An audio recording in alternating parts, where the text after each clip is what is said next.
spirit. Ми без обмежень, sky is the limit. Були білі, милі, жовто-сині кольоро. Ми це рили, хвиля, сила, наше слово то є флоу. А над нами тільки Бог, лише з ним ми до перемог. Інший світ то є фрод, Богу слава, лише аплоз. Благословіння, мій word, наші люди, наш support. Squad game, with the Lord, most high, word. Match 100%, for sure 100%. Proud 100%, you a 100%. Match 100%, for sure 100%. Proud 100%, I do 100%.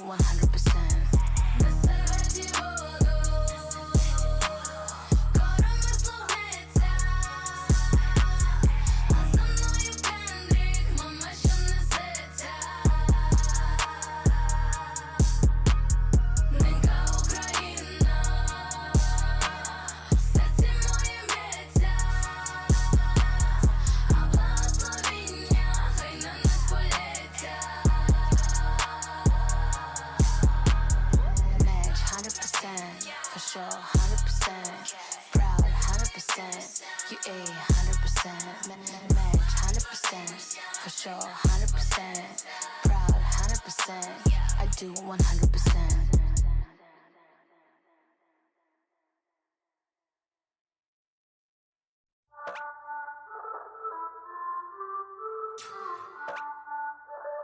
Fire, yeah.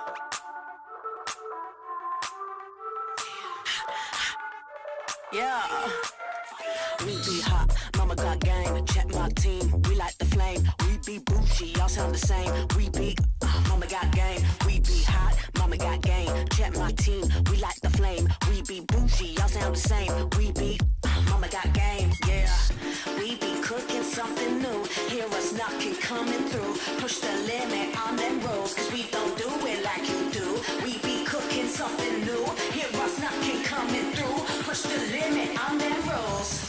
Yeah, mama got game. Mama got game. Yeah, mama got game. Yes. Yeah, mama got game.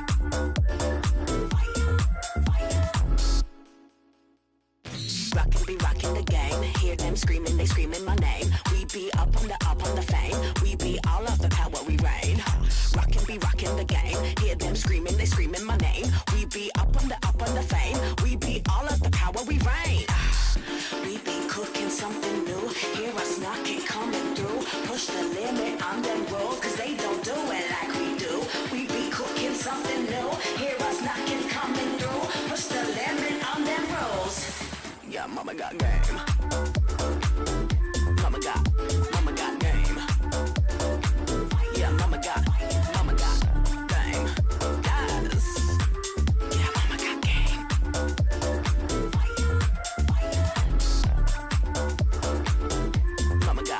Mama got game. Yeah, mama got game. Yes. Yeah, mama got game.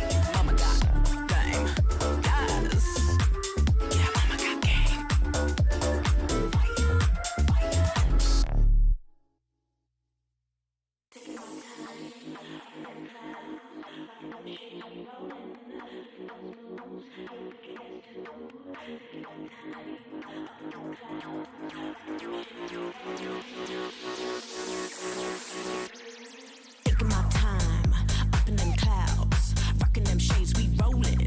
Look at them moves, yeah, we can dance too. Yeah, we be tick-tocking, body rocking, check my clock, we ain't stopping. Till the sun comes up, till the sun comes up. Taking my time, up in them clouds, rocking them shades, we rolling. Look at them moves, yeah, we can dance too. Yeah, we be tick-tocking, body rocking, check my clock, we ain't stopping. Till the sun comes up, till the sun comes up. Hey, hey, hey, hey, hey, hey. High class, up in stacks. We be changing systems, we be Gen Z flash. High class, face with masks. We be changing systems, we got Gen Z cash. Taking my time, up in them clouds, rocking them shades, we rolling. Look at them moves, look at us too. Taking my time, up in them clouds, rocking them shades, we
Don't give him any sugar, he suckers me all his money. Wanna live lavish, you need a clue. Then look to me, I'll tell you what to do. Repeat after me. Confidence is key, and my keys all jingling. I can open any door, serving body, face, and more. Confidence is key, and my keys all jingling. I can open any safe, serving body, hair, and face. Now bring it out, it's your time to glow. You all the baddest, put on a show. Don't be afraid, let everyone know. Don't be shy, just lose all control and work it. Go hit a full split, tear up the go, hit a full split, tear up the floor. Go ahead, snatch those whips. Repeat after me. I am the vixen, I am the stallion, I don't need vixen. But I do need all your attention. All these diamonds on me, they glisten. When I talk, yeah, everyone listens. Cause I'm somewhat of an addiction. Now work those hips and thighs. You're out here changing lives. It's time, so let's get wild, wild, wild, wild. And put in work. Work, work, work, work, work, work, work, put in work, work, okay, work, today, work, today, work.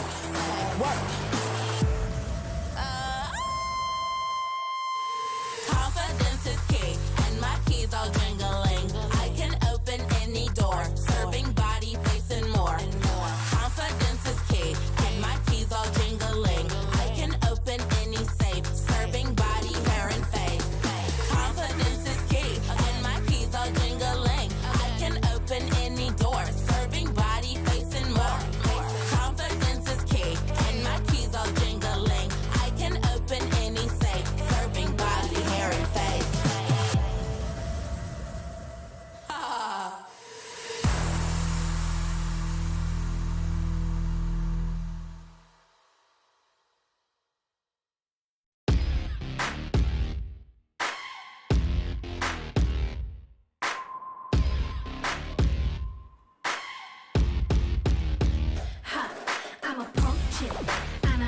wanna ride around town with my own clique.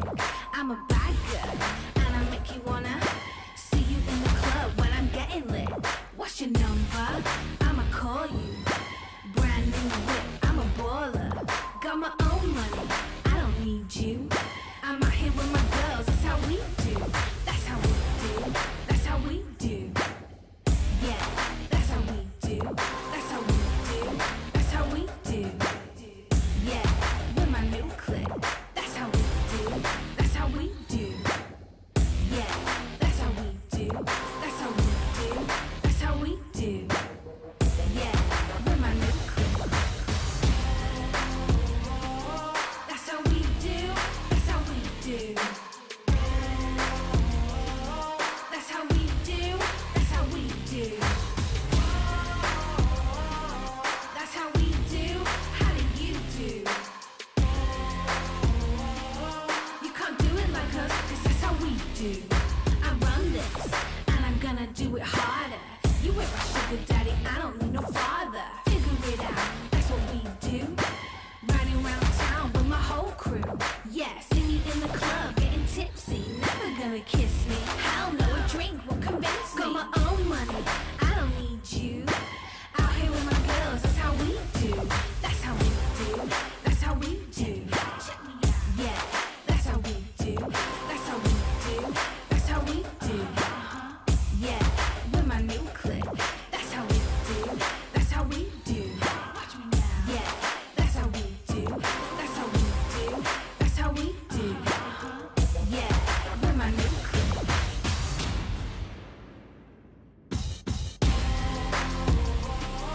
That's how we do. That's how we do.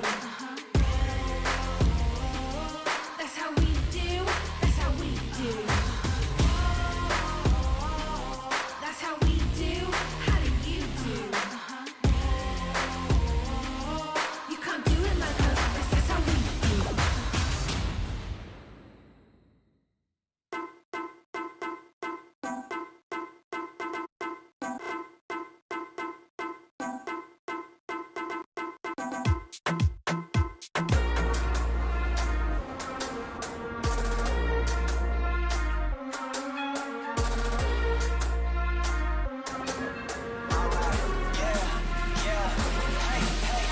Can't stop, won't stop going till a player on top know it. Rooftop, penthouse suite. If you really want it, gotta own it. Fight through it, we was at the lowest. Blood, sweat, tears, the components. Riding all year, now's the moment. We are not friends, we are opponents. Yeah, I'm coming for mine. Yeah, I'm making a play, the game on the line. Yeah, I've been on the grind. Yeah, I jump in the spot, I made it my time. Yeah, look in the sky. Yeah, the stars align, no shade to shine. Can't stop it already. Emotional work and devotion. We put in this time. Look. You won't stop my stride. I'll just break your line. I don't tolerate wasted time. Take us down. Keep fighting. The Snapdragon Pro Series powered by Samsung Galaxy is brought to you by Snapdragon Elite Gaming, Samsung Galaxy S23 Ultra, Monster Energy, and Kachi Shop. Ladies and gentlemen, welcome to the Snapdragon Pro Series for Mobile Legends Season 1. You guys are obviously looking at our buddies from the Malay broadcast, but do not worry, as the suspense will be lifted very, very soon. But for those who are just tuning in, this is day number 4 of this epic battle. We still have 6 more teams of 6 more Mobile Legends Bang Bang team from multiple regions that I can square off. My name is Husky. There we are, alongside my buddy Contra, bring you guys the rest of the evening. I just love that we have a little bit of a shape-shifting moment out there, but of course we are in for even more Mobile Legends action throughout the course of the week, where we'll see all these up-and-coming teams across Southeast Asia to contend. And they've already secured their slot into this challenge stage, and therefore today they'll be looking to secure themselves some hefty prize money. Absolutely. And just for those who have not caught up with all of our play days, don't worry, your favorite teams playing from today onwards have already secured a slot in the challenge stage, and it's all about the prize pool. But of course, some glory and bragging rights are still on the line. We have 2 eliminations, best of 3 for this evening. So buckle up, Buttercup, because some of these teams are packing up.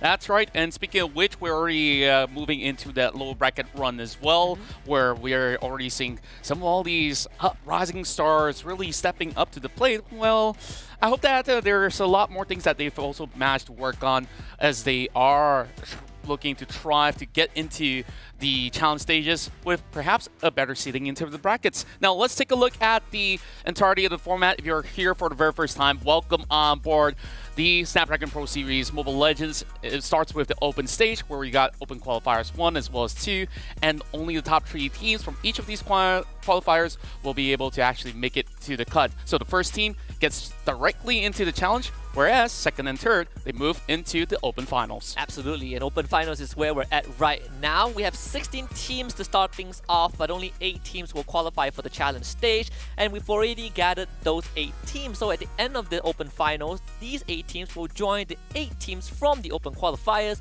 in the challenge stage, where the final 4 will be playing in the challenge finals to be ultimately crowned the best MLBB team in Asia Pacific.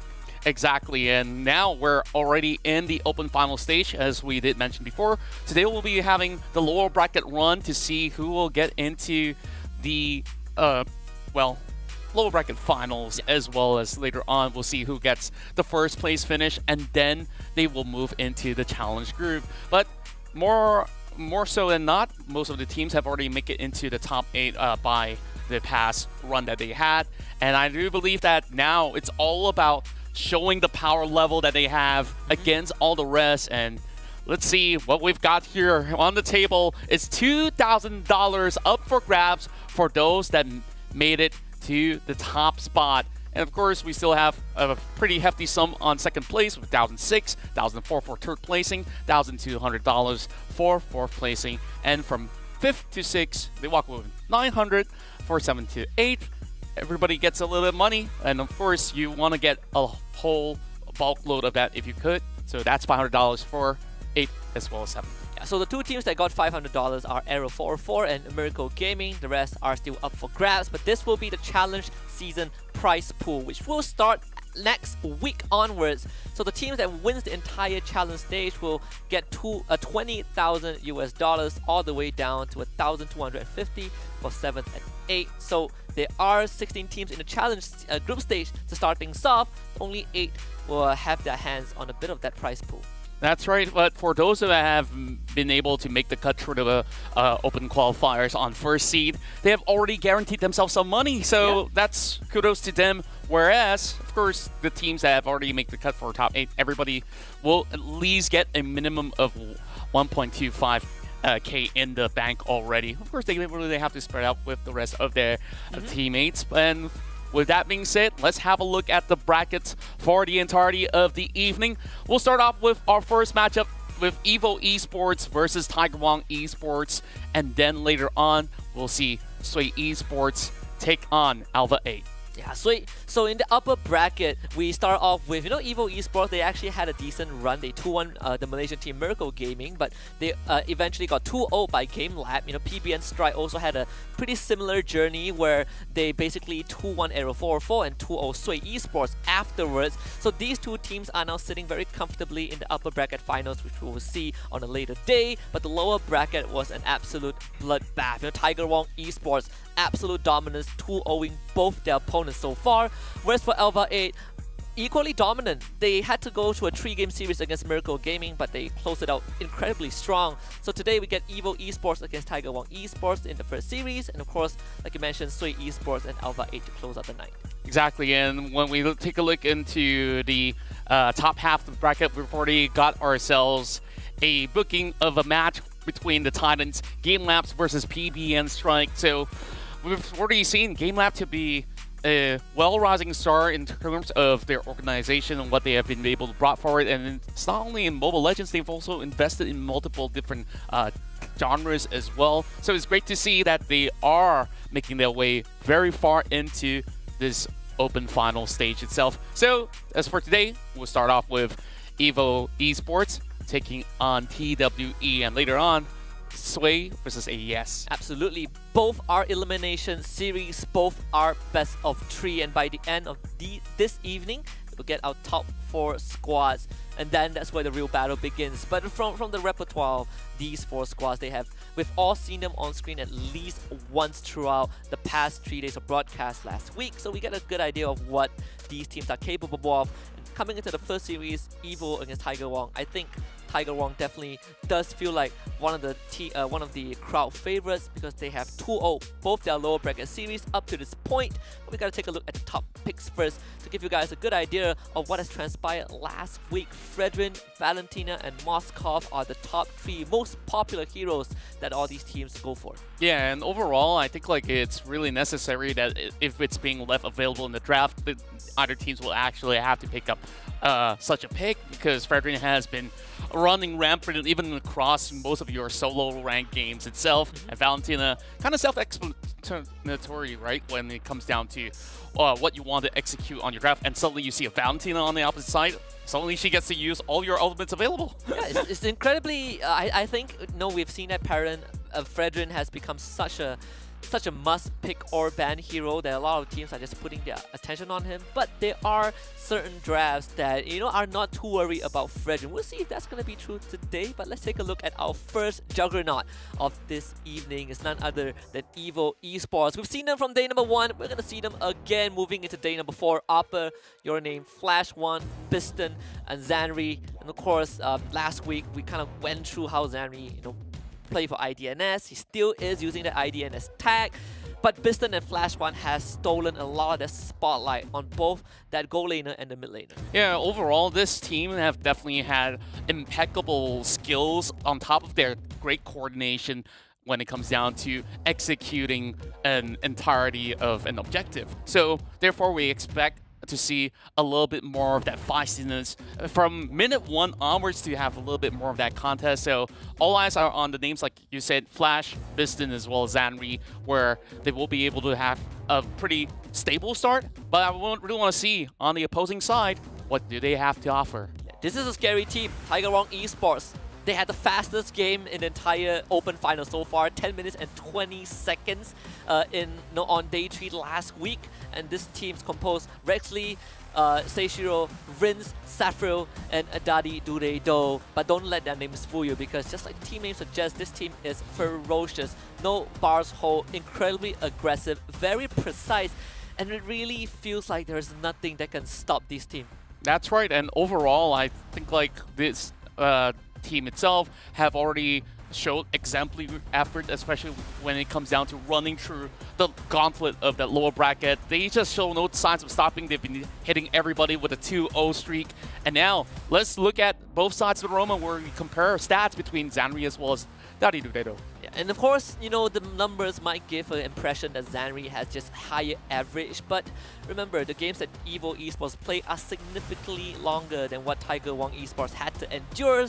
So with how fast Tiger Wong Esports are closing out their series, there's very less time for you to rack up those numbers. But at the end of the day, I think Zanri has shown us very good initiative. He has been setting up a lot of game-winning plays for the team. Whereas for Dari Dudedo, despite how good the team is performing, I still feel like we haven't seen all of what he can offer. Yeah, and overall, this will definitely be quite the challenge for most of these players out here. And all of this is being played in the best of 3. Therefore, whoever gets that first hand advantage is going to be so important. And when it comes down to, selecting sides from the draft itself, I think the pressure starts from there. Like, what do you really want to ban away? Do you just go for the staple meta bans, like what we saw on those high win ratios as well as ban ratios?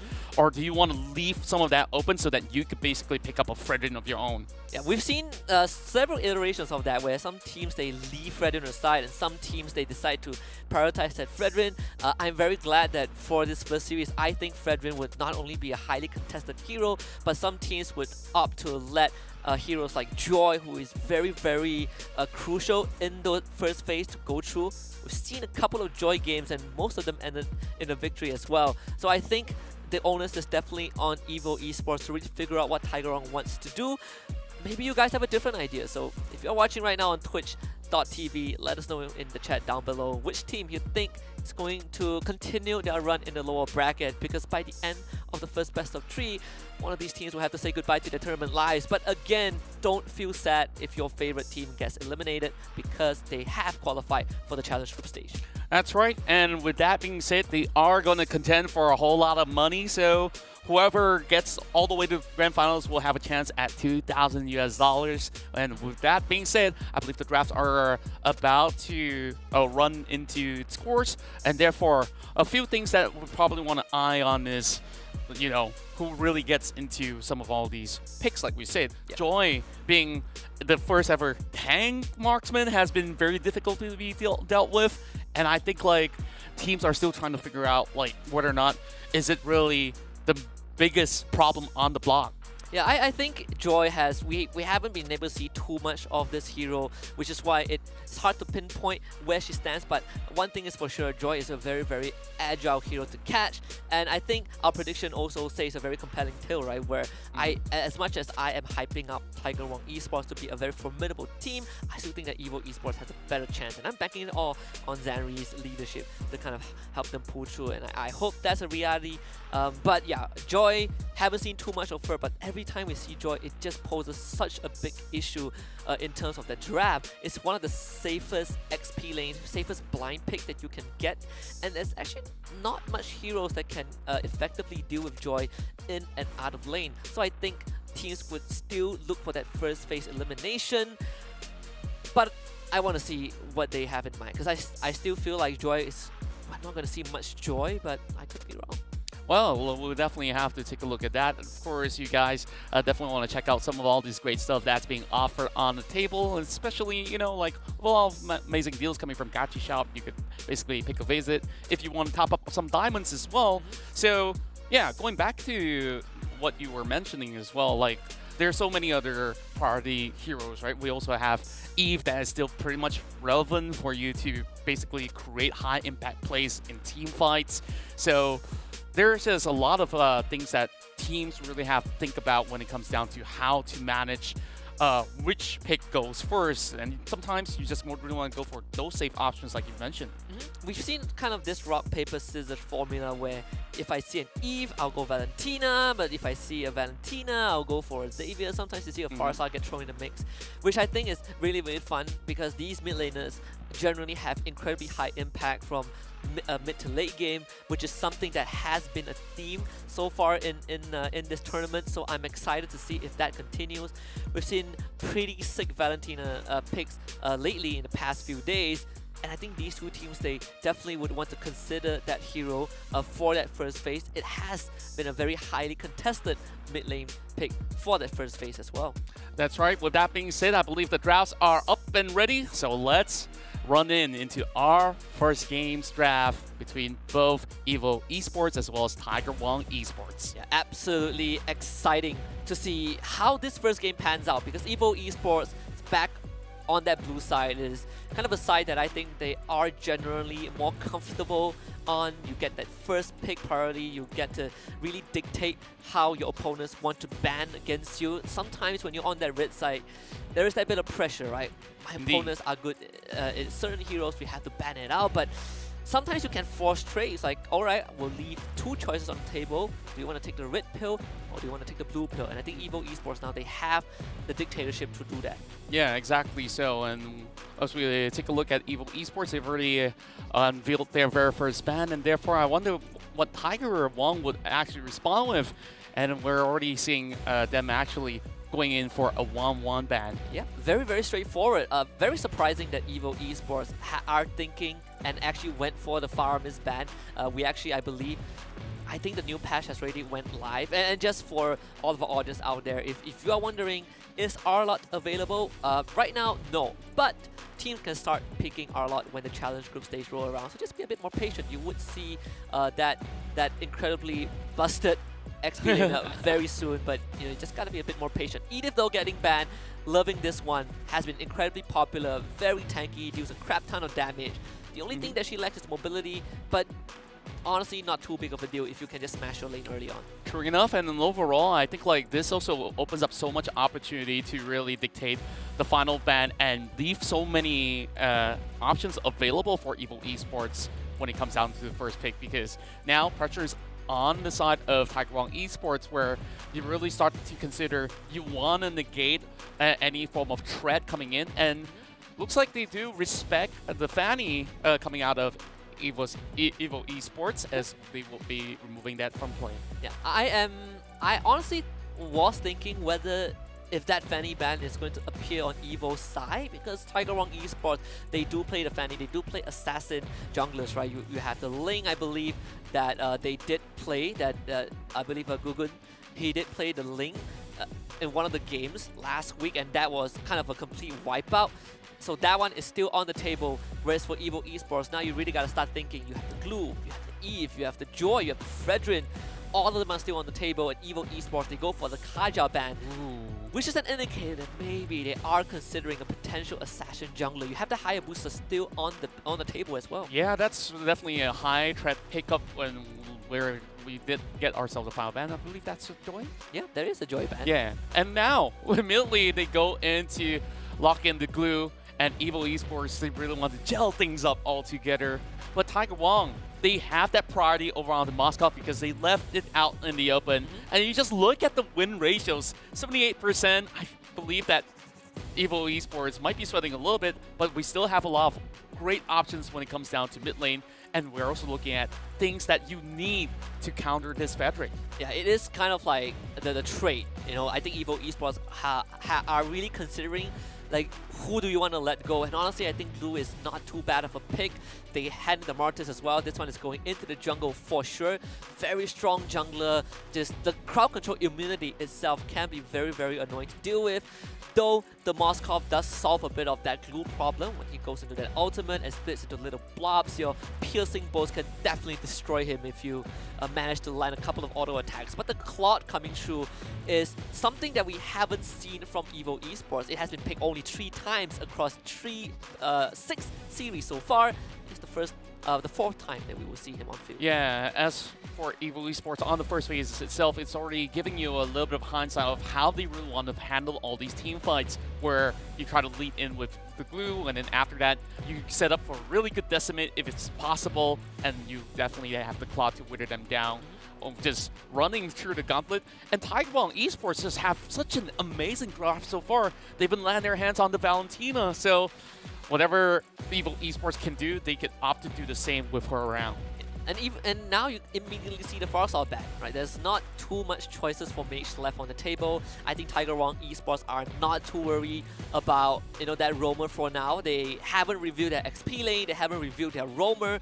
Whereas for EVO Esports, they've already reviewed, I believe the glue could be an XP lane or a roamer, but essentially they've reviewed both marksman and jungler, right? So Lapu Lapu gets banned, the E finally makes it to the final ban from Tiger Wong Esports. I was waiting for that to come true.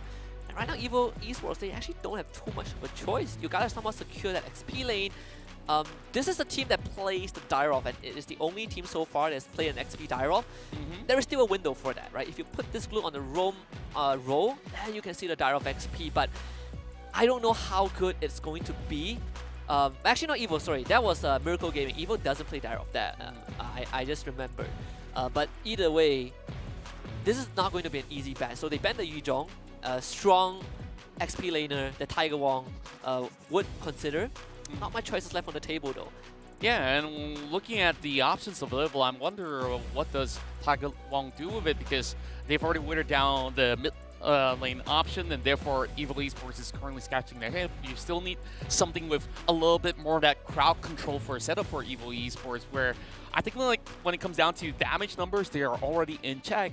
Whereas Tiger Wong, they also do need a massive frontliner for themselves, so that when it comes down to battles, they will be able to do much, much more.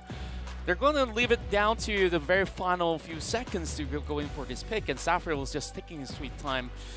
I wonder what exactly will be the best case scenario here, and they went in for the Terizla, just what they needed. First Terizla of the entire Open Finals, and honestly, there's not too much choices. All your great XP laners have been banned out. No Lapu, no Yuzhong, no Joy. It's kind of, you know, in his spot, right? There's only so much XP laners that teams prefer, so we kind of are going down the hierarchy. Though I think Terizla isn't too bad of a pick. If you can get the penalty zone, then you definitely give the rest of your team a lot of avenues to work with.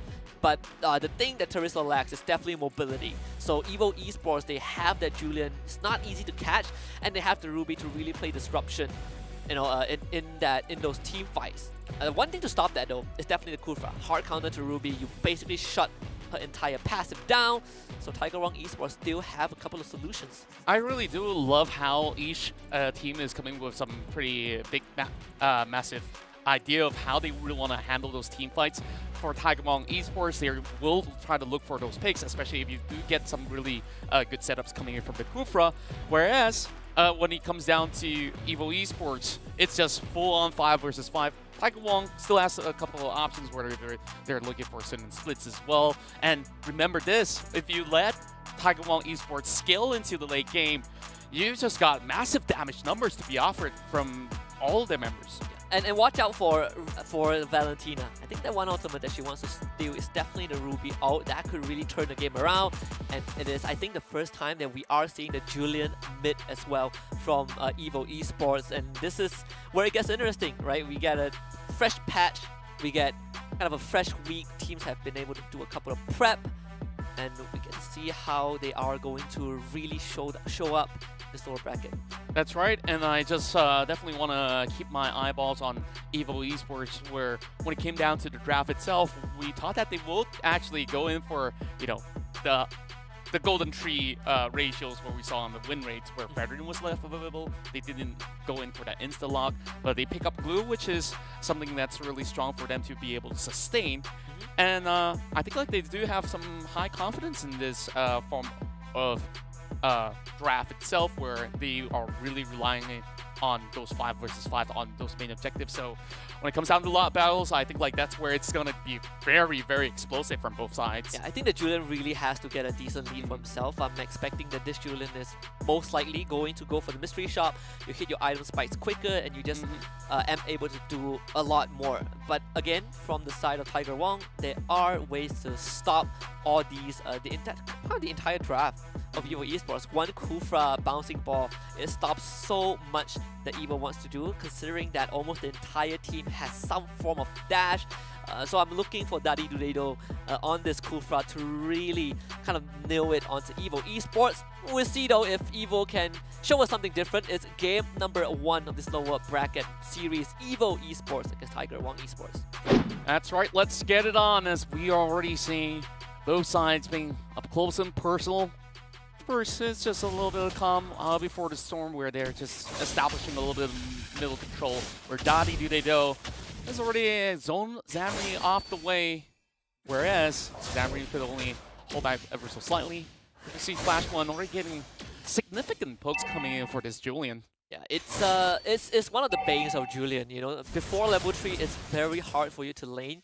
The skills are great cooldown, you don't necessarily do a lot of damage, your range is very short, and obviously the bulk of your power comes from having level 3, being able to cast all 3 skills at once and kind of juggle with that passive. So prior to that, we are definitely expecting Flash One to not have lane priority. And early invade comes in, Zamri already dropping low, and Rin's able to push him out of that jungle. Can't get any invade done, but Tiger Wong are off to a decent start. Yeah, and I love that they also gave a lot of room for respect, because what could you possibly do? You can burst Ruby so early on in the game, and therefore giving a little bit more territory to work with. But we do see a big catch onto Opper. Well, they should be able to walk away. They understand that they still need to actually get into the right levels. Once they do have their elements though, I think like that could be quite the huge pickoff. Whereas now a little bit of a battle for the little wander, whereas over on the top end of the spectrum of the map, we see pretty much a stable lane going for Gugunshira, as well as, well, what I do believe is the Claude, where Bistanet will be on the hero. Yeah, so far, Bistan has been really showing up in the games that matter, but you know, Sappho, he was the only guy that got a Savage, I believe. Actually, was Sappho? I don't remember, but I remember there was a Savage last week. Either way, Turtle fight going to kind of be started, and instant engage onto that Glue. Opper having to use that flicker to get out. You see that Moskov comes through a good Ruby pull on the tree. Tiger Wong Esports though playing this cool, calm and collected, no rush needed, and just like that they've been able to force Evo Esports away. Yeah, as they go on for a quick reset, they will not be able to contest for turtle for the time being, whereas Opera is still in a pretty dangerous situation where he could be able to be close to the pond on. Whereas the rest of Evo Esports will have to react into this turtle takedown where Tiger Wong is currently giving them a little challenge. Dadidudedo spots out 3 though. Yes, very easy turtle take. Oppa didn't have flicker, didn't have that ultimate, so there's no way that they can contest this. And Tiger Wong, they didn't have to use much, in that exchange. So it's a very collected objective take. Evo Esports already kind of struggling, trying to find a window in. And while that was happening, I just realized that Flash One actually took that Petrify. So he's really looking to make those plays happen, but he's not given space. Yeah, not at all. Just look at the course of the battle for the time being. It's Piston getting chased upon, but the rest of Evo Esports reacts, and they secure the first blood for Flash One. That's the Petrify going to work. Flash One getting that first blood. Icing on the cake. That's what you want as a Julian. I actually went for the Magic Worship instead of the Mystery Shop, so a lot more burst, which is completely fine. You have 3 bulky members on the side of Tiger Wong, and once you get that third item, you can definitely kind of shred. I think we were looking for the Genius One item timing for Flash One, but this is the start that you want. And now he's going to be able to shove up that wave and really start matching Rince in that mid lane. Yeah, it's so crucial for him to be able to get that pick itself. Now he will be able to ramp up this speed, where we saw early on they were trying to suppress him overall over in mid lane. And now that being said, Tiger Wong did get that turtle as well. We do have, slight advantages coming in with the goal as well as EXP for the time being. But eventually, Evo Esports, if they continue to find those opening of the pick, they can rinse and repeat, and they're already eyeing onto this Terizla. Still very difficult to dive at Terizla in particular. I don't think that they really want to overcommit for this. Whereas, over on the top end, Evo Esports got to respond. Looking for a dive. Saffrio keeping his distance. It's a decent attempt. They have that cannon. They have that ranged minion, but unfortunately, you just cannot get close. Not with Zanri hanging around. Because they're on top side, they do concede turtle control. The Evo Esports, they are already ready. Well, at least they have Opper at the vicinity, but Tiger Wong Esports making a beeline towards their objective. For the time being, the rest of Evo Esports seemingly have spotted out Rexley, but they know that this is still a little bit of a dicey situation. They don't really have everybody out there, as we do see the Julian to be over our top lane, and that's where it's just a little bit of a tug of war going on before anybody fully commits. But Tiger Wong, they do have the numbers advantage if they really want to go for it. And now Tiger Wong having to take this fight. They're able to pull the glue in, but it is a glue though. Oppa able to survive through the initial burst. And a good pull from Zanri, dragging Tiger Wong Esports in. The full fight breaks out. You have that ultimate from this Kufra, and he will pick up the kill onto your name. Martis is already down. Valentina chasing down Zanri. Flash One, can you do enough though? It's only 1 kill. Unfortunately, 1 is just too less in the situation. A flicker forward from Dadidudedo, landing onto Flash One, forcing him backwards. Tiger Wong Esports not wanting to give up on this kill. This Julian is pretty much done and dusted. They knock him back into a wall, and it's 4 for Tiger Wong. My goodness, they just basically baited the entirety of Evo Esports to be cornered up, and then you just see a perfect initiation coming from Dadidudedo as well, just clipping each one of them, and there's just not much wiggle room for them to actually run out. And for most part, majority of them don't really carry a flicker, and even when they do, most of them not. They're not even mobile enough to actually get right in. This is where Evo Esports, they're trying to find an opening, but there's still overwhelming numbers coming from Tiger Wong. Another turtle for Tiger Wong Esports. This is the Tiger Wong that we saw last week, and they're still on form. One of the banes of Evo Esports right now is, sure, you have a team fight, the comp, but fighting into Tiger Wong is very, very hard because you have skills like Penalty Zone, you have the Valentina Fear, you have the Fredrin in the mix.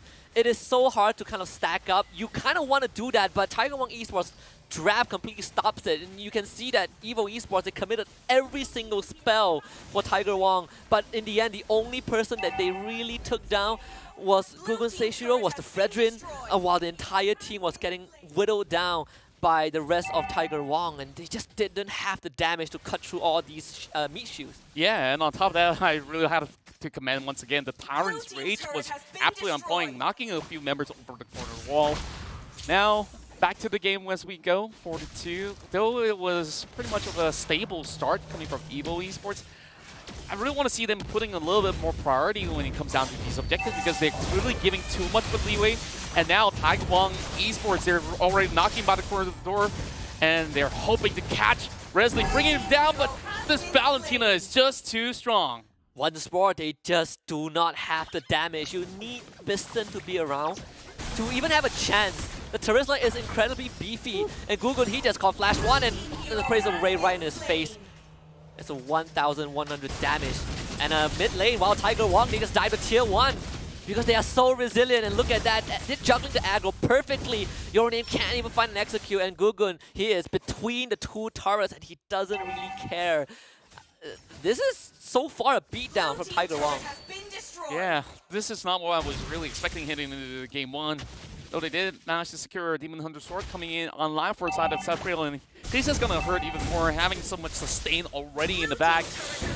Nothing much that they could do but to let that turret go. And Evo Esports just got to find an opening window. Now, Tiger Wong Esports is looking to secure the very first Lord. It's not empowered just yet, so perhaps this doesn't really entice them that much. And I don't think they want to risk it either. Tiger Wong gets a free Lord. 9 minutes in, they already have that driver's seat control. Biston arriving too late on the scene. Biston, you are alone, my friend. Does have that port to get out. But Tiger Wong Esports, so far, almost a 7,000 gold advantage in under 10 minutes. Yeah, overall, just ramping up to speed of what they really needed to do. Whereas, when it comes down to Evo Esports, it's only down to, you know, small little windows of mistakes that have put them into an unfavorable position. Whereas for Tiger Wong, I think they have already plotted out all these proactive moves across the map, and now they can go in for a little bit more of a split now that the Lord is slowly marching away. Oh, Biston, he's in trouble. Thought he could get out. Danny Dunado from the corner clips it. And Evo Esports already losing that marksman. This is pretty much a done deal unless Zanri can save the game, able to knock them back. I mean, Your Name doing his best, but it's a Wow Moskov coming in from behind, and then Appraisal's Wraith almost killing the Martis. Tiger Wong Esports trading 1, but they get 2. My goodness.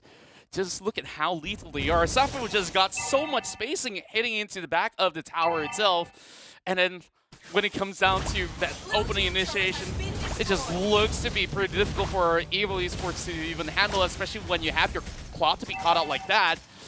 Lord will slowly wear it down, but they are looking to secure their turret. And my word, the Moskov ult. I think it hit the glue in his ultimate, and I mean the spread damage just kills him. Your Name not long for the war as well. Can they at least get Saffro? I don't think they can. This guy's inspired and he's going to work. Killing spree, Flash 1 next to go. Woo! Saffro just going to town. They even knocked Piston into their own crystal. It's a ceremonial way to close out game number 1. Another 10-minute game in the back for Tiger Wong Esports. Just fast and furious. Just looking ever ready and clean heading into this series as they secure themselves the first point of the best of 3. And now Team Evo will really have to go back to the drawing board as Tiger Wong Esports lead the way. Not even remotely close in game 1. We saw a bit of a problem. And the problem is more of Evo Esports just don't really have the damage, right? Look at this replay. First big fight of the game. Every single spell thrown onto one Fredrin. And his Appraisal's Rate completely decimated the front line of Evo Esports, and the rest basically history. You need Flash 1 to come online. Piston needs time. But when all your lanes are losing, it's a tall order.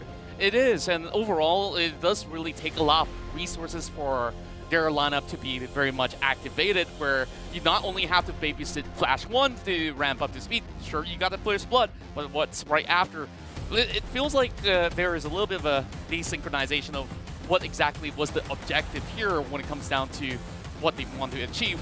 You're not having the priority on the side lane, and I just felt like Tiger Wong Esports just give them no opportunity or even spacing across the map to be able to have a fair fight. And we saw they didn't even need minions to actually end the game. Yeah, systematically dispatched. 13-3. I mean, Tiger Wong Esports once again showing up on the board with a dominant performance. Just lethal as always. Evo Esports is back to the drawing board. They've been in this spot many times where game 1 they get completely crushed, but they come back the next with kind of a different approach in the draft, and they're able to kind of pull it through. They've done it 2 times, but against a team like Tiger Wong Esports, any margin of error can be deadly. Yeah, overall, I just love that Tiger Wong Esports knew what their priority was when they hit into the draft, where they got most of all these hot picks available. Not only do you have Frederick, Valentina, I feel like they were given so much leeway when it comes down to the ban. Like, these are certain things that you have to look at, because the top 3 highest win rate heroes are all in the hands, and automatically all of them are a threat, including with the Terizla that still offers a whole lot of damage when it comes down to the team fight as well. So it really felt like when it came down to those 5v5s, most often than not, Evo Esports came into this spectrum where, should I go for this hero or that hero? Like, do you want to pick off the Valentina first and later on be punished by all the other members instead? Yeah, and it's also very hard, right? You have a Kufra, a Fredrin, and a Terizla. Julian can get to the back line. Claude can get there as well. So there are a couple of issues with the draft that we can address moving into game number 2. But for now, we just gotta thank all the people who made this a reality. First of all, Snapdragon Elite Gaming, When It Winning Matters. They are the one that spearheaded the entire idea, giving us all these amazing games to commentate and giving the players an amazing platform to show us what they are all about. But at the same time, we also got to thank Samsung Galaxy for being a part of this family. It's an honor, a pleasure having you guys. So check out the latest Galaxy S23 Ultra. That's right, you can share the epic and level up your game with the Galaxy S23 Ultra, where it's just brand new, and I haven't got to get my hands on it just yet, but I'm really hoping that I'll be able to at least check that out. Yeah, absolutely. But of course, if you guys want to level up that adrenaline, you want to bleed green, you want a boost of energy, we have Monster Energy to thank for as well. Unleashing the beast within everyone. Check them out, www.monsterenergy.com/gaming. And last but not least, if you guys are looking for the best deals, you want great deals and game top-ups, look no further than www.kachishop.com. That's the only pit stop you need for all your game top-ups. That's right. So we're done and dusted with Game 1. In Game 2, I really do wonder if Evo Esports will have anything concocted up in their sleeves. So with that being said, we'll take a really short break. We'll come back for more Snapdragon Pro Series Mobile Legends. The Snapdragon Pro Series powered by Samsung Galaxy is brought to you by Snapdragon Elite Gaming, Samsung Galaxy S23 Ultra, Monster Energy, and Kachi Shop.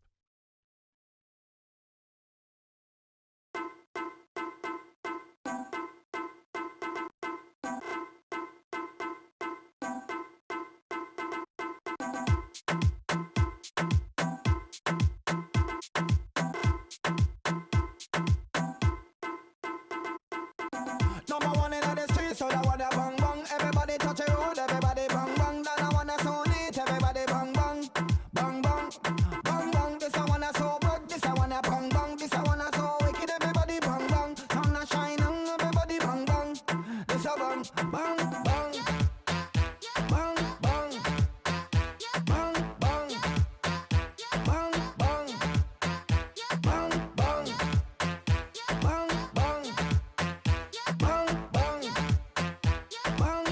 bang, bang, bang. Number 1 in the streets, so that wanna bang bang. Everybody touch a road, everybody bang bang. Then I wanna so neat, everybody bang bang, bang bang, bang bang. This I wanna so broad, this I wanna bang bang. This I wanna so wicked, everybody bang bang. Sun a shining, everybody bang bang.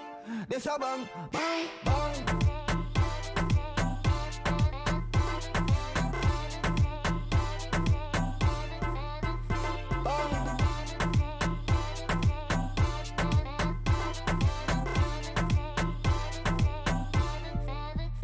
Bang, bang, bang, bang, bang, bang, bang, bang, bang, bang, bang, bang, bang, bang,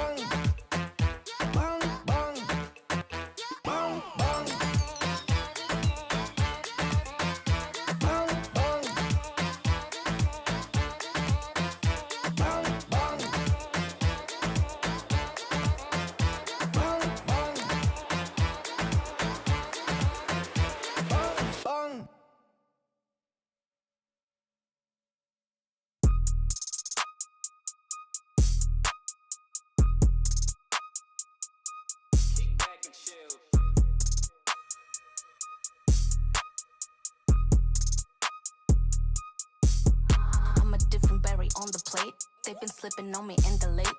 Got a juice to communicate. Small in size, heavy in weight. I'm not a bitch, I'm a daughter of king. No compromise, cause I know what I bring. I stand for love like a sun on a ring. Shining bright when I rap, when I sing. Black gem, high refractive index. Reflecting light, that's a princess business. My fate is strong, standards are high. My crown so big, I'ma blast a lot. They don't know, no. What I do. They don't know. You a crew. Match 100%. For sure, 100%. Proud, 100%. You a 100%. Match 100%. For sure, 100%. Proud, 100%. I do 100%. Мы из Украины, братьям привет. Мы из Украины, сестрам привет. Более сила, це наш спірит. Ми без обмежень, sky is the limit. Були білі, мили, жовто-сині кольоро. Ми це рили, хвиля, сила, наше слово, то є flow. А над нами тільки Бог. Лише з ним ми до перемог. Інші сітою. What is up, gamers? We are back once again for the ESL Snapdragon Pro Series Mobile Legends Bang Bang, and you're currently watching the lower brackets quarterfinal match as we have EVO Esports versus Tiger Wong Esports, with Tiger Wong taking a convincing lead in this best of 3. Yeah, I'm not a zoologist, but from what I know, a tiger usually preys on a horse or a zebra, whatever you call EVO Esports. Or a seahorse, yeah, sure. But if you feed a tiger a bit too much, they are going to get complacent. Now, the question is, can we see those hoof stomps from EVO Esports to really taper this complete dominance from Tiger Wong Esports? And honestly, throughout the entire run, they haven't been really pressured to a certain extent. You know, they're getting all these quick wins, and you know, they really need someone to put them in their place. But of course, Speaking of winning, we gotta thank Snapdragon Elite Gaming once more for making this happen. Snapdragon Elite Gaming, when winning matters. For Tiger Wong Esports, so far, it's definitely a very important aspect in their lower bracket run, and they are looking fabulous while doing that. Exactly, and overall, they just knew what exactly to do when it comes down to the execution of their draft. Everything was set into place just coordinatively. When you even saw in the initial few minutes, Tiger Wong have already got moves into the jungle to try to dictate the course of battle, and then after that, when you receive so much of that intel coming in from Daddy Do, you can basically work around this. Okay, the jungler's gonna path towards that direction, and then you saw the pressure would eventually became a little bit more immense, even though Tiger Wong gave the first blood away. Yeah, and honestly, the first blood isn't really too big of a deal as the game progresses, right? So, two things that I think EVO Esports definitely lacked in their game number one. First of all, is kind of the means of engaging. You are relying a lot on their Ruby. It feels like a very reactive way to take on Tiger Wong. And the second of all is definitely that damage, right? We saw that Julian couldn't really do much once those front line from Tiger Wong Esports stacked up. Claude was not even remotely ready to fight at any stage of the game. I mean, the game ended too fast for him to even come online. So hopefully game number 2 will rectify that. I think it all starts with the draft, where the prioritization from EVO Esports were oddly safe. We saw the Glue, Claude, and Martis first phase, though I do feel like you could have went for the Valentina or the Eve, something that is strong for phase 1. See, we hope that changes, because they're back on that blue side. That's right, and now they're probably opting to at least take out one of all these priority heroes that has been appearing in every single one of all these open qualifier match, and this is where they really have to think again. Sure, you're going to remove a few things like Edith, and maybe eventually Joy is going to be in the picture as well, but you got to also consider, like, do you want to at least get one of them for yourself? Therefore, EVO, starting on the blue side again, they really have to think about whether or not can they at least take out either the Fredrin or even, what you say, the Valentina. And honestly, I think the Fredrin is a pick that EVO Esports probably felt more comfortable with. I think the glue prioritization can be overlooked to a certain extent. You need someone that has the potential to flex, right? Fredrin is a very, very good example. We see him mostly in the jungle, but if you really need him to be in the XP lane, you can put him there. The Fanny ban comes out this time from EVO Esports, which was what I was looking for in Game 1. For Tiger Wong Esports, they resume with the Joy ban. Yeah, nothing too much have actually changed from the very first game itself, where it looks pretty much similar for the time being. And I'm really hoping to see Evo Esports really turn up the heat right here. One more ban before we go in for our first 3 picks. They have to do another Kaja ban, so I guess that they're hoping to perhaps stick with what they've got, and perhaps it's really down to the execution where they didn't really get those parties around the map. Whereas Tiger Wong Esports says, okay, we've already had enough fun with our own Moskov, we're just gonna take it off and we'll see what else is left on the table. And now, Evo Esports, they're looking to secure their own veteran. Better start for them. Definitely a better start. You let the glue pass, yeah, it's not too big of a deal. Kaja, just a side note, Kaja has been very popular on that ban list lately because you just have this divine judgment, right? Game-changing ultimate. Tiger Wong Esports, taking the very obvious choice, picking that glue out for themselves. They still have one more pick. A lot of choices on the field. The majors, Valentina, Eve, if you want to go for that, sure. If you want to go for the jungle Mortis, it is also fine. Like overall, Tiger Wong could basically go in for the same sort of party. You secure the Valentina and then head into the second phase. Or it will force Evo Esports to at least show their hands right now.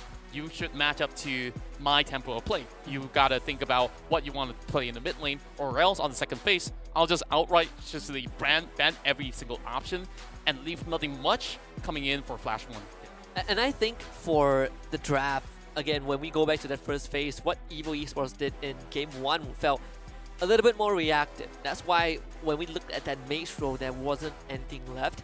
I do like the contest for the XP row where you see the slur of bans. We saw the Yuzhong and Lapu ban. You kind of forced Tiger Wong Esports to go down the list, but they didn't really secure anything strong for themselves, right? They put the glue in an XP lane.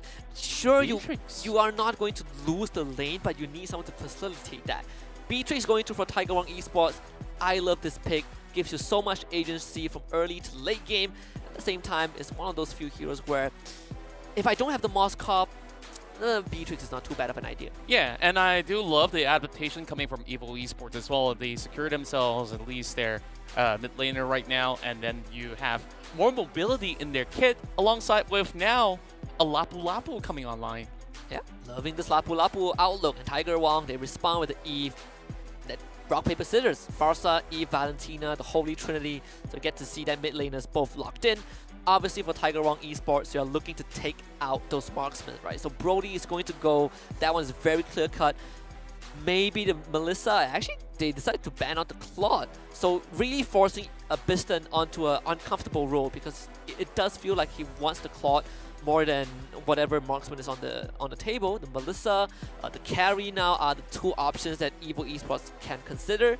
But for them, it's still about banning out junglers. So Martis is a good way to start.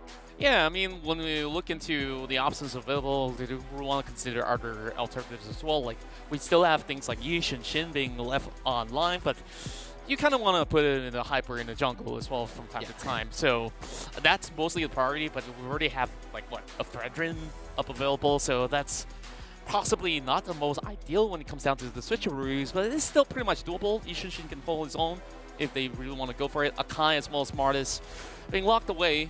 And therefore, Tiger Wong now gets to really select firsthand, and Evo Esports will really have to think about what else could they possibly supplement onto their current playing field, right? We've already got something that's really heavy on the front line, some bursts coming from the Farsa, and now we're looking at a Jawhead. So you expect Dadi to be the one on this hero. Now, there's a high chance. I've seen a lot of jungle Jawheads lately, in normal ranked games. I'm not sure if this will be the case for Tiger Wong Esports, but it is an option for you to kind of hit that backline, right? Farsa goes into Feather S, right? She stands still. You just need someone to reach her. So in the event that this Jawhead goes into that roaming role, you still have many assassins that Tiger Wong Esports can consider, right? The Ling, the Hayabusa is still on the table. The fact that this Jawhead is unclear whether it's a jungler or a roamer puts a lot of pressure on Evo, so they go for the Grok. I love this very much. You protect the Farsa, and you have the Melissa as well. Another layer of defense. You use that ultimate, you basically repel everyone from Tiger Wong Esports from your personal space. So this is a more solid draft compared to game 1. Yeah, I really do like that the pacing that Evo Esports is bringing to the table as well. You have a pretty much stable early game, and so long as they could basically find certain leads. But the thing about this Grok is you really have to be very proactive around the map at the same time, so that we would be able to at least open up a little bit more window coming in for the Melissa, as well as later on the Frederick to be at least be able to take charge and really come in from multiple angles. So therefore, Evo Esports does have decent amount of damage, but Tiger Wong Esports having the final pick right there, and we're already jet set and ready. So I wonder how much more impact could Gugun Shishiro do now that they secured themselves the Paquito. Yeah, that's one way to navigate around these fights. You know, it's very, very hard to catch Paquito without a solid lockdown, and Evo Esports don't necessarily have the most lockdowns, right? It's very hard for the Frederick to taunt him. He is just going to bob and weave in and out of fights unless you catch him with the Grok wall. That is also going to be a tough task for someone like Zanri to pull off. So Tiger Wong Esports coming in with different outlook, different ways to kind of dive the back line. And I'm excited to see this one because roaming Jawhead has fallen out of favor, at least in the recent meta. So seeing it back in play is definitely a breath of fresh air. Tiger Wong just need one more game to beat Evo Esports. That's right. Now, with that being said, let's see whether or not can Evo Esports climb their way into the semifinals. With that being said, Tiger Wong needing only one more point to continue on with the 2-0 sweep, as they've been able to do that throughout the entirety course of the open brackets itself. Now, it seems like it's going to be a little bit of a change of pace, and we're already seeing Evo Esports being so proactive, just hoping to spot somebody out inside of the jungle, just camping for the time being, whereas a lot of priority is being set upon that EXP lane. You really want to get this XP lane. Well, if you're ALVA, you're just trying to not lose against the Glue. There's no heroes at level 1 or at in the early phase that can beat the Glue head on. I mean, he's just going to continue doing this. Every time it hits you, he stacks his passive, he slows you, you reduce damage dealt to him. It's very annoying, and Flashpoint is going to run straight into an ambush. Yeah, they were waiting for him, and the flash lock up, that is first blood, easily done. They even toss Opper backwards for a couple of uppercuts. That's 2 for 1 for Tiger Wong. So much value with this early dive from Tiger Wong Esports, and it really felt bad for Flash 1, right? You're just rotating into that corner, and you just being caught out unsuspectedly. Blew the flicker immediately, and still didn't really have that wiggle room under that tower. Now, first, that will set this Sparsa back a little bit more. But Opper, he's being blown up by Gugun Shishiro, immediately just having all these uppercuts being thrown. So, it didn't look like it was going to be a fair fight after all. Yep, there's a 2-0 Paquito at 2 minutes in. He is very far ahead. To make things worse, Fredrin doesn't rotate as fast, right? Compared to Paquito, he is noticeably slower in these plays, and it's not his fault, it's just the heroes. That is just gonna walk straight into the jungle, sees that red buff, that orange buff getting taken. Rexy is just gonna go in and attempt to steal it. Your name actually secures the Opper, comes in with that Chieftain's Rage, able to get rid of the Jawhead. Rexy actually able to pull your name back. Lewis should have committed with a jab and a couple of punches to the face, and that's number 3 for this Paquito. Zanri just walks away with a slither of health. It could have actually been so much more. Could be a 4-pointer for Gugun Shishiro. But now that the dust has settled up, they will be able to eventually get their hands on the turtle, being uncontested by the rest of Evo Esports. But we at least see a little bit more retaliation from Evo, where they're hoping to at least get a little bit more of that shutdown. But as for most part, they are still playing catch-up against this really heavy blows that's being dealt by the rest of Tiger Wong. Piston will definitely need to deal with these waves. One of the latest skin line, the collaboration with Jujutsu Kaisen. Oh, that Igrido tossing Zanri back. That is the Grok. Better Ezra use as well. That Igrido flicker to safety. Your name can't get in range for any sort of catch-up. So again, Tiger Wong Esports just walking out practically with the full team alive. Yeah, but at least they've been able to find a way to stabilize. Whereas Flash 1 So the Clock of Destiny, whereas it won't be too much of an opening pick right now as they've already hit that certain level in terms of power spike. They are still going to be looking for their major item, where most often than not, Evo Esports would still need to find a little bit more of EXP to be able to match up against what Tiger Wong could do. Wesley just goes ahead to challenge onto the orange buff. Meanwhile, nothing much has happened but over the top end. I believe that was a better airstrike to be able to secure one for Evo. Look at where the Paquito is. He is hiding in the wings. Better airstrike use as well into a good war charge. That's 2 knockouts for Evo Esports. Good recovery. Exactly what they needed. And Google Seishiro, he was expecting his teammates to bait it out, but the damage was just too much from Evo Esports, so I do love this attempt. And that being said, Tiger Wong, they still are causing a lot of problems. Rexy trying to cut that wave, and he's going to take the Chieftain's Rage, but there's not enough damage from Evo. Wrestling is just so tanky right now, and this is the reason why, you know, there's so many priority onto Glue, where you just have so much self-sustain, where whether if you're doing 1 versus 2 early, it's going to be pretty much alright, where you could just leave unscathed. Once again, Tiger Wong Esports will opt to initiate on the turtle, but they do find a little bit of opening pick over mid-side. Flash One opting to utilize the flicker very early on, and Wesley continues to press against Opera.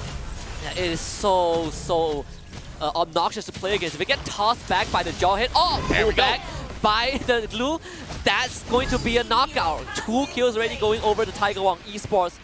And I don't know if you want to stick around if you're Flash One, opting to just transform and go away. Tiger Wong have gotten this turtle for sure. Yeah, at least they do have pretty much a safe space for Melissa to really farm up as much as possible. So if there's anyone to really change the tempo of play, it really has to be Piston. Now they get him a little bit of priority with the fair airstrike as well. Cypher will just have to give a little bit of space. Unfortunately, not enough wave for them to go in for a dive. Yeah, just easily dash. Dadidurido again seeing Zanri. His grog given no quarter at all. Not able to do his job the way he wanted to. You normally just want to kind of walk into these brushes and open up the map a bit, but you have a jaw hit, and if you're not careful enough, you're going to get displaced and, you know, you get taken out. And Evo don't really have a secondary way to kind of get these kind of space. You have that Fredrin, but he's kind of the less optimal option. You kind of get the wall off, but it's a Paquito. He can easily get out. True enough. Evo Esports at least hold on to all of their turrets remaining. They could basically retaliate, but the rest of Tiger Wong Esports is just zoning them up. There is a little bit of cavalry coming in from the side of Zanri, but don't think that they will be able to hold on for much longer, whereas they're going for the dive. Gugun finds one again, and Zanri trades back. Finally shut down as Tiger Wong, you know, a bit overzealous from Gugun. Gives that go away to Biston, very much needed. And Dadidurido will also be forced to flicker. All things considered though, Tiger Wong, they did get that top tier 1 turret, which is still, you know, a better trade compared to what Evo has. So Dadidurido, getting a toss is your name. Redrin should be fine. Piston now having them on their sword, so we'll give them a little bit more of a longer sustainability in terms of that team fight already. So you expect Piston to be joining in all these team fights. They all congregate over a mid lane as they will have Rins looking for the side, and Dadidurido is just ready to go in with the unstoppable force later on. Yeah. And Glue is just having a great time. He is just cutting that wave. He has forced Evo Esports to rotate down bot, but also because the turtle has just spawned. Tiger Wong, they will have a bit of contest to deal with. Your name committing to it. Evo Esports in a better position. Google Seishiro, do you want to temper steal? He's going to try, but he's just pushed out. And unfortunately for Rexy, he is in the thick of things. In the middle of 4 members of Tiger Wong. Google trying to go in, gets taunted by Your Name. He was waiting for that moment, and Piston gets a double.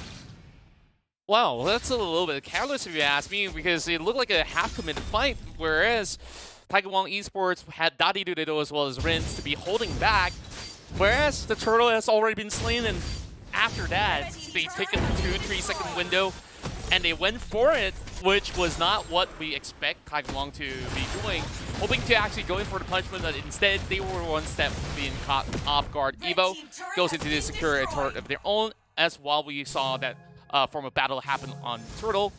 Saffron actually got the turret from the top side. DEVINE unfortunately gets dragged back, instantly slammed by Opper. Another pickoff. This is starting to become an issue. EVO Esports is able to keep track of where Tiger Wong Esports are, and this is the first time in the series that they have a lead. So EVO Esports are trying to push it onto mid lane, but unfortunately it is not as easy. You have the B-Tricks that Rocket Barrage will kind of clear out the wave. Both teams trading a tier 2 on their on each side of the map, right? Top tier 2 down for EVO, bottom tier 2 down for Tiger Wong. Yeah, and now EVO Esports definitely seem to have a better footing due to the amount of burst damage as well as a heavier front line to work with. So we understand why Tiger Wong Esports is being absolutely careful into getting all these initiation of the pick. Whereas they get themselves a little bit priority over onto the lane, but mid side, the rest of EVO Esports is just charging through. Tiger Wong really has to give way to this fun for a fight until DEVINE finds that pick. Oh no, uppercut. Gugun almost just kills him in one combo. They had to build one to block it, and counter engage from Your Name. Good catch on the Eve. Rinse bit too far forward. Punished by EVO.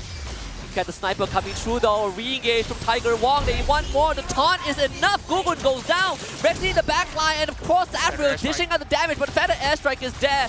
Air support from the Farsa takes out DEVINE. Saffron still alive, able to flicker the safety, and now turns it around, gets the double. Rexy still tanking up damage in the front line. They just cannot get rid of the glue. It's an even trade by Rexy. He's have found the Farsa as well. Oppo forced to use the cheese to rage, but Rexy actually has enough passive, sticks onto it with the ultimate. The snipe almost connecting an even trade on mid lane. And my goodness, this full-on fist fight from both ends is just looking sublime, where they're evenly matched with only 2 more members being left alive. And you thought that Wesley just went in trading. This is where we'll fight for the Lord once more, and Gugun Sashiro will be able to lead the charge, and they will catch out the rest of EVO. Oh, Biston able to just get away in time. They actually caught him. The Saffron couldn't get in range for that ult. So EVO Esports mitigating their losses, only losing a Lord. They can still defend this. The fact that the mid-tier 1 is still up means that they have a decent line of defense, but someone has to deal with both side waves that have been set up by Tiger Wong early on. They might have to give up this mid-tier 1. Yeah, especially over on the bottom side of the XP lane, definitely seemingly to have a very brittle turret, whereas EVO Esports is not really giving them any spacing at all. Instantly clears off the waves, and they should be able to at least hold on for the time being, while Saffron once again goes in charging from the bottom side. Now, it really opens up a lot more window for Tiger Wong Esports to really go in for a wraparound and look for these picks. And just look at Gugun, so much confidence just cutting them off from even getting anywhere close by the tier 1 turret. Yeah, just completely stopping EVO Esports, but this is the right move from EVO. Don't really have the manpower.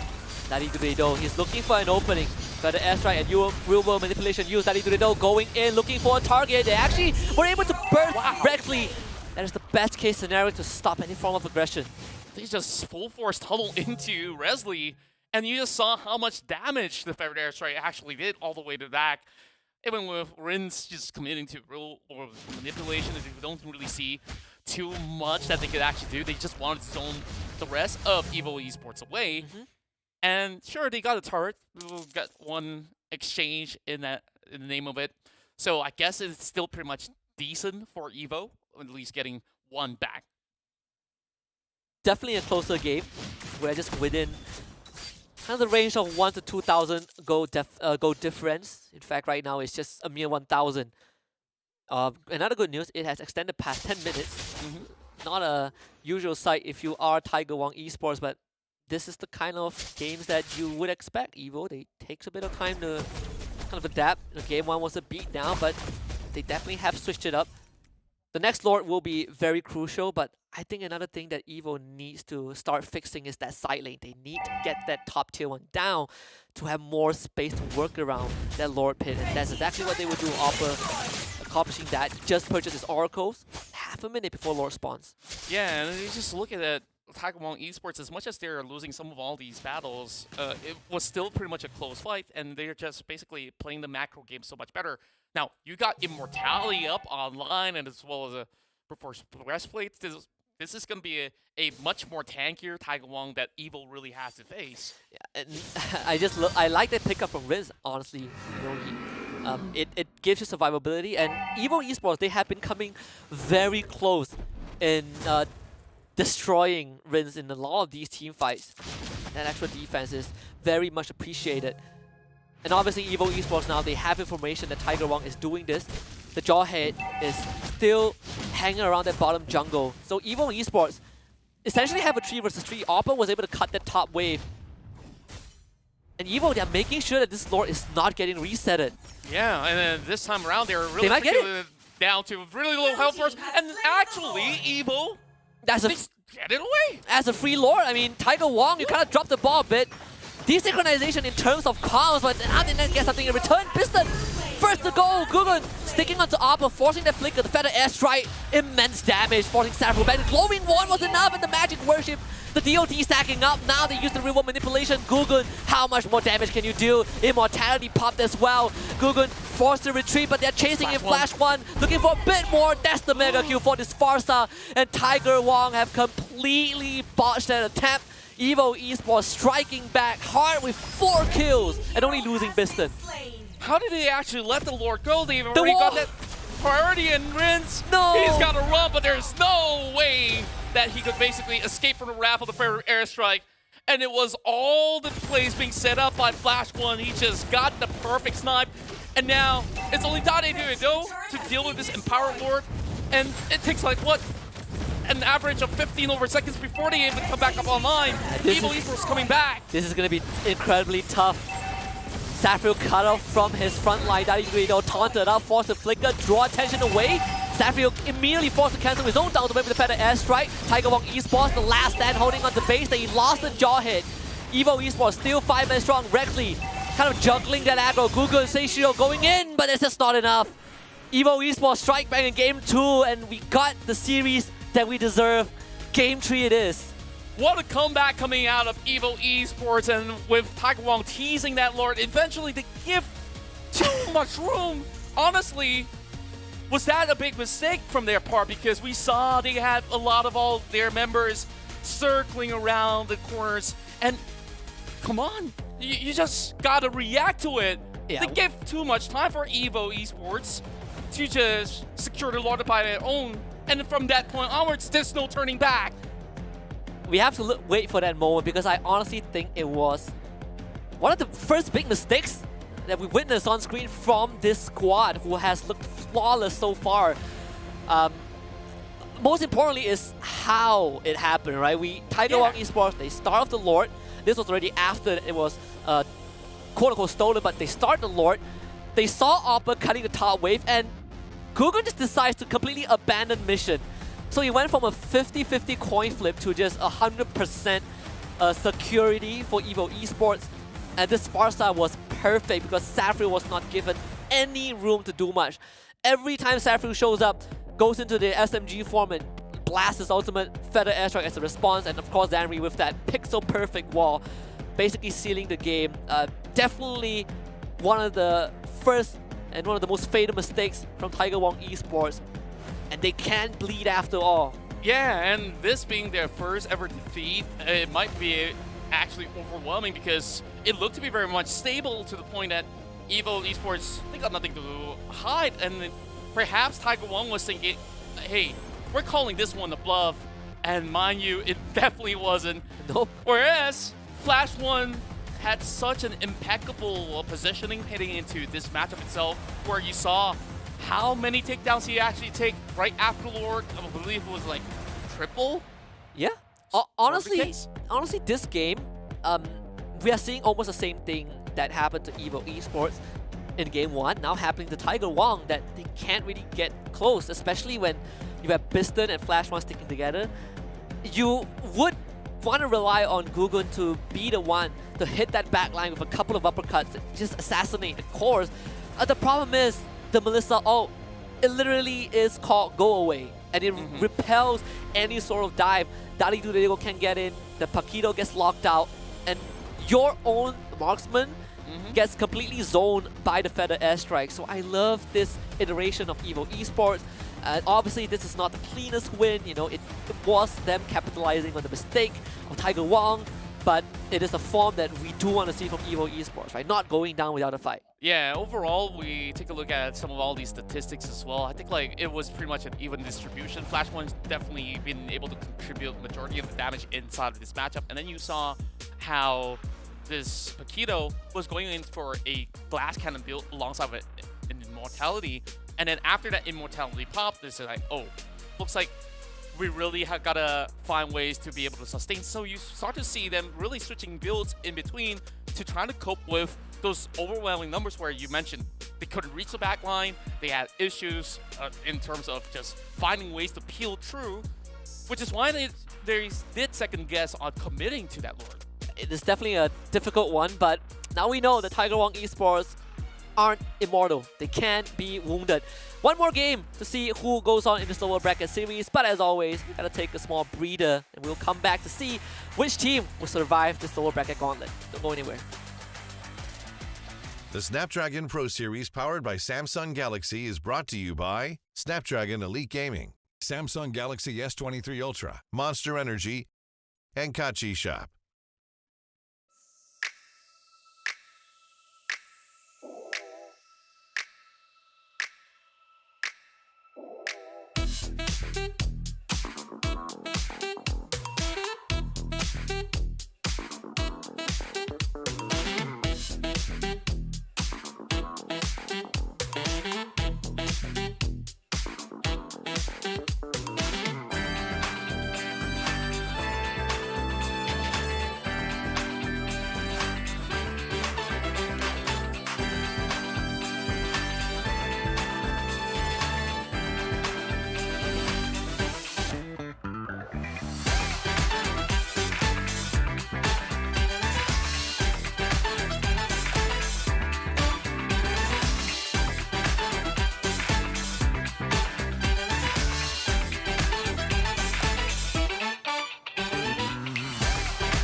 La la la la la la la la la la la.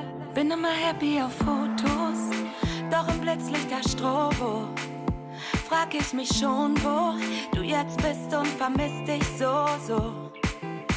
1000 Augen auf mir und ich schein immer zu lächeln und glücklich zu sein. Doch ohne dich fühle ich mich zwischen tausenden Leuten allein. Nur mit dir kann ich sein, wie ich bin.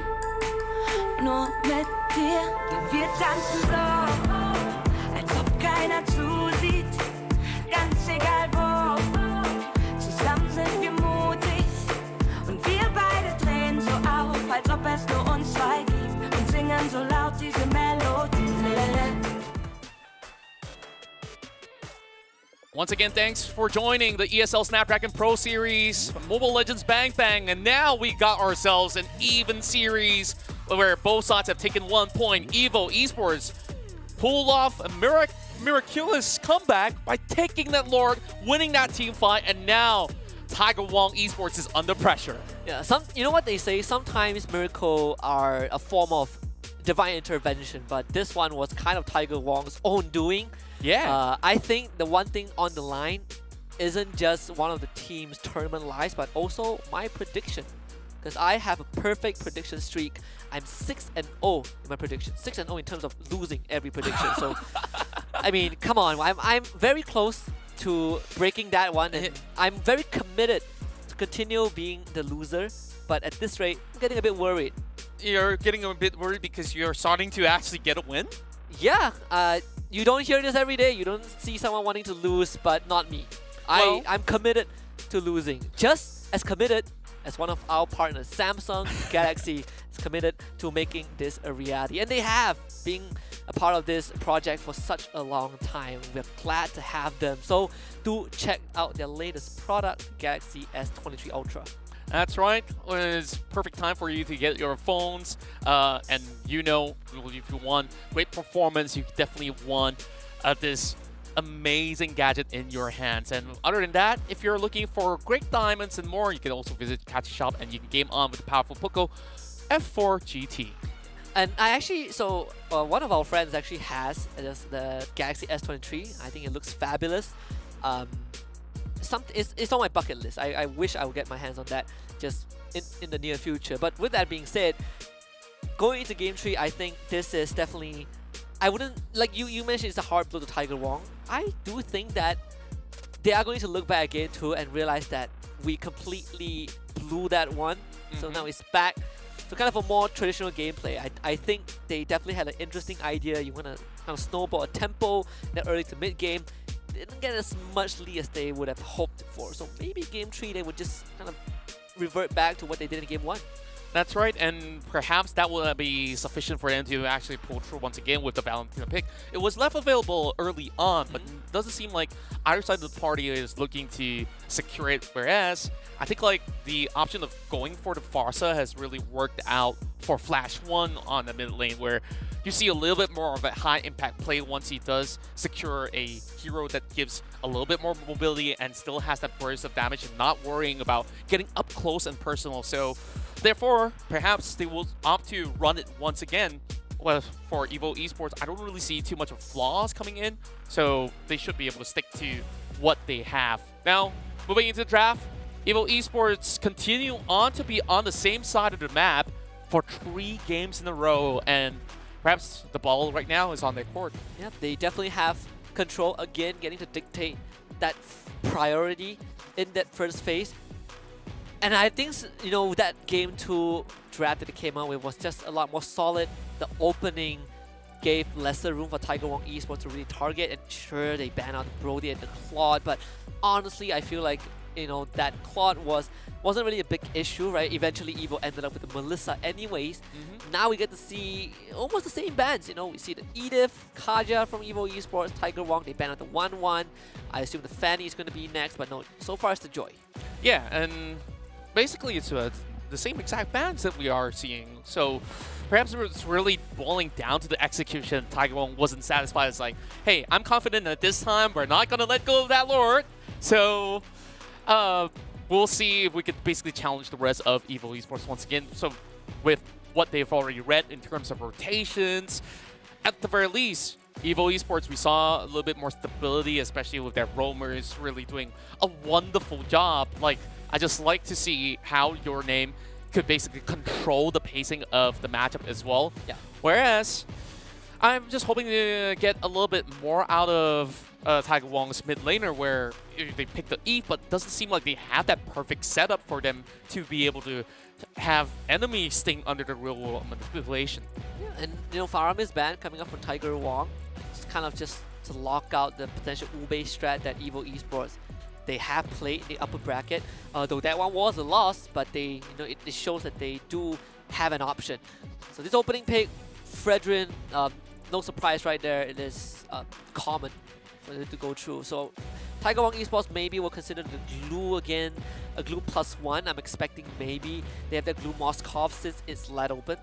Yeah, that would give them at least great sustain and heavy backline to be able to just shred through damage, and that also leaves Evo Esports to really think about, okay, how do we really want to find ways to get all the way to the back to catch this Moskov later on in terms of team fights, whereas their answer initially was to secure that Farsa. So does it mean that they will have to go for an early mid pick this time? I feel like it could be a choice. For Evo, I think the Farsa isn't too bad, right? Moskov is one of those few marksmen who has slightly shorter range. So if he's hitting you, you can definitely feather airstrike him. The glue though, same pick, kind of what we expected from Tiger Wong Esports as an opening. Evo Esports, they do go for the Farsa. I do hope that Tiger Wong now goes for the Valentina. You kind of have the counter feather airstrike if you can steal it instead of the Eve, but they get the Kadita. Wow. And there is a chance that this is a roaming Kadita. It's a pretty flexible pick, so it's either Zanri or Flash 1. If it gets on top of this Moskov, he disappears. Yeah, at least that you get a little bit more flexibility in terms of repositioning into the team fights and still dish a heck ton of damage. Now, of course, they want to get into the second phase of the ban with a little bit more access into the draft, whereas if you don't, then you will have many of all these marksmen being taken off, and they really relied on the Melissa as well in the past game. Now, Tiger Wong Esports will continue to bring the Martis back up online. The past matchup, we did see it being banned off, and we did see a couple of matches where Martis have been pretty much rampant when it comes down to going for either jungling or even when you're side laning Martis. It's still a little bit of a challenge to deal with him, considering how much mobility he has. Yeah, most likely a jungle Martis, though he has the option to play in XP lane, but there are better choices right now. Though I think, Martis is one of those few heroes that can completely ignore the Melissa ultimate. If he has a Shura, you kind of get that crowd control immunity, you get close to Melissa. Unfortunately, Martis alone isn't enough to do so. Tiger Wong now banning out those XP laner, targeting Opus, hero pool, so no Lapu, expecting the Yuzhong to get banned out as well as the last one from Tiger Wong Esports. So you kind of eliminate options for Evo to have this XP laner that can instantly dive your backline, right? They completely destroys Moskov in these fights. Farsa gets banned out by Evo. Loving this approach. Perhaps we're looking for an E ban from Evo coming into this final one. Yeah, Yuzhong gets banned by Tiger Wong. Yeah, you just really want to nitpick on all these tanky frontliners from Evo Esports, and then you could just give free reigns of access for this Martis to eventually find a flank angle and hope to catch out of this Melissa. Well, of course, it's still really difficult because Kadita can just basically poof away. Melissa does have a way to also go reposition herself very much safely. So, still a little bit of a difficult stance here if Tiger Wong really wants to go for a mage. Now, they don't have the Farsa. They can still go for Valentina, but whose ultimate are you trying to steal here? Kadita one isn't too bad, honestly. We'll see though. I think that Eve also isn't a bad option since that Xavier gets banned. Not sure if Tiger Wong plays a Lunox. It is, something that they can consider since right now they've kind of seen that. I feel like they're not sure where the Kadita is going, so they go for a safer pick. This is the first Lilia game that we'll see, but you have a defensive option, right? The Black Shoes kind of rewind time and allow you to regain those health, so not too bad of an approach from Tiger Wong. Yeah, I really do love the amount of burst damage that they could basically bring to the table, where you just focus fire onto getting your hands on this Melissa, and anyone that sends the way, you could still get a little bit more of that safety net with the Black Shoes up online.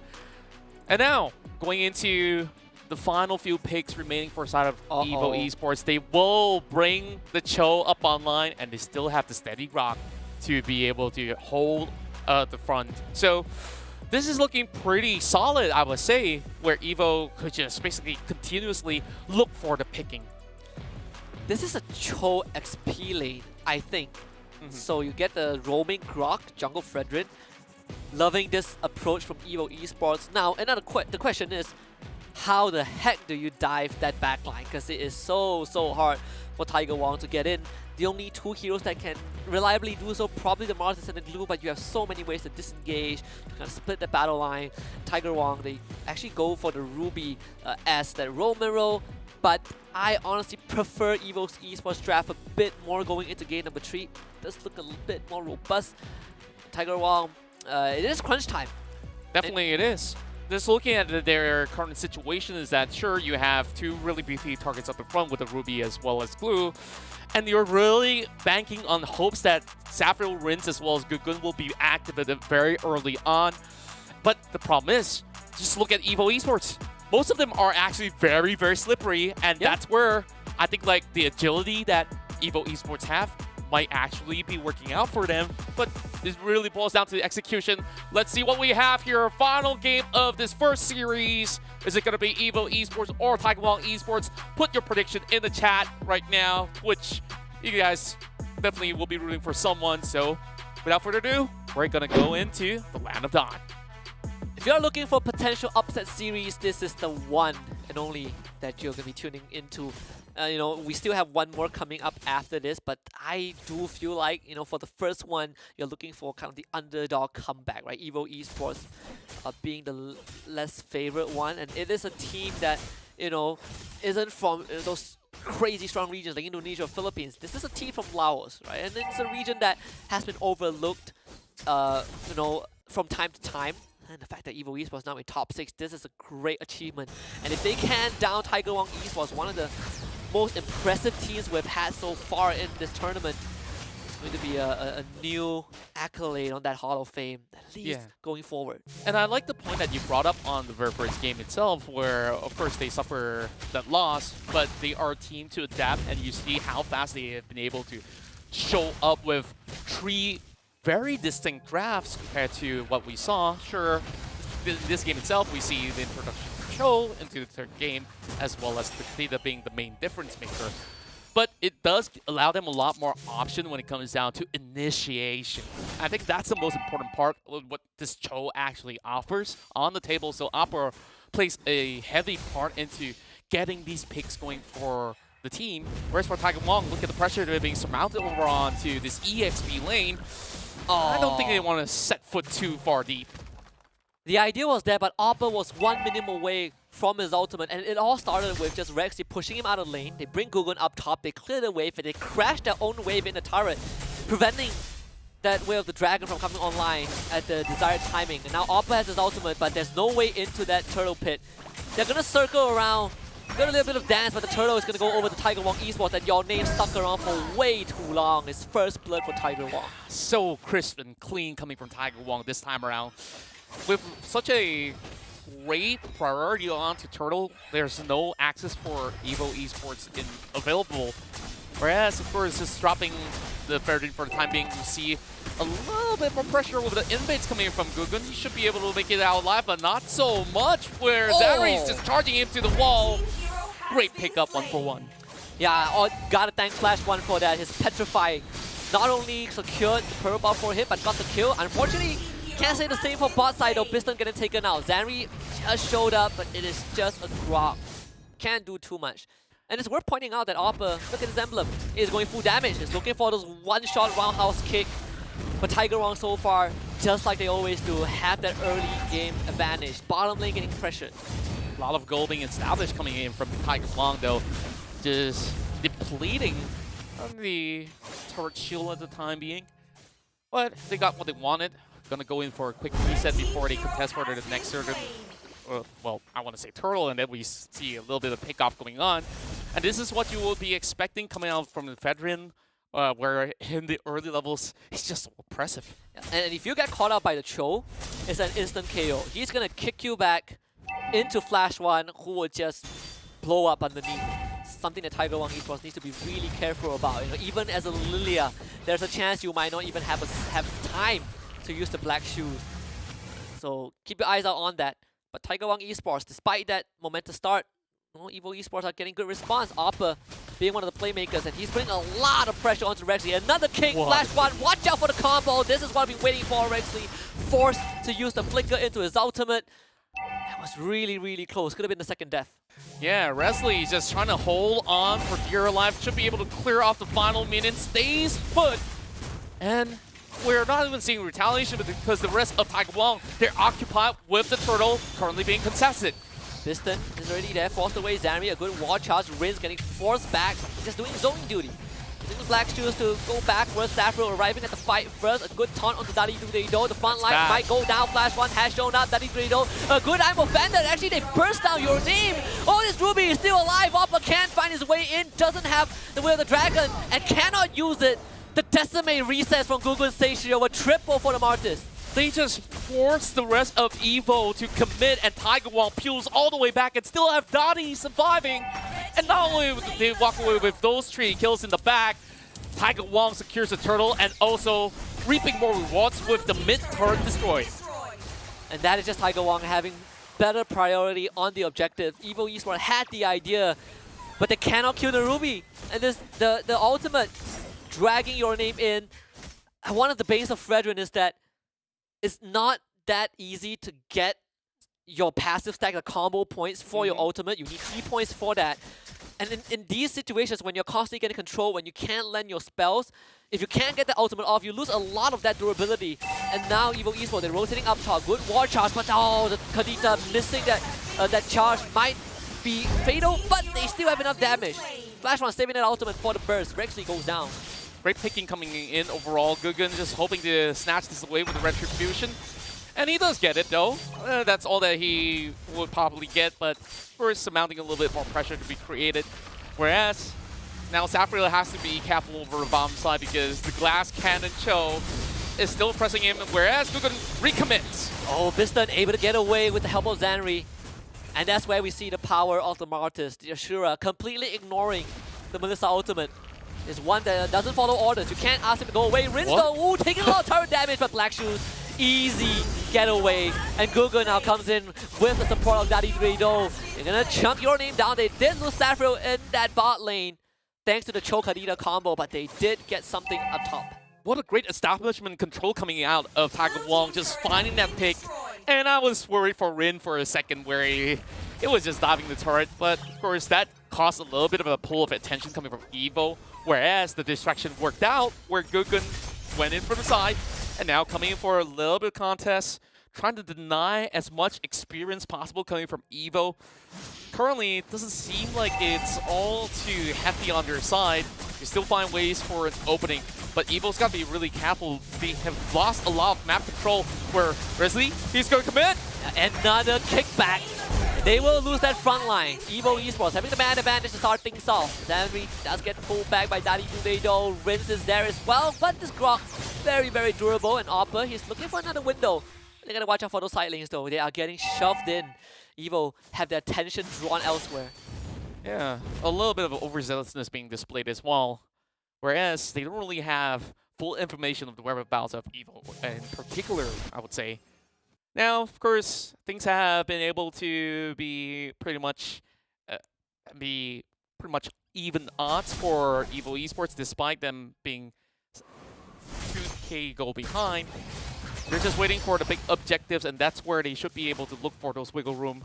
But Daddy Durido, he's been able to really seek out some of all these priority targets and just moving back into that turtle fight early on. The huge I'm offended that really land that blow onto multiple targets. Have been able to secure them so much in return. But EVO Esports, they're just hoping to find that pick once again, especially with Clan coming in. They forced Piston away from the rest of his team. Piston trying to hold on, but not enough. Rinse back to full health with that Black Shoes. The top tier 2 is down. Saffro going to work, pins your name against the wall. He gets pulled back by Resley. The Appraisal's wave isn't enough. Flash one, can he find a breath? Petrifies there. They blow up Saffro. Kind of dampen the damage dealers a bit. But Tiger Wong Esports still have the man advantage. Yeah, it's not really the most favorable position to be fighting in the jungle just like that.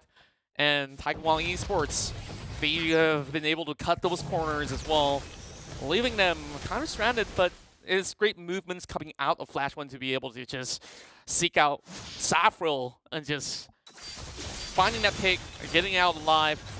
Not really giving much room for this Moskov to reach his power spike just yet, but the longer this game takes, Tiger Wong could scale up monstrously. But at the same time, I mean, you can still rely on this Fredrin. Lord is now up, available. 9 minutes on the clock, and we're also seeing Evo Esports having the choke so far away. I wonder if he's going to be able to make the cut. I don't think they can contest this Lord. Tiger Wong Esports, they're just going to burst it down. Evo forced to give this one away. You can see the intention is pretty much clear from Evo Esports. They are going to play the defensive game. They did take the top tier 1, but that's pretty much it. ALVA doing the best that he can. Tiger Wong now have established a decent lead for themselves. There's only one mission for Evo Esports. Blast Saffro before he can do too much in those fights. We saw the Divine Glaive second core item from Flash 1. It's all about that magic penetration. You want to not only be able to blow out Saffro, but in the event you catch a tank like Rexley or Dali Duredo, you want to be able to cut through the Athena shield as well. So Evo Esports, they are itemizing correctly, but they still need a bit more. Definitely do. Now pressure is on for the side of Evo. 2 members being pulled up top, and they won't be able to have Flash 1 joining into this heist coming in from Tiger Wong. They will eventually have to let this go, and there's no business for this Grok to be standing in the way. Xanri tries to get out alive, will force his element as he will try to reposition, and the rest of Evo just turning into their high ground, and they are just losing turrets after turrets. And I love how Tiger Wong Esports is reading this. If they don't see the Khadida on Chong on the map, they know that they can stick together. They have the man advantage, and no one risks getting picked off. Daddy Dorido is on the radar though, but ALVA is not in the right position to get any sort of catch. And Evo Esports, they're trying to look for these windows, but Tiger Wong Esports have been able to dodge Evo for the past minute or 2. Yeah. And from this point onwards, hitting the late game, I don't think that this Cho will be as effective as you want him to be. More and more of all these defensive stats are being established by the rest of Tiger Wong Esports. So he's got to be really careful when he does single somebody out with the Way of the Dragon. And Lilia is perhaps the party target, but with a Black Shoe online, you got to also think twice. It's definitely getting very dicey for Evo Esports. Good news is they still haven't lost any inhibitor turrets.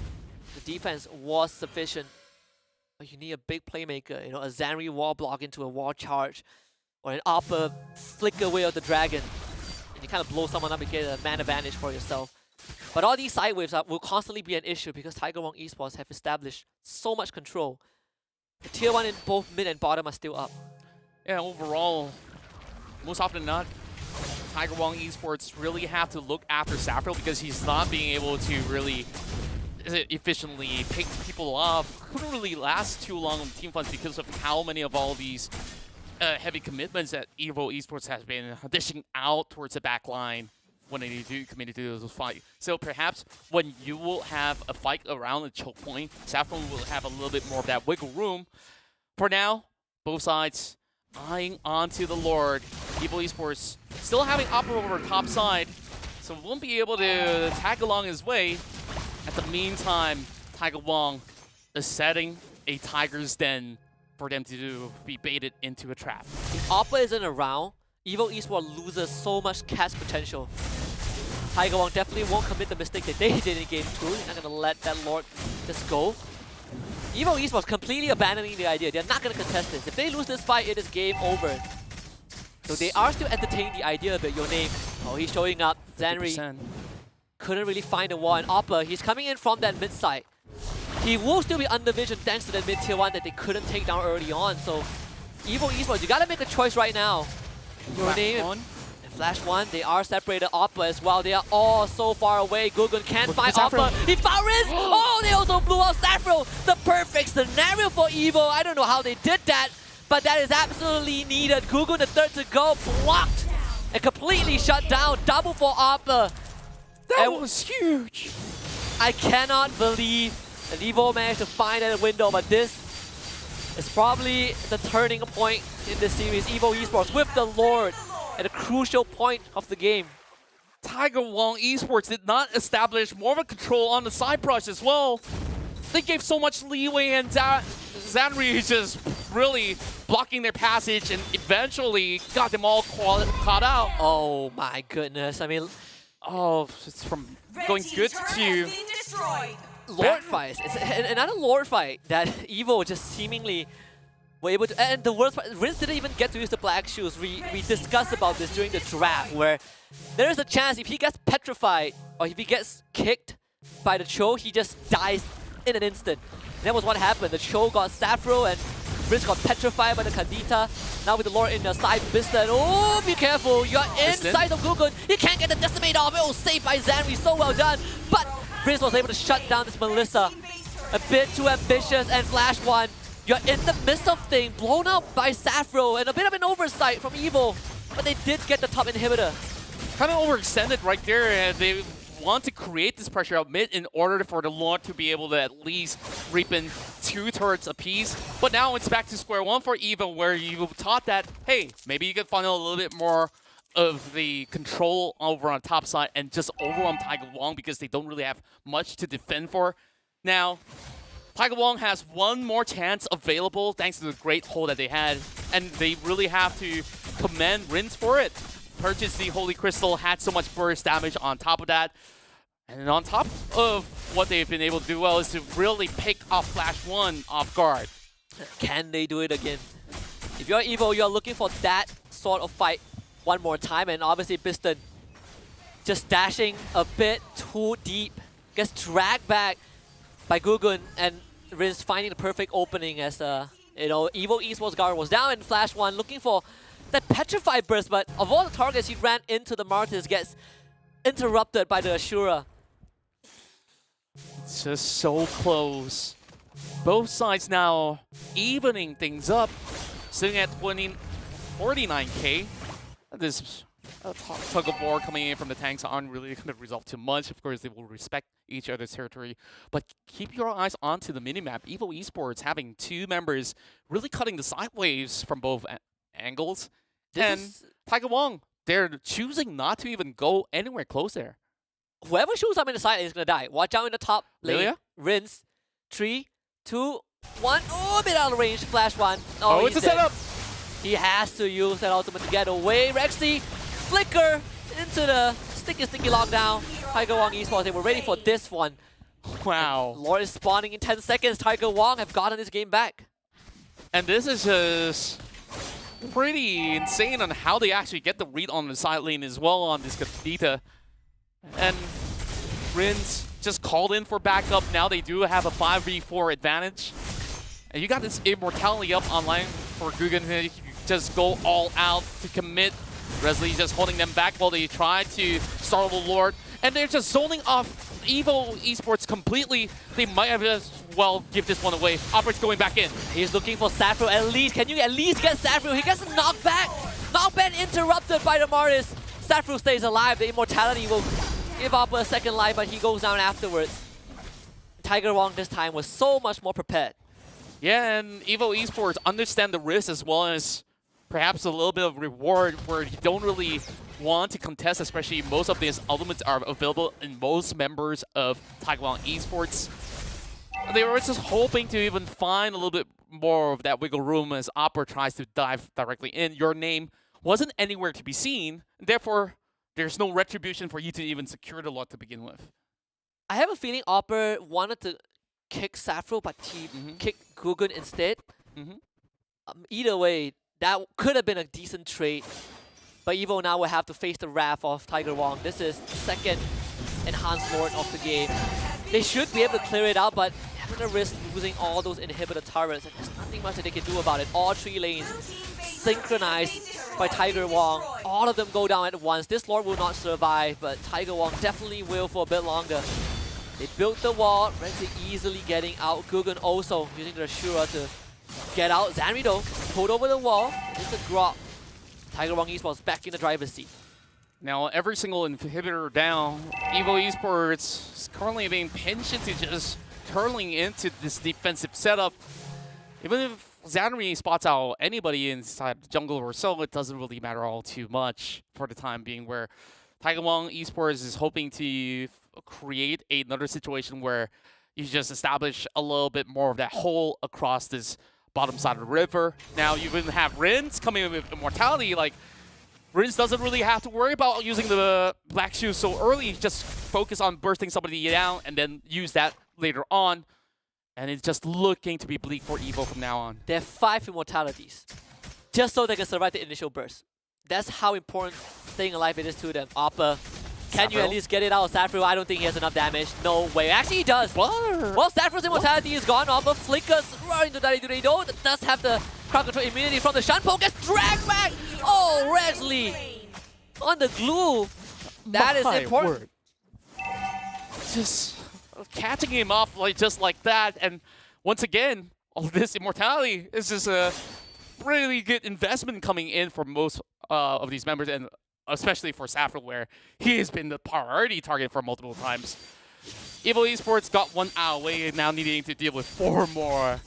And this is just going to get more and more difficult. Sure, they have some of their own, but it's not about enough for them to really sustain in some of all these fights, especially when you have this Ruby up front of your face. Dariduredo doing such a great work throughout this match that he has never faltered throughout the course of, like, what, 20 minutes? We're heading in the late game. Has not died once, and now this Lord.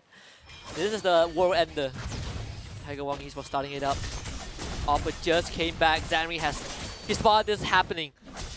All the ways in Tiger Wong's favor. Zanri, how much can you do? Flash 1. If you can get Saffron right now, it would be great. But I think Flash 1, he's forced out. Forced away. Dariduredo, he has to conceal. Pulls Flash 1 in.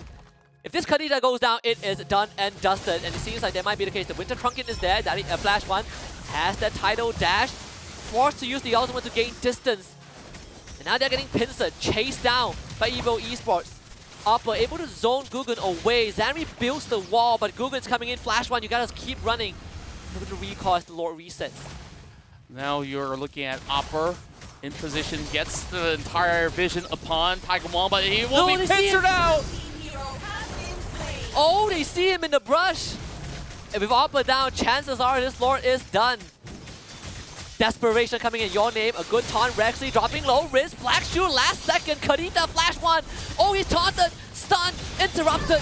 No chance to get that ultimate off. No Petrifiers. Rinse this time. Bearing the weight of Tiger Wong Esports tournament lives. Your name forms a goal. The Saffron delivers. Evo Esports absolutely wiped out. Tiger Wong with the skin of the teeth clutches out this deciding match. They survive the lower bracket. And just look at how Tiger Wong have been able to pull them into that pit itself, where Evo just giving the last stand, but they don't really have as much resources as they want to. Flash 1 already had his ultimate blown much early on, and he came back to the fray a little bit too late. And you just see Tiger Wong leaving not much of a mistake this time around. They may have lost the first Lord in the hand and gave 1 game away to Evo Esports, but this time they got it in the bag. 2-1 is where the results will lead, and Tiger Wong Esports continues their journey. Definitely not the cleanest of series. Tiger Wong Esports did struggle against Evo in the second and third game.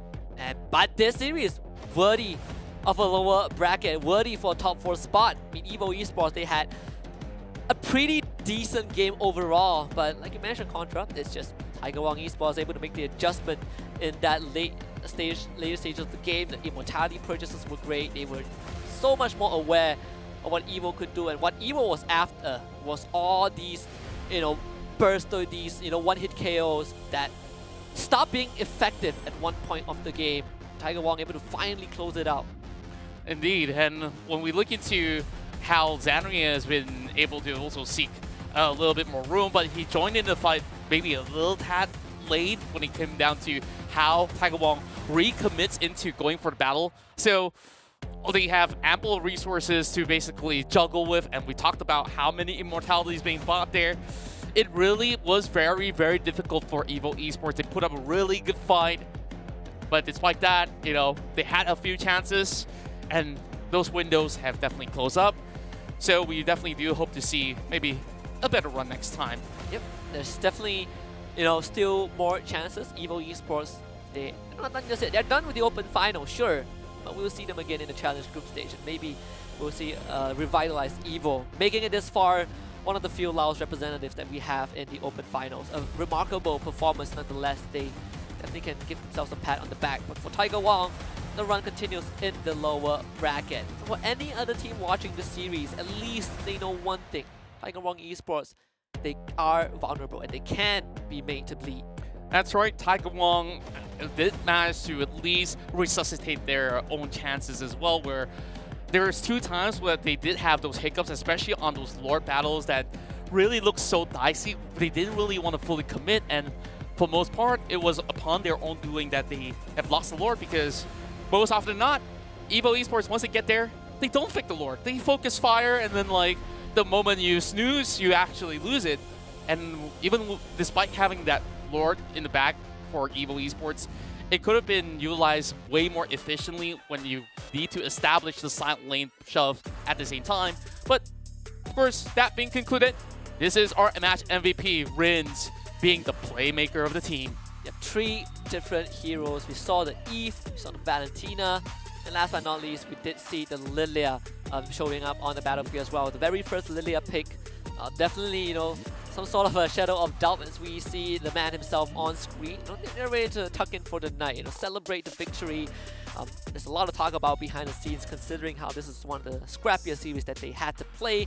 A lot of individual mistakes, a lot of a couple of miscommunications along the way. But the win is a win. They will stay alive for another day. Whereas for Evo Esports, we will bid them goodbye temporarily. No more Evo in the Open Finals, but again, Evo fans, Laos fans, stick around for the Challenge Group stage because they will still be around. That's right, and of course, we'd definitely like to thank Monster for letting the players unleash the bees. When you could definitely check out www.monsterenergy.com/gaming to find out how you can also unleash the bees. Yep. Bleed green and get the adrenaline going. They have Monster Energy powered the broadcast, well, at least power us, and powered the players when they needed it the most. And you know, I would say I want to see some Monster Energy highlights. But of course, coming up, we do have Sway Esports against ALVA 8, another series to behold. The final best of 3 elimination series for this evening that's coming up after this break. The Snapdragon Pro Series powered by Samsung Galaxy is brought to you by Snapdragon Elite Gaming, Samsung Galaxy S23 Ultra, Monster Energy, and Kachi Shop.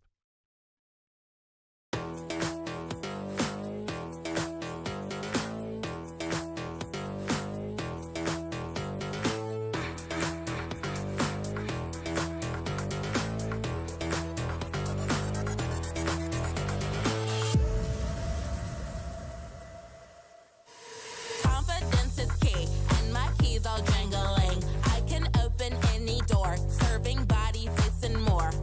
Confidence is key, and my keys all jingling. I can open any safe, serving body, hair, and face. Confidence is key, and my keys all jingling. I can open any door, serving body, face, and more. Confidence is key, and my keys all jingling. I can open any safe, serving body, hair, and face. I'm a stunner, yes, I'm the star. I set the tone, yeah, I raise the bar. I go to work, I make it look easy. Play hard, work smart, I'm easy breezy. Sugar daddy, no, that's honey. Don't give him any sugar, he suckers me all his money. Wanna live lavish, you need a clue? Then look to me, I'll tell you what to do. Repeat after me. Confidence is key, and my keys all jingling. I can open any door, serving body, face, and more. Confidence is key, and my keys all jingling. I can open any safe, serving body, hair, and face. Now bring it out, it's your time to glow. You all the baddest, put on a show. Don't be afraid, let everyone know. Don't be shy, just lose all control and work it. Go hit a full split, tear up the floor. Go ahead, snatch those whips. Repeat after me. I am the vixen, I am the stallion. I don't need fixing, but I do need all your attention. All these diamonds on me, they glisten. When I talk, yeah, everyone listens. Cause I'm somewhat of an addiction. Now work those hips and thighs. You're out here changing lives. It's time, so let's get wild, wild, wild, wild. And put in work. Work, work, work, work, work, work, work, work. Put in work. Work, okay. Work, work today. Work, work today. Work, work. Confidence is key, and my keys all jingling. I can open any door, serving body, face, and more. Confidence is key,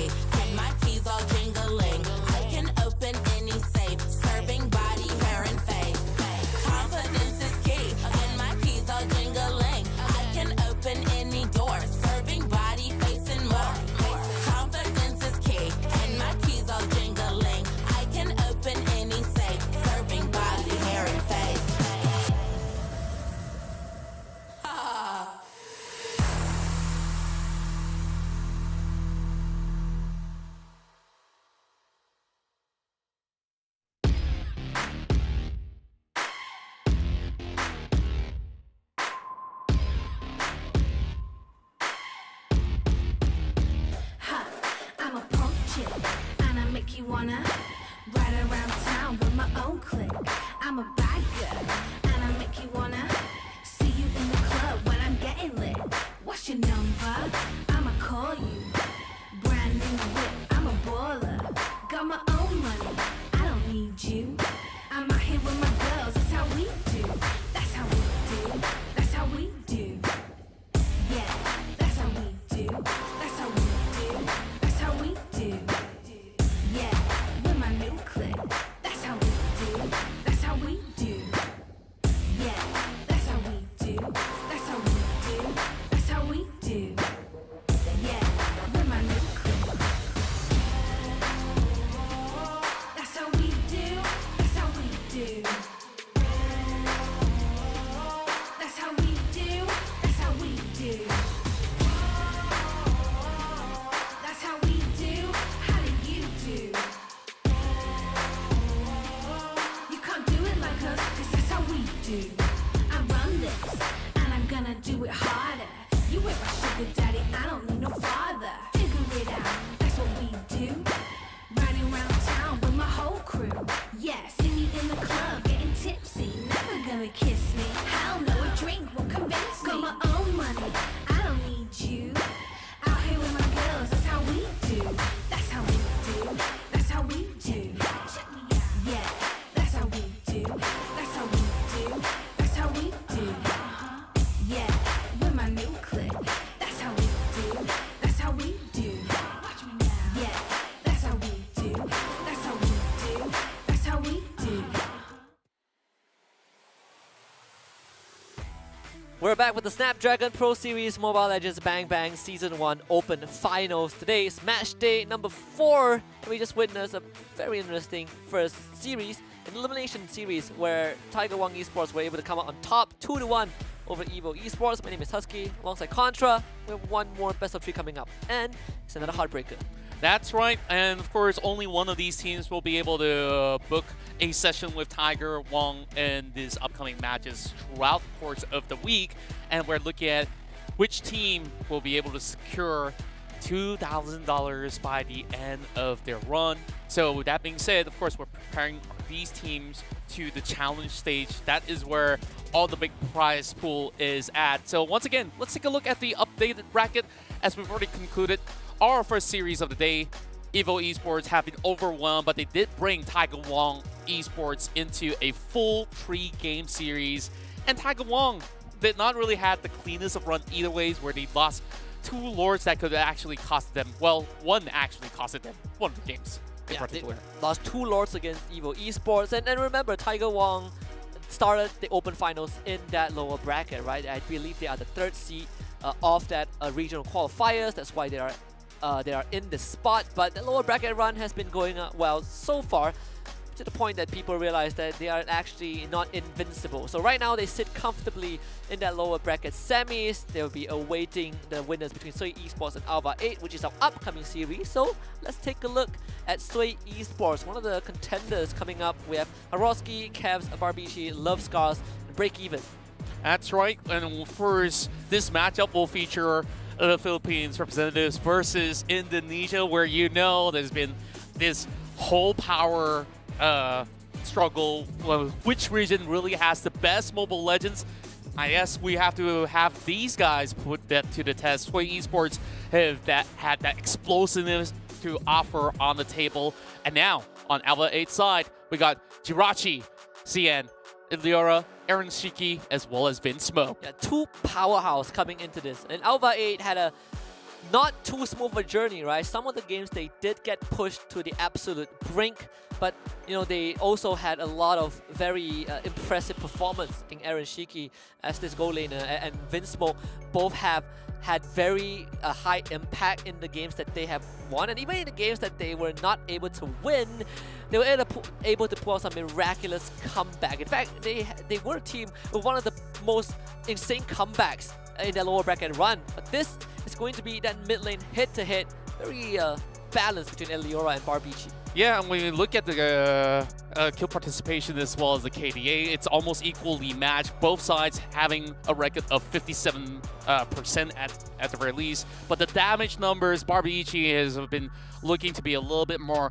damage with the damage per minute, and this is where we will definitely have to fixate our eyes on both respective mid laners, where they definitely don't hold back punches. Yeah, absolutely not. And you know, if ALVA 8 has shown us such a good comeback in last week, that actually at least proves one thing, right? This team doesn't give up, and they do have certain ways, and their defense is actually really good when push comes to shove. But against a team like Sway, I think that will be put to the test one more time.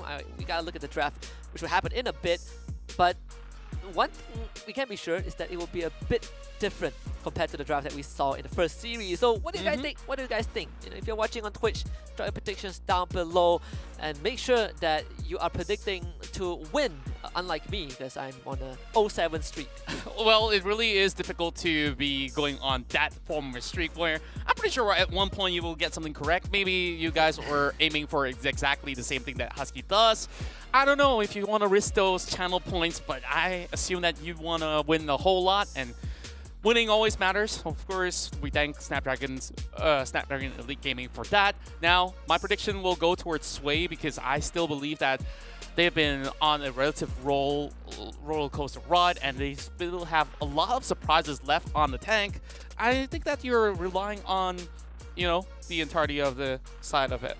LV8 to be able to really hold up another comeback. I I think this is definitely a harder series to predict. You know, it is hard to consistently win, but it's harder to consistently lose. Like I'm too far down the rabbit hole to back off right now, so I might as well go through with it. But yeah, this is a series, definitely a tighter one between these two teams. You know, I think Sway coming into this best of 3 does feel like they had a slightly smoother journey, though the games that they played weren't necessarily the shortest as well. So I think, you know, if we're looking at that late game, we're really testing the tenacity of ALVA 8. Exactly, and I'm just looking forward to the drafts that's going to be underway really soon. What could you basically tell me more of the playstyle of both ends? Because you did cover the earlier brackets itself, especially for Sway. I believe that they were from the upper brackets. Yeah, they were from the upper brackets. Unfortunately, they were not able to continue the upper bracket run. But I think one of the few ways that Sway has really liked to play the game is, we put the meta picks aside. I'm looking at that jungler. I think that is where most of the impact comes from if you're Sway Esports. Whereas for ALVA 8, it's all about that gold laner, that mid laner and gold laner. That's right, all about that hyper roll if that's going to be the case. So therefore, let's jump on board into this matchup. We're about to begin the drafts right here, right now. ALVA 8 will start off with the very first ban. Sway Esports will have to counteract, but of course, sometimes certain teams will actually prefer to be on the other side of the spectrum where you get 2 priority picks at a go. And it's all kind of like the reactive pick, right? We talk a lot about being on blue side, having the first move, but we have seen scenarios where being on red side actually gives you an edge, and there are certain games where the draft was basically won on that red side first phase, where your first 2 picks completely shuts down whatever the blue side opponent wants to do.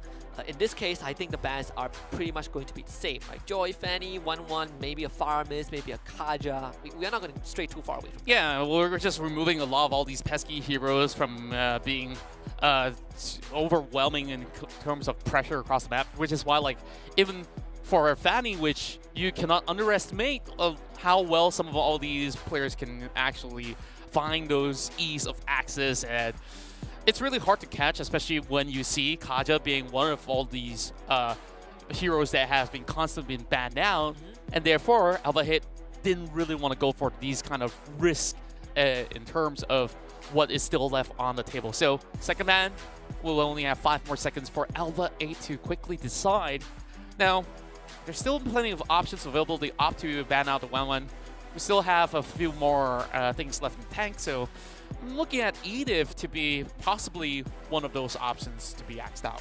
Definitely has risen in popularity in the past few play days. We finally see the glue being taken out. One of the few heroes that was completely ignored in game number 1. It was banned in game 1 between Evo and Tiger Wong, but game 2 and 3 was let right through. Well, actually, it wasn't banned. It was actually picked in all 3 games. Yeah, in all 3 games, right? Once by Evo and twice by Tiger Wong.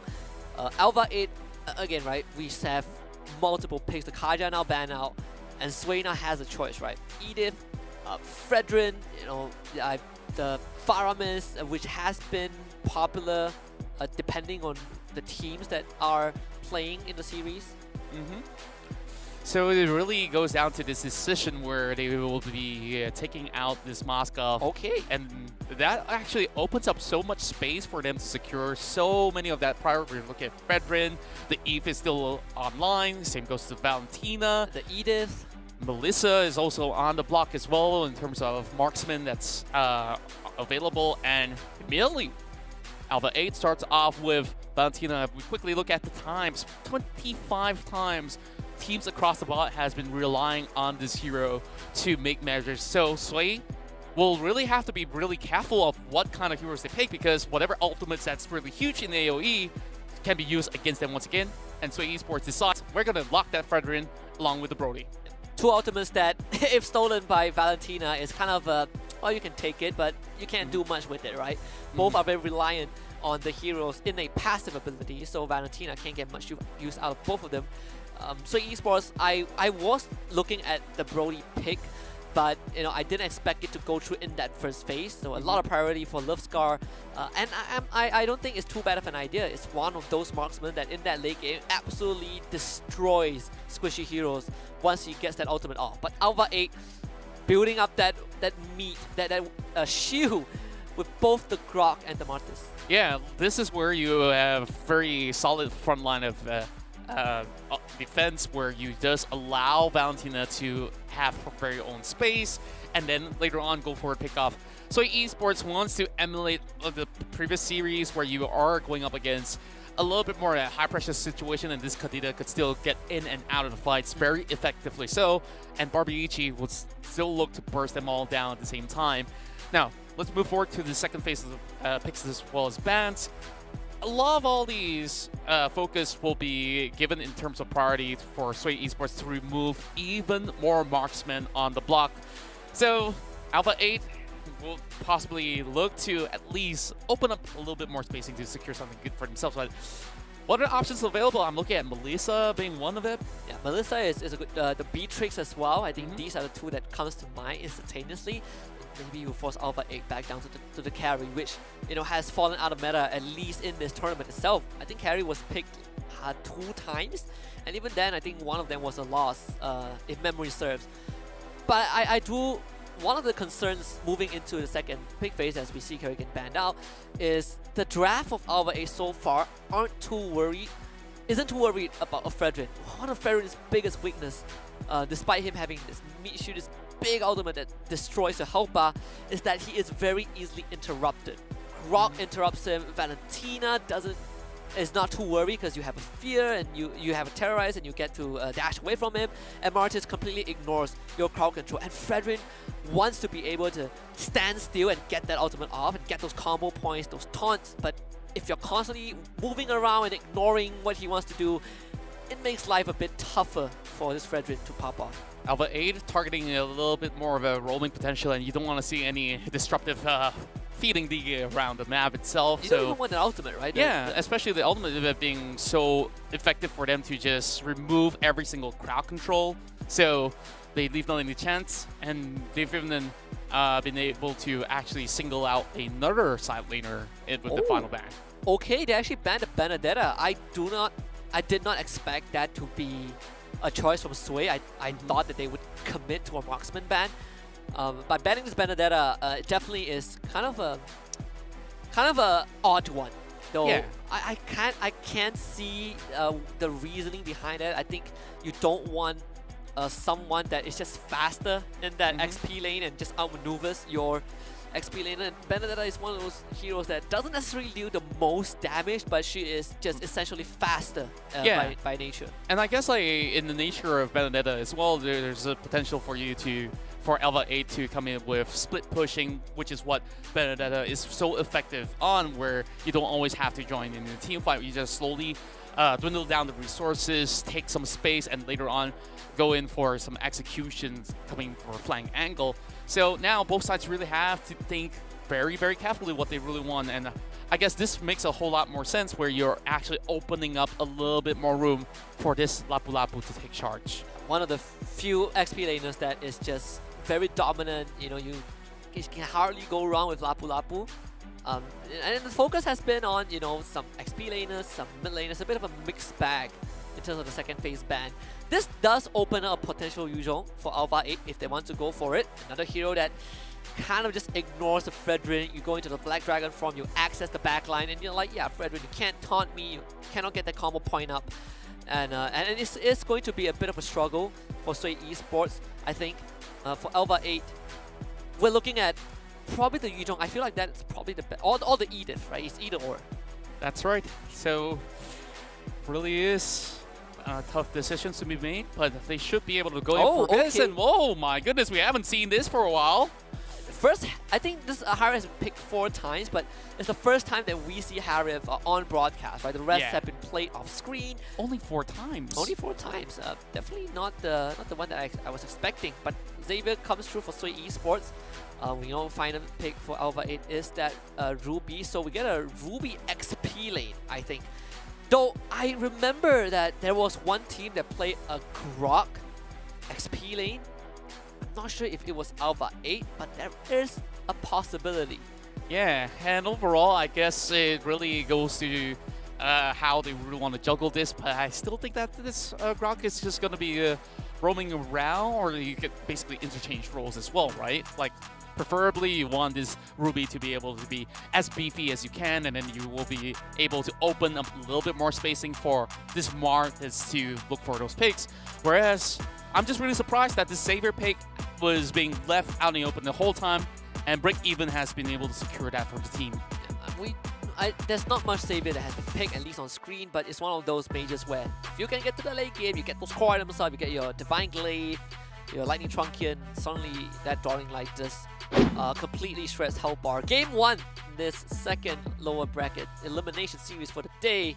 It's going to be ALVA 8 against Sway Esports. Once more, all eyes are on that mid lane, and you know it's very normal as a Xavier that you get kind of pushed out by a lot of these, you know, popular mid laners. He's just gonna take the punishment. It's all about being able to clear out the wave.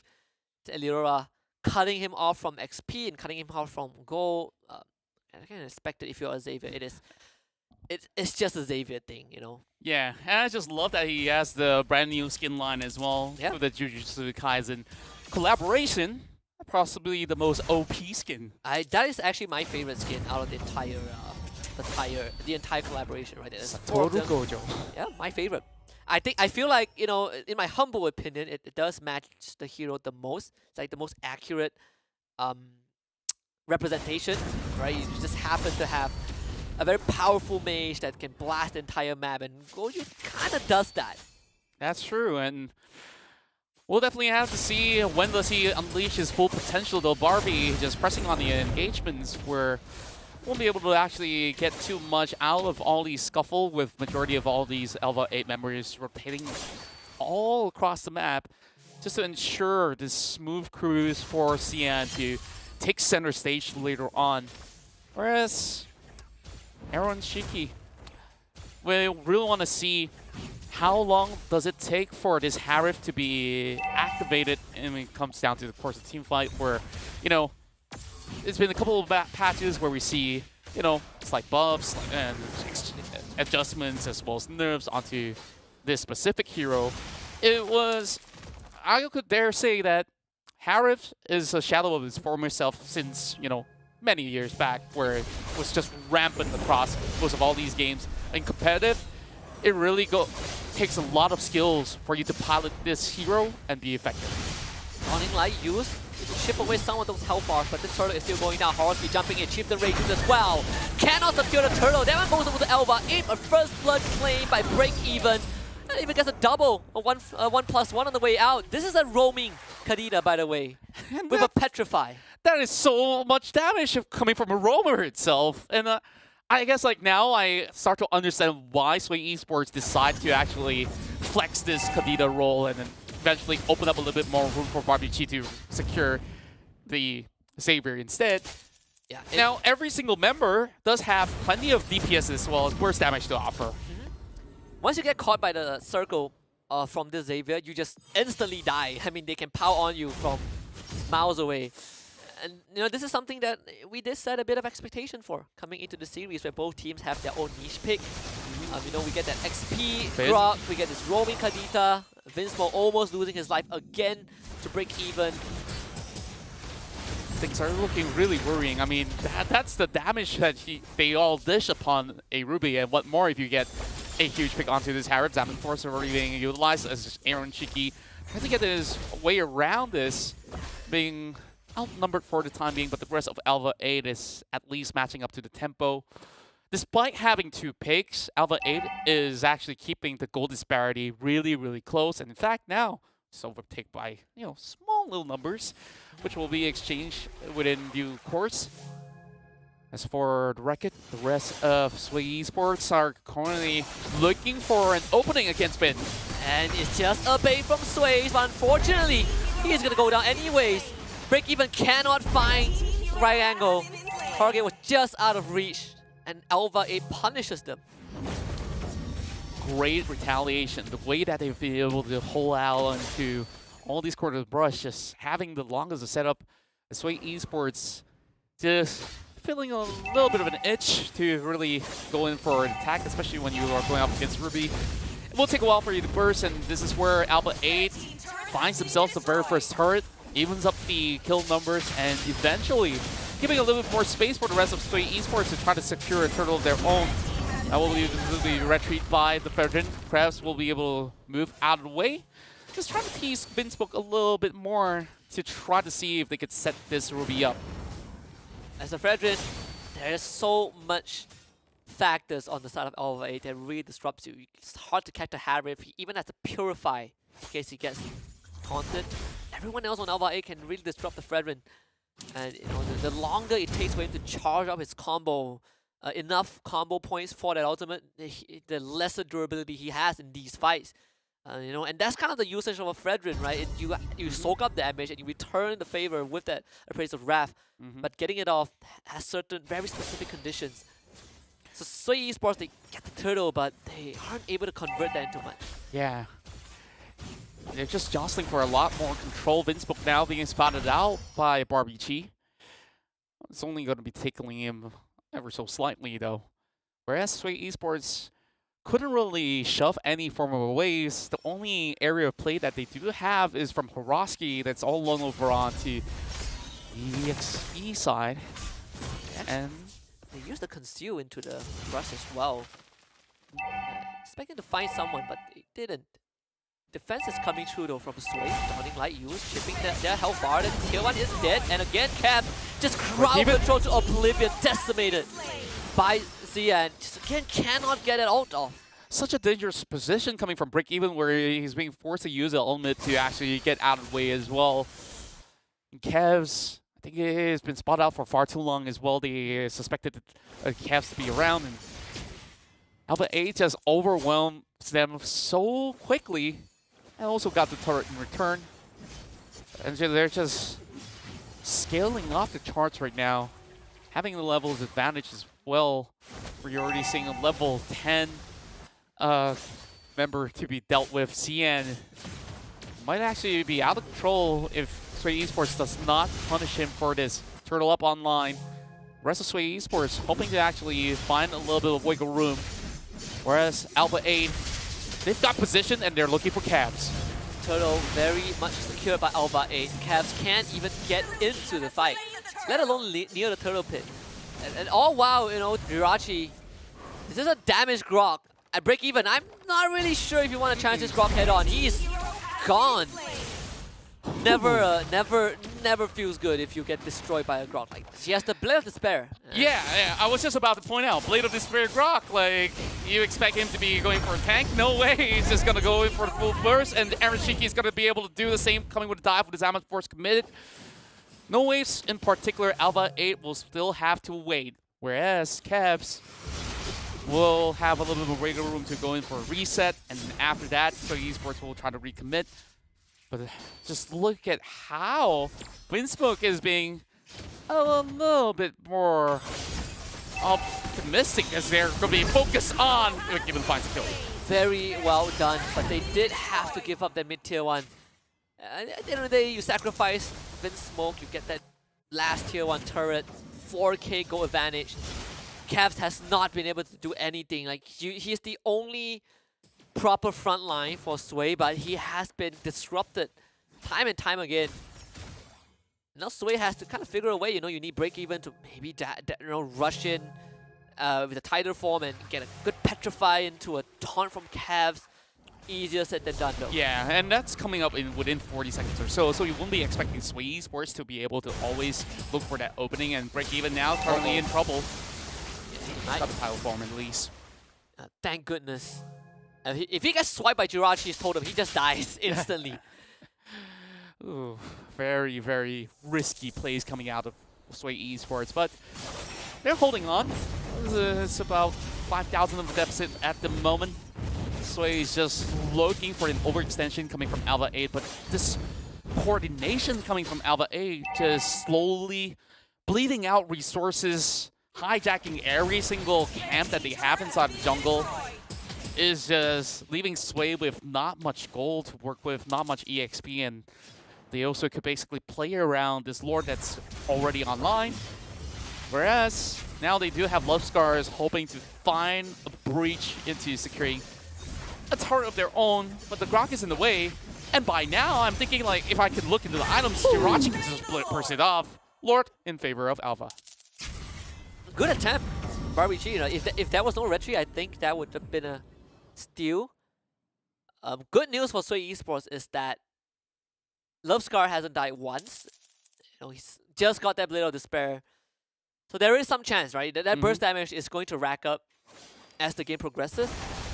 The question is, can they hold on? Well, what on earth? Yeah, that's the problem.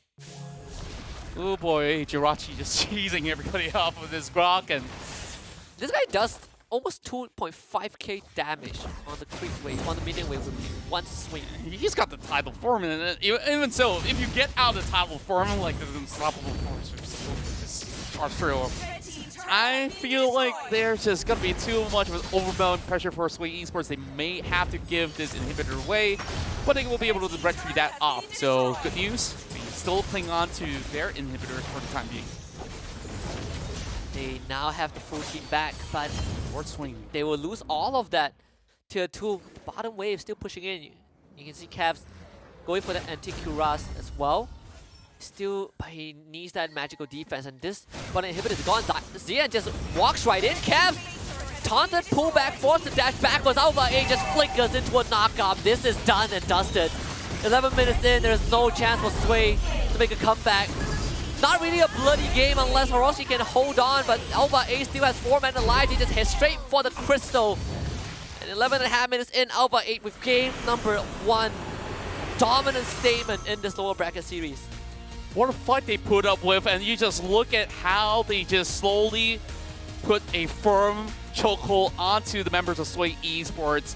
Little by little, with those advantages, they have been able to thrive and just basically make their way in, especially having such a great setup with every wave crashing out. And ALVA 8 now propels their way forward, 1 point up in the series. And ALVA 8 just looking so much better today compared to last week when we saw them struggle a bit. I believe against Aero 404, but yeah, they did struggle in their lower bracket series. This one, incredibly crisp. So Esports, yeah, you got a bit of cheeky kills, but when your Kadita, who is supposed to burst the target, gets destroyed by a Grok, that's where you know there's a bit of a problem. And it was something that we established after seeing the first 3 picks from ALVA 8. This Fredrin will not be able to do anything in these fights. Can't get his ultimate off. In fact, Cavs has not used his ultimate a single time in this game because he simply couldn't. Yeah, there was really no opening window, and there were so many instances where he was also caught into unfavorable positions where it just opens up so much room for ALVA 8 to just have so much room to target. Look at Jirachi! Blade of the 7 Seas, Blade of Despair, and you have Malefic Roar to be topping on this Grok. This guy is having a blast in this match. Haven't seen this for a long, long time, but Jirachi sure brings back memories. ALVA 8, this is one of those games where it's like, yeah, it's 10-4. It's not as bloody as a lot of games that we've seen. It's not those scrappy fights. This is meticulous from ALVA 8. Very, very surgical.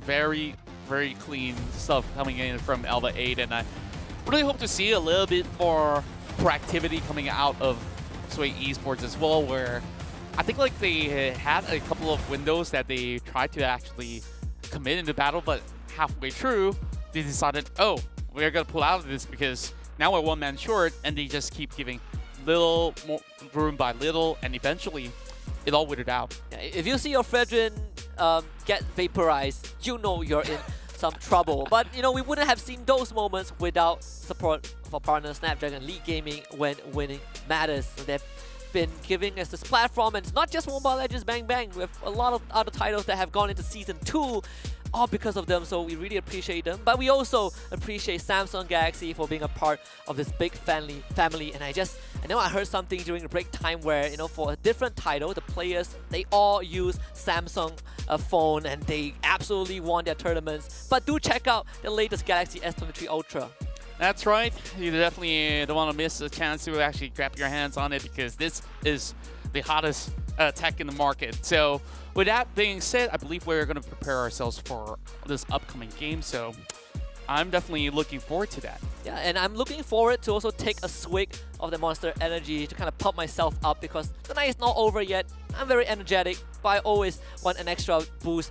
Monster Energy, check them out, www.monsterenergy.com/gaming. And while I'm at it, I might as well just top up some great diamonds in my own ML. So check out Kachi Shop, because that's where I do my top ups. They have the best deals, so you want to do that as well. We're gonna head for a break, and while I revitalize myself, get some extra diamonds in my account, you guys can also take a short breather. We'll come back for another game, Game 2 of this lower bracket series.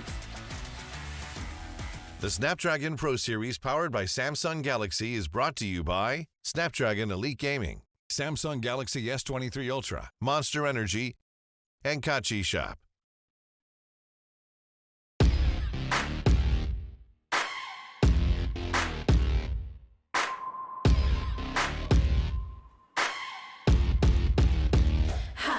I'm a punk chick, and I make you wanna ride around town with my own clique.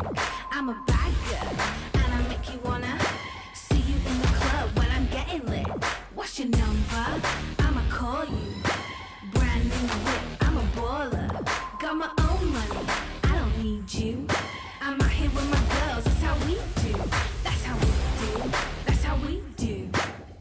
Yeah, that's how we do. That's how we do. That's how we do. Yeah, with my new clip. That's how we do. That's how we do. Yeah, that's how we do. That's how we do. That's how we do. Yeah, with my new clip. That's how we do. That's how we do.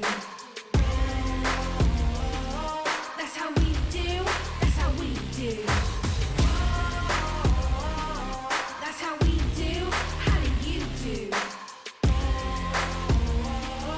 You can't do it like us, 'cause that's how we do. I run this, and I'm gonna do it harder. You ain't my sugar daddy, I don't need no father. Figure it out, that's what we do. Riding around town with my whole crew. Yeah, see me in the club, getting tipsy. Never gonna kiss me. Hell no, a drink will convince me. Got my own money, I don't need you. Out here with my girls, that's how we do. That's how we do. That's how we do. Check me out. Yeah, that's how we do. That's how we do. That's how we do. Yeah, with my new clip. That's how we do. That's how we do. Watch me now. Yeah, that's how we do. That's how we do. That's how we do. Yeah, with my new clip.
Welcome back to the final series here in the ESL Snapdragon Pro Series. Mobile Legends Bang Bang. We are still in the midst of the series between ALVA 8 as well as SINAI Esports. I believe it was ALVA 8 that actually secured the very first point. But of course, with that being said, we definitely want to see what else is still left in the tank in this series where we saw a really offensive Grok to just obliterate the veteran, where I don't think they were that stood a chance against it. It's one for the books, right? I think the Kadita break-even is going to have nightmares getting one-shotted by the Grok. But of course, ALVA 8 one game away from proceeding in this lower bracket and going up against Tiger Wong tomorrow. But for now, SINAI Esports, they're not out of the fight just yet. But there's a lot of thinking to do though, because from the drafting phase, from the get-go, it's already kind of obvious that ALVA 8 had the numbers with those first 3 picks.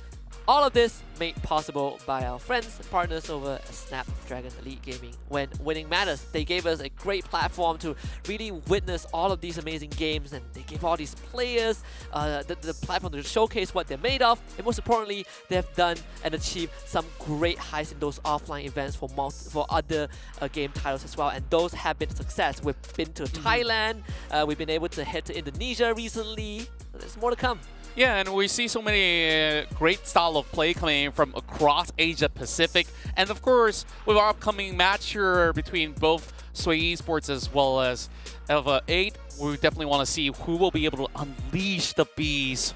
Well, of course, with the help of Monster Energy. On top of that, you could definitely check them out on their website later on. We'll pop up that link. But this is where it becomes really important for SINAI, not only to really show that they still have a lot of ideas to match up against ALVA 8's grass hole, where they were thrown a little bit of a curveball with that Grok. Now they have suspected it. Maybe they want to see perhaps there's another alternative that they could basically utilize to counter-react to it, to punish some of all these very, very aggressive and, dare I say, greedy draft coming in from ALVA 8, but it did work out for them. So it really is going to be the tipping point for the team to be able to find their way into drawing the series. And hopefully, if you are SINAI Esports, you can find a way to turn this around. And this is ALVA 8 on your screen right now, and just looking so much more composed today in the series against SINAI Esports, at least for game number 1. There's very little margin for error as we head into the draft. SINAI Esports on blue side, ALVA 8 on red. So a change of size, a change of pace. But will that affect the result? I think the bans most likely will be the same. But I do wonder if ALVA 8's game 1 would force SINAI Esports to really consider certain bans that they didn't want to take out. Yeah, overall, I think what they have drafted early on did have certain offerings, but it's just that the fact that they need somebody to be able to find ways to activate this veteran, and they've start off this draft here, removing the glue. It has been extremely disruptive for most of the teams to deal with, and we absolutely understand why. We'll possibly see ALVA 8 sticking to the same sort of bans where they did go in for the one-on-one ban early on, and will remain unchanged for the time being. And just look at both sides. They're both in their gaming houses, and these two up-and-coming teams across Asia Pacific really have invested so much effort into, training and scrims. It's always time to put that to the test. Sure, their lifeline of the tournament may not be at stake, but the more prize pool you win, the better, right? I mean, they are still qualified for the challenge group, so this is again just for prize pool. We're looking at the 2 strongest regions in Asia Pacific, Indonesia and Philippines. Obviously, across the last 4 M series, 3 of them have gone to the Filipino teams. With Brand, with Blacklist, and we have Echo for the recent one. So Philippines as a region up 3-1, but that's just kind of a figurative at the highest level. I think Indonesia also has very, very concentrated talent pool. It's just way too much good players. It's just a very tight competition. In this case though, ALVA 8 definitely showing a lot of that flair that we expect from that region. SINAI Esports, with the Moscow ban, I think the one thing that I really do feel like deserves a lot lesser attention is Moscow ban in the first phase. I personally don't feel like it is a must ban. But judging by the success rate that he has, it's understandable why teams decide to take it out. Exactly, and SINAI Esports this time around decides to completely remove Valentina, though they do have that first pick option where I believe other form of heroes would be prioritized, no Monkaja, and another constant ban that we've been seeing thus far has been on Fanny. The question is, does ALVA 8 really want to leave that one open? Most often than not, you don't really see a first pick Fanny all too often anyways. Yeah. And normally with the Kaja ban out, a Kaja is kind of those direct picked if you see a Fanny or any assassin, right? If assassin dives in, you just Divine Judgment and you blow him up. Another substitute option is the Franco. Those are definitely less effective. The Ling gets banned out by ALVA 8, so Fanny is left open, but if you're so confident, that means that ALVA 8 has a response to it. Now, if you're Sway, you're thinking, do I want to go Fanny and try to have a draft that snowballs this hero? Or do I want to let Fanny go and counter it? Joy, first pick, absolutely loving this. We don't really see it get let through, so Sway picks it up. Yeah, and ALVA 8 does have more options available as well. They can get that Fanny through. At the same time, I think like if they do get that first pick onto this Fanny, I believe there's many ways that you can deal with a Fanny. But remember this, we also forgot to mention there is also Faramis, and therefore ALVA 8 goes ahead to secure that for themselves. And especially when you have things like a Kufra available, like perhaps maybe it's better not to have that Fanny. So Jirachi, they are going to secure that for themselves this time. A little bit of a difference, but now paired with Faramis, perhaps you can still have a little bit more of that constant pressure being set. So what is SINAI Esports going to respond with? So the one thing about Faramis is aside from the Cult Ultra, which keeps you alive in these team fights, it really messes up heroes with mobility because you just drag them back. You just chain them out and you drag them back.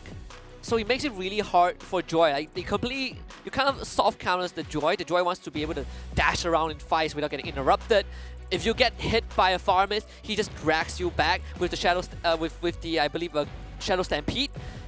So it kind of negates what the Joy can do, but it cannot really stop the Grok and the Martis. They both have spells that ignore crowd control, so that's one of the ways to ignore it. But I'm seeing a potential Ube strat from ALVA 8. That Estus is still left open. Yeah, this could be a huge pick potential as well, and for the time being, ALVA 8 secures their very own marksman. They're looking at this carry to be able to shred through whatever tanks that they bring in the way. So SINAI Esports, maybe if you want to look into other alternatives, do you want to bring an assassin on board if ever the case?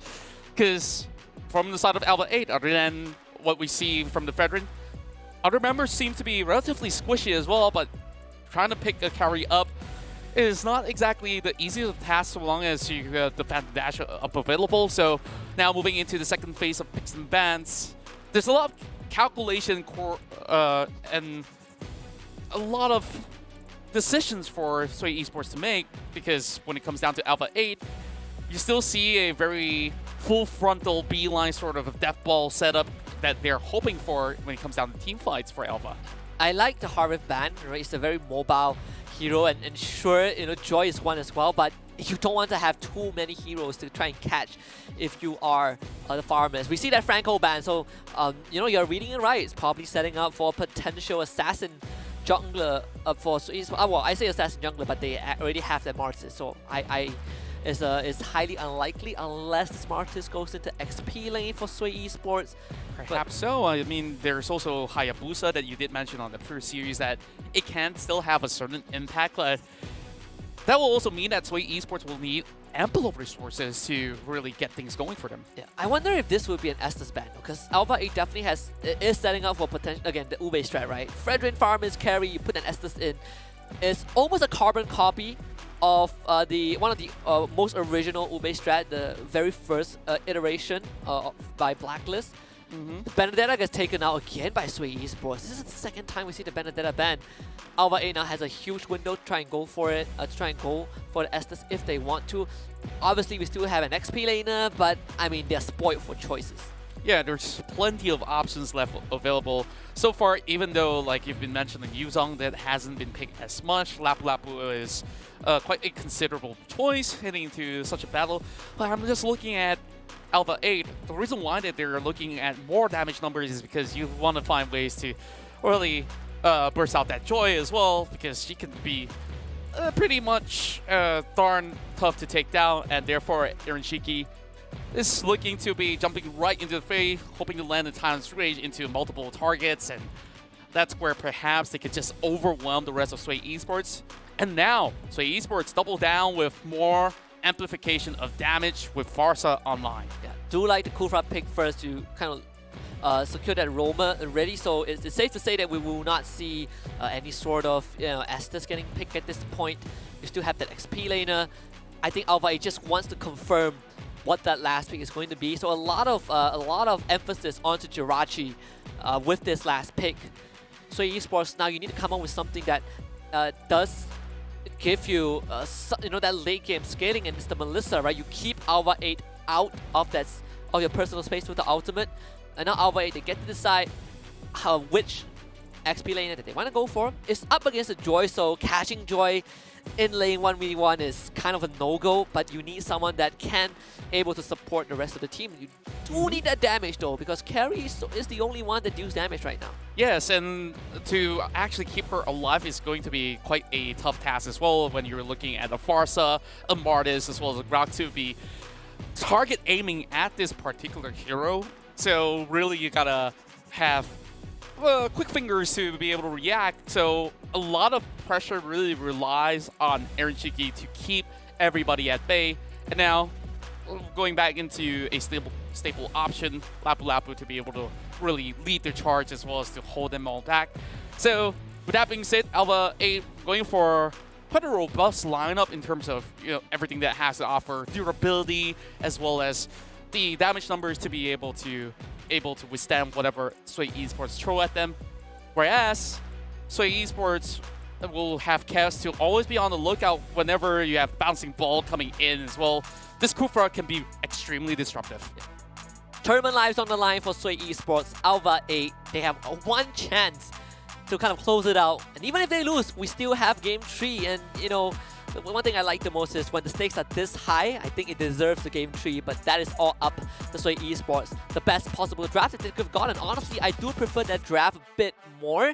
Now they just need to be able to bring it to game number 3. But first of all, it's game 2 of this lower bracket series. It's elimination on the line for SUI Esports. And ALVA 8, they have to lead.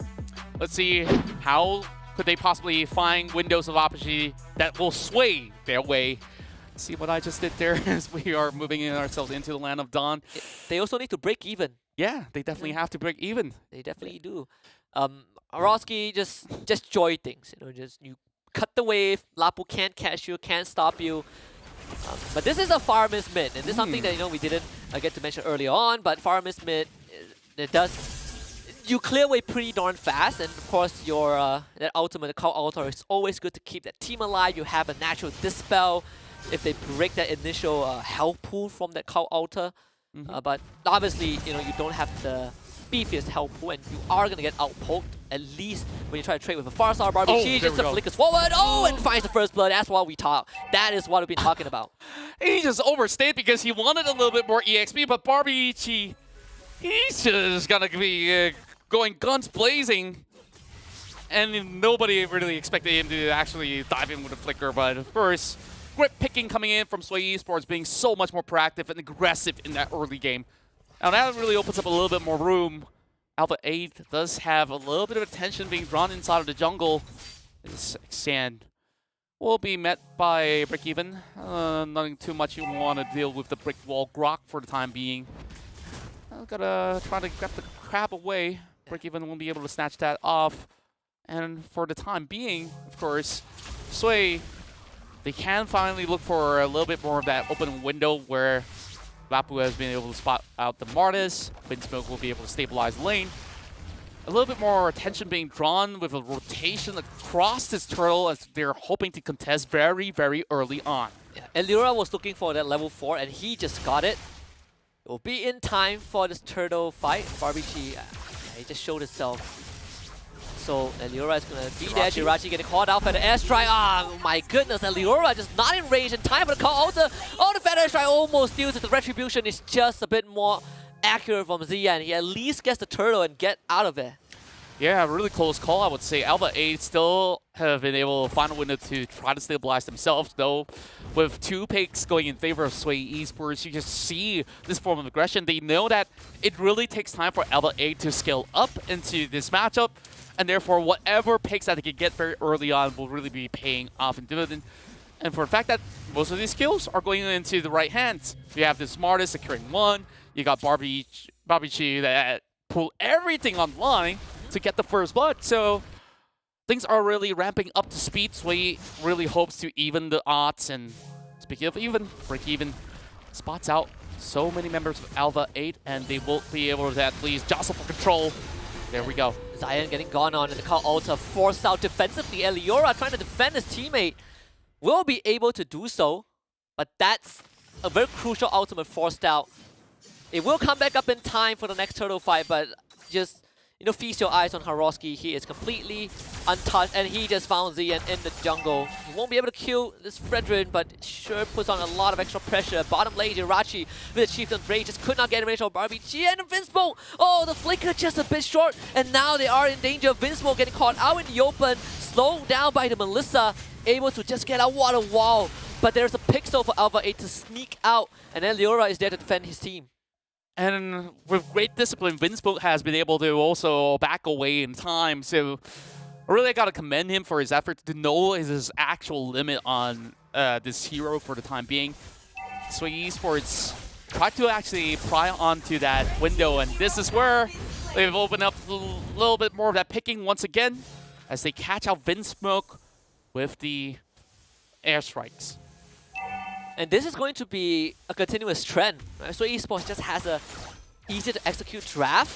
And I mean, Haroski, he is just a menace. There's no way a Lapu Lapu can catch up onto a Joy. And, you know, you have this backline disruption. And Haroski even has the Vengeance, so whatever thoughts you have of bursting him, that one, throw that out the window. He has Glowing Wand first item, so he's gonna absolutely melt these tanks. Those damage over time on top of his durability is going to be a problem. ALVA 8 so far have not been able to find any cracks in Sway Esports defenses, and I don't see them doing that anytime soon. Yeah, it just shows full confidence in how they have been able to just get this pickings and break even. Slams again to the wall, and this is where they go in with the Feather Airstrike. Not really hitting majority of the members, but they will be able to dish out just slight damage onto Vinsmoke. They have been able to stabilize, and this Lapu is also having a little bit of that difficult time trying to get resources available. Vinsmoke looks to recommit. Yeah, misses that ultimate completely. Break even, puts up a wall. Meanwhile, Jirachi gets killed off screen. Zion completely stuck, able to get out in time. Again, the destroy has been absolutely disruptive, and that entire top lane has collapsed with that kill on the Jirachi. Tier 1 goes down, and Haroski back into the jungle, doing what he does best, just making sure that Zian doesn't get to play the game like he wants, and Haroski just exhausting all the dashes, and now using the ultimate, Zian does get out in time to pull him back with the Shadow Stampede. Oh, another flicker miss. I mean, ALVA 8, they are missing this pixel timings. Not easy to execute, but every miss counts. And even as much as they were hoping to actually take out this Joy, she's just being so disruptive, draws 3 members' attention, and they get even more out of turrets from the bottom lane. Sway Esports now looking to charge right in, the wall's being set up. Aaron tries to dash away, Vinsmoke initiates, and they will find Barbie Chi. Very, very well done, Eliora and Vinsmoke. Not only keeping Aaron Shiki safe, but making sure that they are able to at least, you know, get a kill. It would have been better if that kill goes over to Aaron Shiki when Vinsmoke takes it. If you're in ALVA 8's position, any kills, any takedowns is definitely appreciated. So definitely want to see how that is going to pan out. We do have run into a bit of a technical issue, so we just gotta hold on for a while. Yeah, I believe so. But when we look at how well that Sway Esports have been performing, they just knew the macro game all too well from the moment that they've jostled for control over mid lane. And this form of aggression, you see both sides having low health targets, and this Farsa have seen that opening window, took that chance. And eventually, when they go in for those turtle setup, sure, they may not actually get that turtle, but they've been able to continuously overwhelm members inside of ALVA 8 with just sheer damage numbers, which it makes it so much more difficult for them to really skill up into the game. And then you have this Lapu who couldn't really answer back to this Joy. Yeah, it's one of those, you know, just from the draft onwards, right? It's kind of clear that SUI Esports just had a better draft. Well, easier to execute, you know, in all things. But of course, we're back. You know, thank you for being patient. ALVA 8 still able to keep this game within touching distance. Just a mere 2,000 gold disadvantage. You really want to take Haroski though. Three members in this bottom lane. If they can kill him, that will be good. But it's not going to be easy though. Good engage, lock him down, Vengeance Pop, pull him back, and that kill goes over to Aaron Shiki. Sweet, sweet moves coming in from the rest of ALVA 8, but that's also very heavy commitment now. Kevs is looking for a golden opportunity, spotted out by Eliora, and Xian's going on the chase. But this is a Martis that you're dealing with. You won't be expecting him to be easily caught off guard. While the rest of SUI Esports, they're just holding them off. It's all down to Jirachi to change things happening over the top side, and he's slowly faltering. Whoa, good hold by Jirachi. Love that movement. Flickers to avoid the feather airstrike, jumps on top of Love Scar, gets the passive shield, and actually gets a 1-for-1 trade. All in all, that is the best case scenario from ALVA 8. That was not what you wanted if you're SUI Esports. They did get the tier 2, but I mean, Jirachi able to hold on like that, you are very happy with the result. Yeah, it definitely is a good scenario overall, because when you're being outnumbered like that, there's no way out, and you just fully commit and still get something in return. And that gives him a little bit more edge, even though despite being 2-0 down initially, to get a little bit more gold in return. Now, ALVA 8 still has that confidence to start the Lord, and Jirachi is already back up online. SUI gotta respond in kind. It's not going to be easy though. Lord down to half health. ALVA 8, they gotta commit to this. There's no turning back right now. Haroski instantly pulls the vengeance. Aaron Shiki completely assassinated. And the Feather Israel drops like 2. Can they at least get the Lord? There's no chance for ALVA 8 to do anything. Ambitious and audacious, but SUI Esports punished that audacity. 2 kills for SUI. I mean, ALVA 8, what do you expect out of that? Yeah, now we're just seeing this level overload for SUI Esports, having everything in the bag. They just basically take their time over a mid side, and they just have this full wave crashing in. 2 turrets in the row, and they're just going to be running in for the inhibitor if they do get the chance to. And even the bottom side being absolutely exposed. Haroski's got to be careful though. Doesn't really have the health bars to be dealing with 2 members outside of ALVA 8 for the time being. But look at the Lord. This is just immaculate setup across all lanes. And it's really drawing the attention for ALVA 8 all across the board. Yeah, props to Haroski, you know, the full magic damage build. Instantly, he just assassinated Aaron Shiki. He couldn't do anything, and now the watch out into a Feather Airstrike. And Aaron Shiki, what are you doing in the front line? ALVA 8 losing the only damage source at this point. So Esports getting the top inhibitor, but the bottom wave still crashing in. Someone needs to clear it. Cavs is going to play distraction on the top side, and now Haroski once more just dashing in and out of those 5. Vinsmo charging up, kind of trying looking for an engage, but cannot find it. Yeah, and the Grok is definitely not the target you desire as well.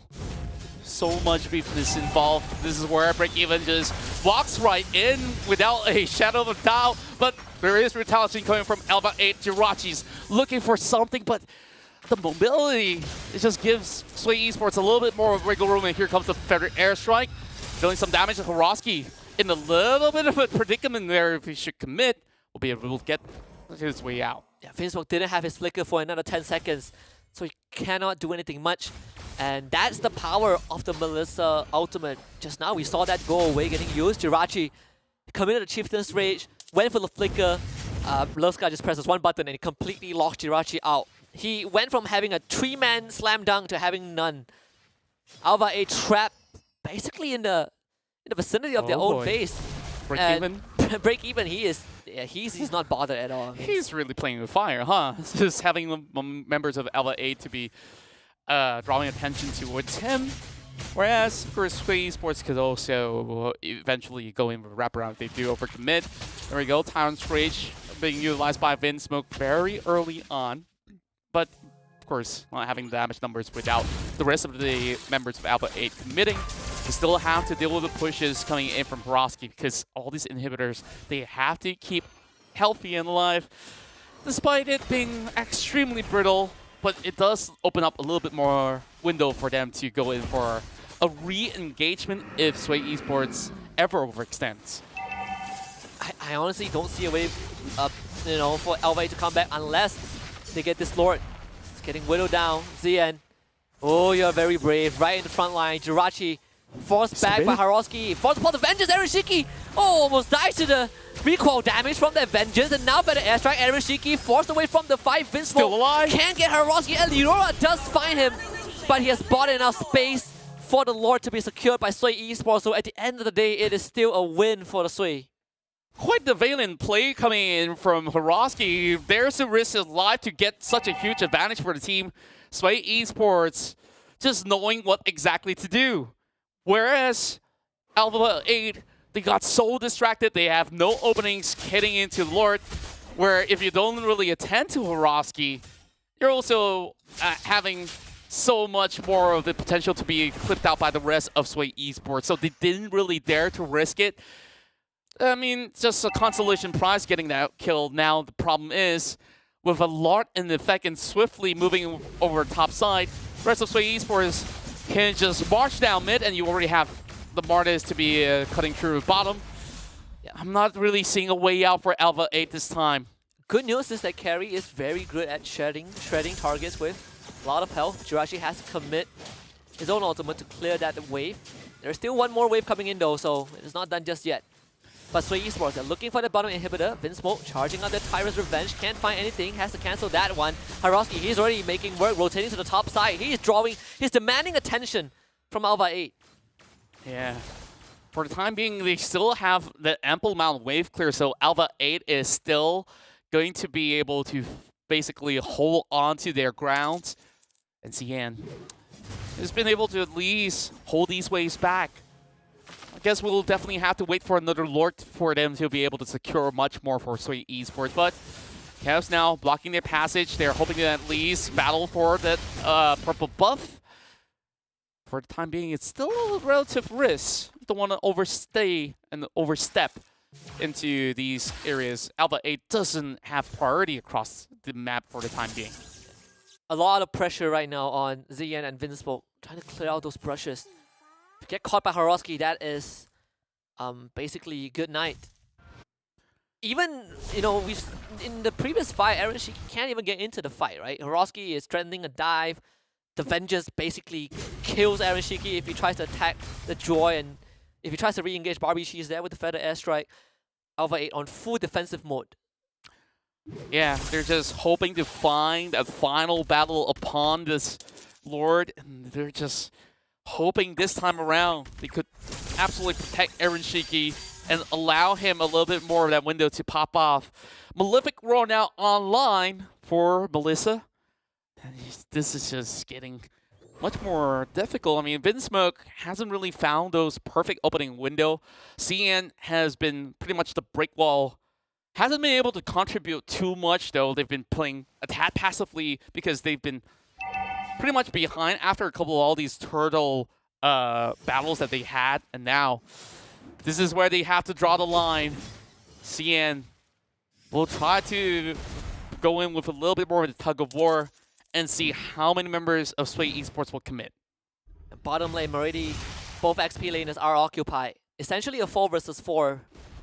Horosky should be able to draw attention away. Zian forcing that Feather Airstrike out. The Sway Esports want to continue committing because Horosky, he's also threatening the middle wave as well, and he is just buying so much time.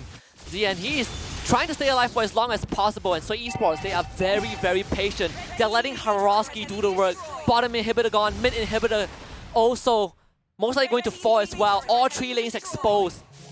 My goodness, just look at the effectiveness of Horosky. He's just basically running away with every single inhibitor, and eventually we'll be able to regroup with the rest of the team. And what could this slap would do? This is where they will go in for a full-blown fist fight. Yeah, Ereshiki gotta get a kill, but he just cannot do it. It is just not possible for ALVA 8 to stand. From the draft itself, Sway Esports has already gotten ALVA 8's number, and it is a matter of how fast this game progresses and how Sway Esports executes it, and they have done it immaculately. 12-4 is the score now, but I think it's going to be a bit more as this game nears its end. Yep, it really goes down to the final few moments, and with two members being blown to smithereens, Vinsmoke as well as Aaron Shiki, who's only got very little timing window to come back up online, but they should be able to actually hold out for the time being until Sway Esports establish control on every side of the lane. Now, the Lord approaches. This is where pressure is on ALVA 8. Will really have to throw bodies into the mid lane. Clear it as soon as possible and try to keep Aaron Shiki alive, or else they are absolutely doomed and they will have to pull this into the third game. How do you stop this Lord? I mean, you need Aaron Shiki to melt it, but you need Azian to tank that. Lots of ass for the Aaron Shiki. Cavs Getting the damage out at Leora. He's also trying to clear the wave, and there it is! Break even right in with the flicker. Finding the important targets. And that is all done and dusted. We wanted a game 3. This series deserves a game 3, and we will get a game 3. We're going all the way here with Sway Esports, tying the knot and marching forward to be able to give themselves another shot into the 2K prize pool here in the Open Finals. And of course, still a couple of steps to go before they make their way into the Grand Finals. Sway Esports just absolutely showing us a masterclass of how you execute a draft into perfection. And let's take a look back once more into how they've been able to get these leads. This is one of the most impressive individual outplays, individual performance from ALVA 8, but that is pretty much it. Everything else was basically Sway Esports in control. I mean, if you want to compare the XP laners, Haroski definitely takes the MVP of this game. So much impact around the map. Doesn't have the much kills, but it's not kills that matter in this sense. And of course, all these fights was ALVA 8 being forced to take. You know, Sway Esports just didn't give them any room, and this final moment from break even just perfectly orchestrated. And ALVA 8, they gave Sway Esports a right hook in game 1, and Sway Esports came back with a left uppercut. Well, I just love the way you put it, because this really feels like a boxing match overall. Without Paquito in the ring, it won't be a fair fight. And anyways, going into the stats, yes, Haroski have contributed so much, but look at Kevs though. Overall, he's been able to seek out all these prime targets, and Aaron Shiki along with Iliora didn't really get to play the game because you have all these setups that has been denying them any form of entry. And the moment that they step into range, you have Feather Airstrike coming from Barbichi, and you've got this Melissa that's been able to just shred them down as well. So there's just not much of a window for ALVA 8 to be able to go in with a clean fight. And it really doesn't help that Jirachi has always been distracted with this Joy to deal with in the side lane. Yeah, if you ever try to catch a cat that is running around, you know that as a mere mortal, it is near impossible, and Lapu Lapu is not equipped to do that. 1-1 is something that I think was kind of expected. You know, we wanted to see Sway Esports punch back, and indeed they do. Basically just dominating ALVA 8 the way that ALVA 8 dominated them in game 1, which means that it is not over yet. One more game coming up, but for that we're going to take a short break, and when we come back, one team will spend the last 30 minutes in the Open Finals. We'll see you then. The Snapdragon Pro Series powered by Samsung Galaxy is brought to you by Snapdragon Elite Gaming, Samsung Galaxy S23 Ultra, Monster Energy, and Kachi Shop.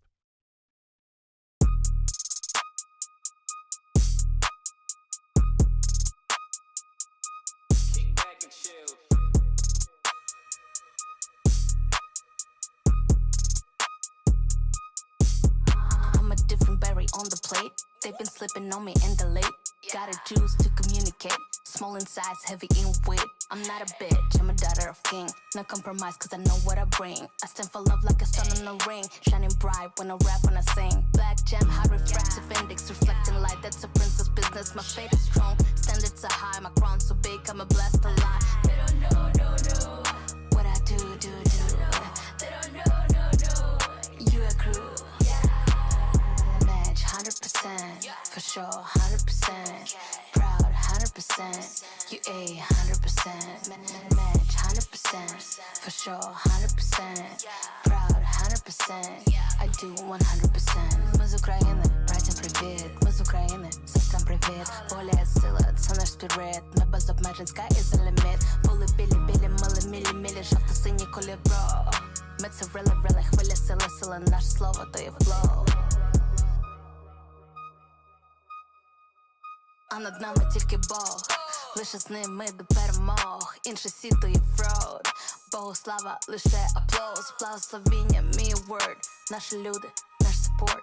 Squad game, with the Lord, most high, word. Match 100%, for sure 100%. Proud 100%, UA 100%. Match 100%, for sure 100%.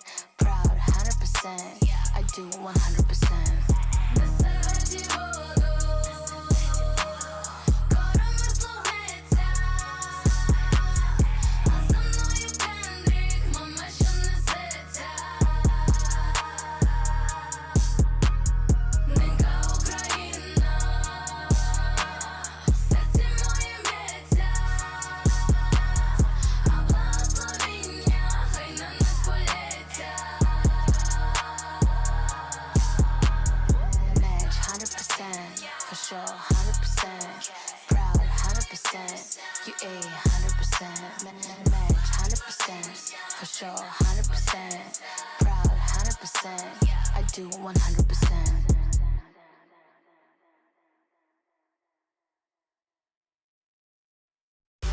Few will rise and many shall fall, but a real conqueror will stand tall amongst them all.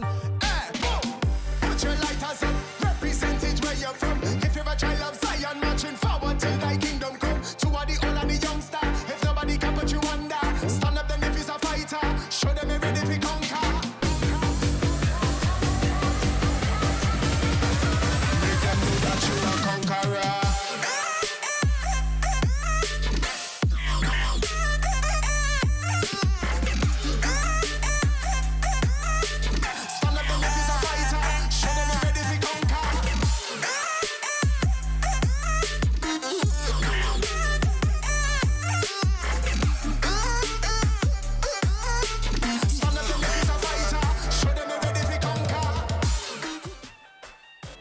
You're currently watching the ESL Snapdragon Pro Series Mobile Legends Bang Bang, and it looks like Sway Esports have done a fatal sway blow on towards ALVA 8 and now pulls it to the third game of the series. Yeah, absolutely swaying the favors, tipping the scales. It's not one-sided yet, but we're back to square one. So all of this would not have been possible without our friends and partners again at Snapdragon, it's at Samsung Galaxy. Thank you very much for being a part of the Snapdragon Pro Series. You know, they joined this family late last year, but they've stuck with us through thick and thin. So do check out their new product, the Galaxy S22 Ultra. It is an ultra epic phone. I personally love it. I love it too, and you can basically level up your gameplay. You can have a great display on the screen, and of course, super smooth gameplay throughout any form of genre that you'll be playing. So that's where you get to level up. Yeah, it's a big part of my life. I remember when I was in 9 years old. I used to have this Samsung flip phone. It's black in color. That thing stuck with me throughout my primary school years, and you know, I've been a big fan ever since. Yeah, and most of my family members, they're just basically having like collection of Samsung phones as well, from the Note series, and like they try to keep up to speed.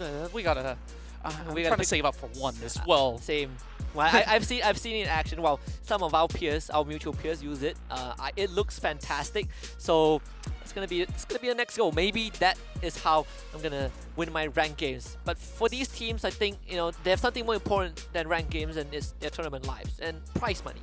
That's right. And then there's about 2K on the line if they make it to that #1 spot. And currently in the quarterfinals, things look pretty intense. Where today we've been getting full series up ahead. Now, you see the power struggle still remains between the Filipino teams versus the Indonesians, where now it's going up to a tie and they have just play styles of their own. It really boils down to this very final draft. And now, so to speak, we're about to witness all the glitz and glory going to only one of the teams available, and one would have to sit out for this open finals. And one thing that we can be sure is we will not see Joy ever again. That hero is getting axed out 100% in the first phase. You know what it really reminds me of? When Uranus used to be that broken hero where you just couldn't really take him out of the battle. This time, Joy's literally going to be exactly the same. You distract everybody on the side lane, and you just have advantages across your map. Like, you make your team enable a 2-win condition into most of all these courses of the battle. And now, moving into the draft, ALVA 8 starts off with a 1-1 ban. And ALVA 8 definitely didn't expect to be in this position. Well, considering that they had such a breeze in game 1, you can definitely feel a bit more tension in the room. Whereas if you're swinging esports, I think you got the dream comp in game 2. I feel like to a certain extent, ALVA 8 gifted them that composition. We're probably going to expect that reset, right? If you're also esports right now, you're looking for potential Joy ban. The rest should be the same, 1-1. I don't think Farmis is a big issue. I don't think Moskov is a big issue.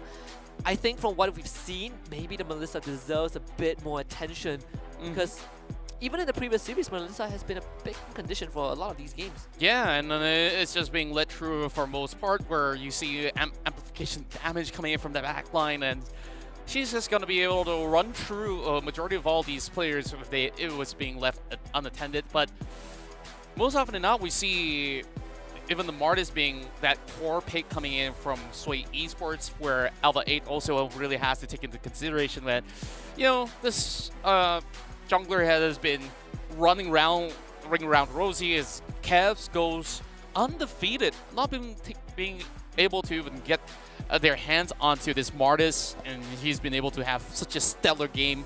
I'm hoping to see the same thing happen once again for Cavs. And I think that Martis now is going to start moving up that hierarchy of top heroes to pick, because I think it is giving a lot of impact in that jungle. You have a hero that is not easy to kill off. He ignores crowd control. He has an execute that resets on takedowns. Yeah, the Decimate is just so lethal. Very, very high value in the coming games. I think it's great to finally see Martis on the board. It's something that our friend Terrace has been preaching since last week, and it's great to finally see it being displayed a bit more often. So Esports going for the Valentina ban. ALVA 8 actually playing it safe. They take out the Faramis.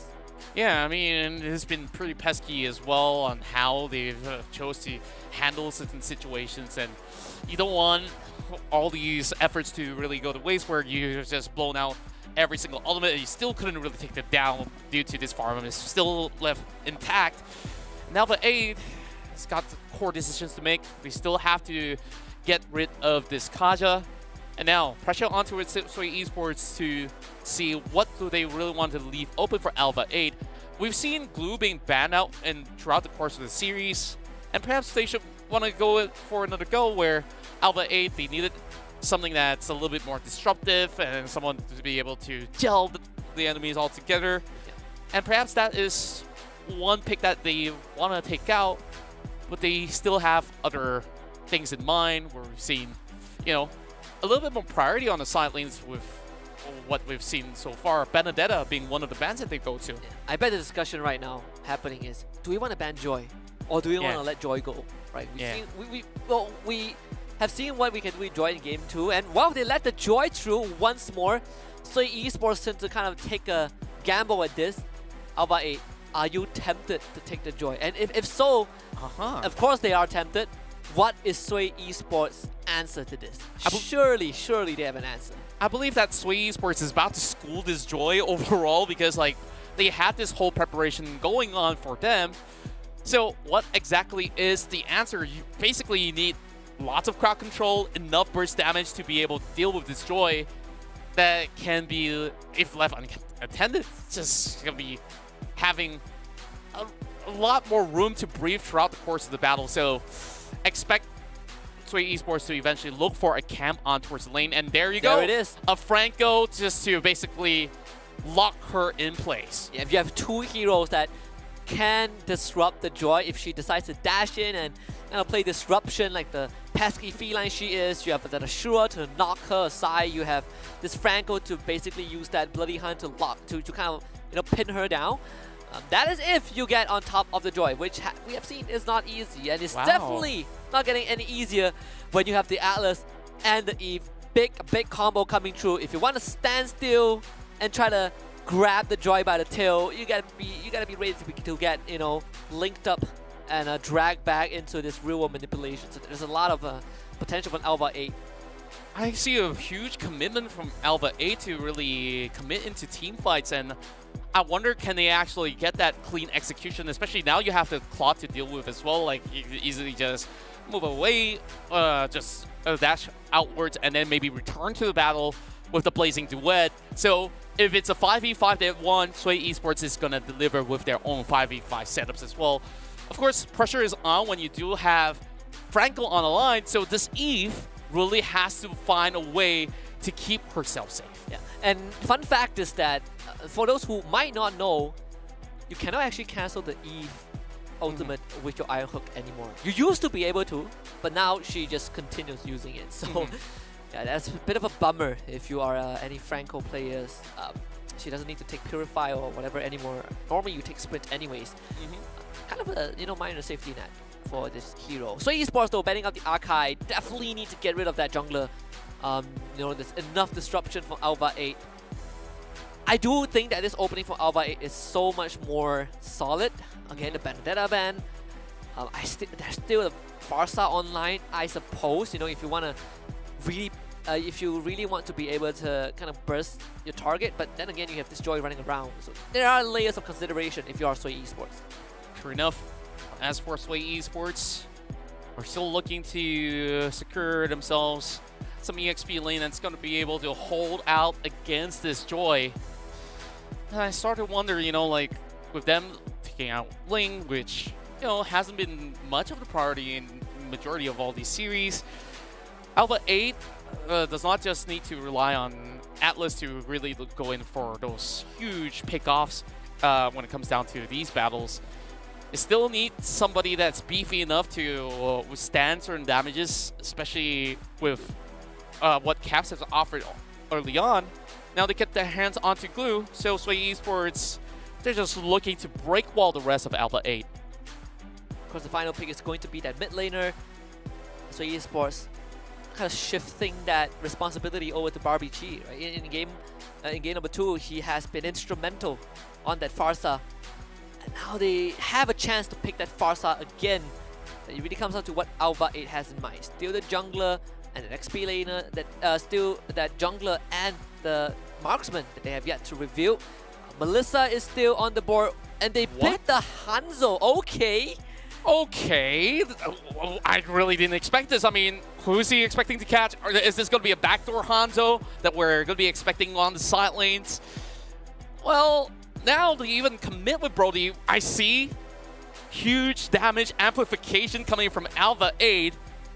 But if they don't really get the right resources, then it could be pretty much difficult for them to actually get back to game. But mind you, you would see this Hanzo to have smooth transition when it comes down to jungling across, where you can just basically gobble up a buff very instantaneously. So perhaps their idea here is to deny more of these resources coming from Sway Esports very early on, and then they will basically punish them all throughout. Yep. Can you catch a shadow? Sway Esports going to answer that question, and I do think that this Hanzo, in the right conditions, will be able to outpace the Smartest, like you mentioned, right? Kind of gobble up those buffs to really just outmaneuver the Smartest.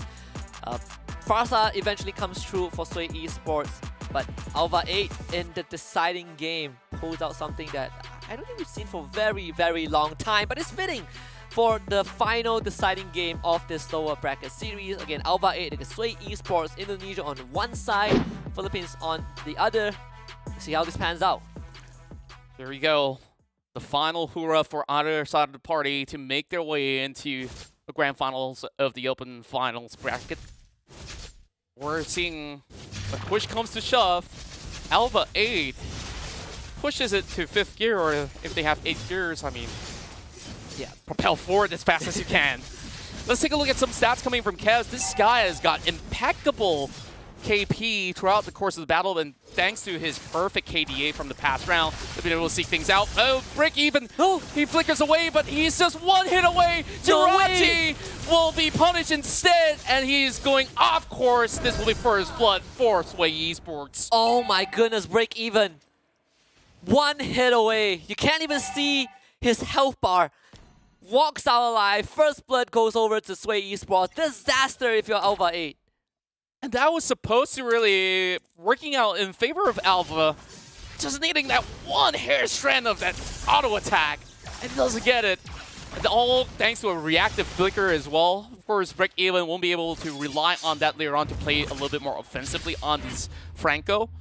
But when you take a look at Vinsmoke, we did see a little bit more pressure being put onto Break Even as well. This Brody will be able to have ample of that safety net. So this Clot, I believe that, you know, it's just typical goal lane things where it's just going to be having a farm fest going on. So attention will be drawn towards the top side of the river as the turtle is currently being spawned up. As Sway Esports set their side to eventually secure it, but there's not really all too much of a retaliation coming from the side of ALVA 8. RBG is going to be able to reposition very quickly, and now they spot out this shenanigan going on. Did you drag Vinsmoke under the turret, get a kill?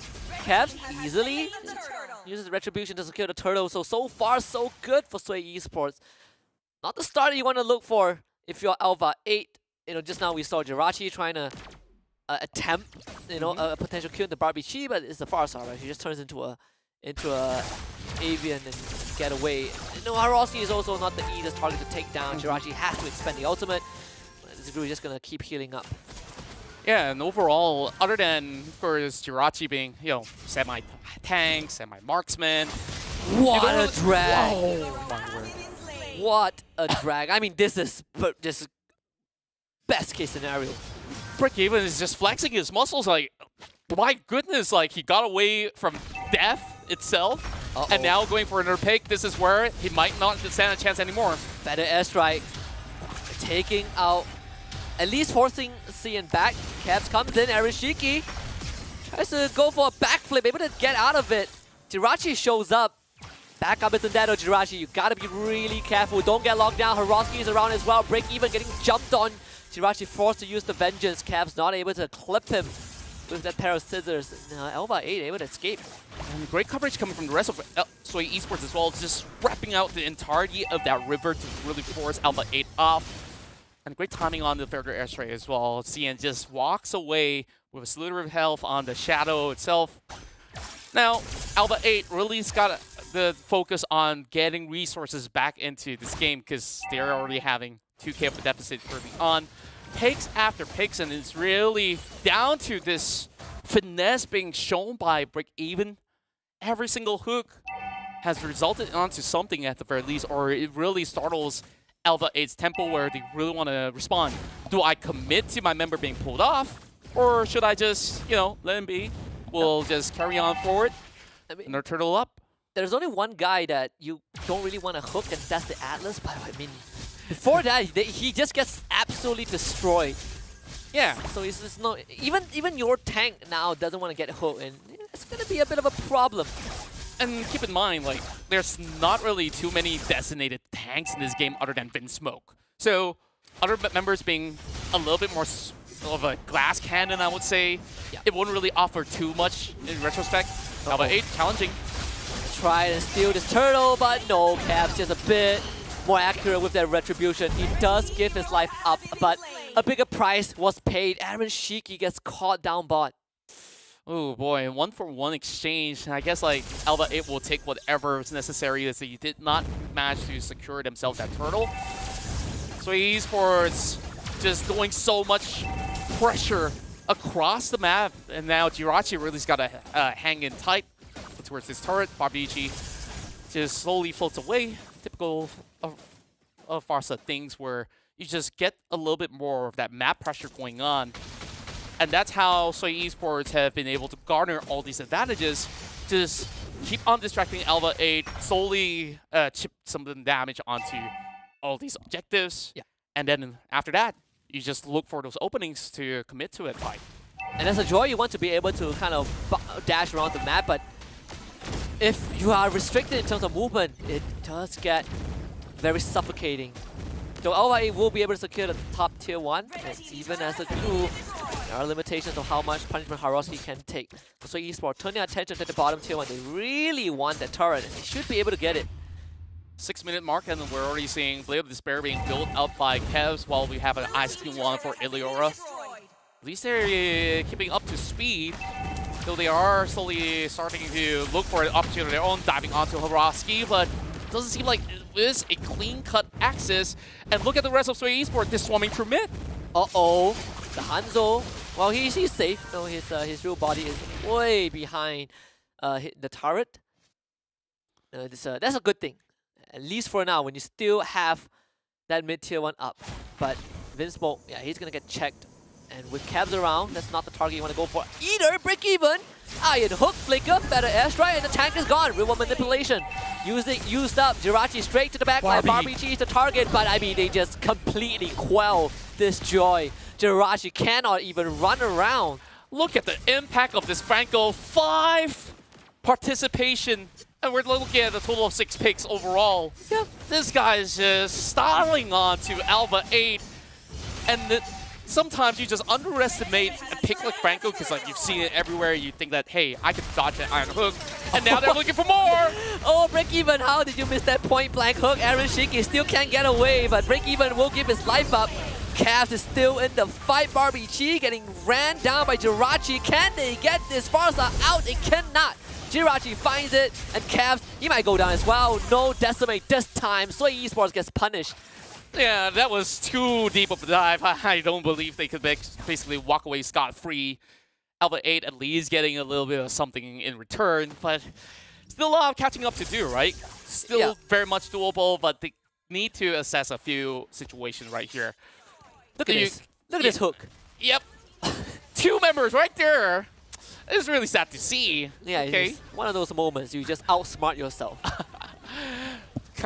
There are times where you think too much and you predict that, hey, they're going to try to dodge my hook, and they're like, okay, we're just going to casually stay right there. Sometimes, you know, it's not a bad idea to autopilot. You know, that's all I'm saying. Uh-oh, break even. It's fun by the Atlas, dragged back by the Fatal Link, just out of range of the real manipulation though. And a Fatal Airstrike as a response to that break even. Jirachi destroyed by the torn apart memory. Jirachi now accesses the backline. No one to lock him down. This Joy can finally run wild. They do root her down, but it doesn't really matter. No damage from Sway Esports. Just look at how ridiculous it is. With 2 members out there, they're definitely not going to be committing into that. Vinsmoke now getting a little bit beefier with some items being displayed. But then again, I really feel like there is a lot more that they need to really do in order to have that perfect setup of a combo where you want the Fatal Links to drop right in, and then, of course, combo with the real world manipulation and have Zien run around towards the back line. But it's been pretty slippery for them to even get a grasp onto how to catch out this Claude. He's just farming his way out, got the golden stuff. Now they find the pick. Yeah, that's a flicker into Bloody Hunt. Jirachi uses the vengeance. Oh boy! What? Oh, gets out! And meanwhile, they just lost the glue. Cavs, oh, he wants to get out, but real world manipulation is there, stunned up. A backflip to style on him. Cavs is also gone, and this is Lord for ALVA 8. Just clean executions coming in all too well, and the rest of ALVA 8. They still have to worry about the map pressure coming in. They did get that turret over on top end, and they will just basically give some space. ALVA 8, they're going to be running away with the Lord. No pressure given from the side of Sway Esports, and perhaps this could turn things around. Yeah, absolutely, and you see that Joy finally being able to acquire some of that freedom to do whatever she pleases. Sway Esports, if that commitment can't take out Jirachi, you have a bit of a problem on your hands. And ALVA 8 for the first time in this game takes the lead. Lord in hand, a bit of that goal advantage. And Sway Esports, you gotta be a bit more careful. Break even. Coming to a second item immortality, he knows that, sure, you know, he is the one that's gonna isolate members from ALVA 8, but if he gets isolated, he completely loses his effectiveness. Yeah, as a matter of fact, as ALVA 8 is currently going with this form of commitment where you're just splitting across the map with a 1-4 setup, and with the Lord as a +1, you're just getting more of these turrets up ahead. Sway Esports could not really find the 5v5 that they desire, even though, sure, you can catch one out with break even, but we can basically force and shove every single part of the lane. And now, I guess, in return, they've only got one turret thus far. Half damage being done towards the top turret, and now we're looking at Vinsmoke hoping for a catch. Thankfully, Cavs is a Martis, so he's not worried at all. They're trying to get this tier 2 mid, Barbichi. Forced away by Jirachi. ALVA 8, only good for one tier 2 thus far with that Lord. He got the bottom one, so Sway Esports still holding up pretty solid. But it definitely is pretty risky for them to even defend this tier 2 turret over the top side. Vinsmoke just gating his way out. Just forcing a little bit of a challenge coming in, and I believe that ALVA 8, they still find themselves a little bit more of that wiggle room and as well as advantage. More than a minute from now on, there is going to be a priority of a setup on towards that bottom side of the river where you look at the rest of Sway Esports. They're already shoving that wave in, drawing a little bit more attention coming out of ALVA 8 in hopes that they will be able to respond in kind. And Sway holding themselves back, and as the game progresses, I feel like the scaling will eventually fall off for the Smartest, for the Franco even. So a lot of tension now being built up, especially Love Scars need to find that perfect timing to blow that Blazing Duet upon majority of ALVA 8. Break Even now has a even, bigger responsibility. Can you get those dream hooks? They will try again onto Jirachi. This time they have 3 members. Well, they're gonna put Claude out as a bait, but you gotta make the move fast though. ZN, he's already doing so much damage. Caps! Oh, you cannot fight that. Force to pop an ultimate just to kill a shadow. Oh. They're gonna try and Jirachi though, suppress again. Jirachi vengeance, and that's it. The Atlas. Oh, the Blazing Duet is not enough. Oh, let's got Page with blood. Break Even also going down to immortality, bringing him back for another prolonged dab. Barbichi has to leave, and that's the second time they cannot get rid of the Joy. My goodness, Sway Esports, he got no business doing over there. And this was the perfect time as well for ALVA 8 to be able to get those pickoffs. The Lord now being left available. Now Sway has only got 3 members to work with. Here comes full force swinging. And Horosky will be the first one that they'll be eyeing on. Can they at least equalize the playing field? It's a tall task. Feather Airstrike is there. Keep CN away from Barbichi, and they do just that. They get rid of Vinsmoke. They prevent Lord attempt, at least for now.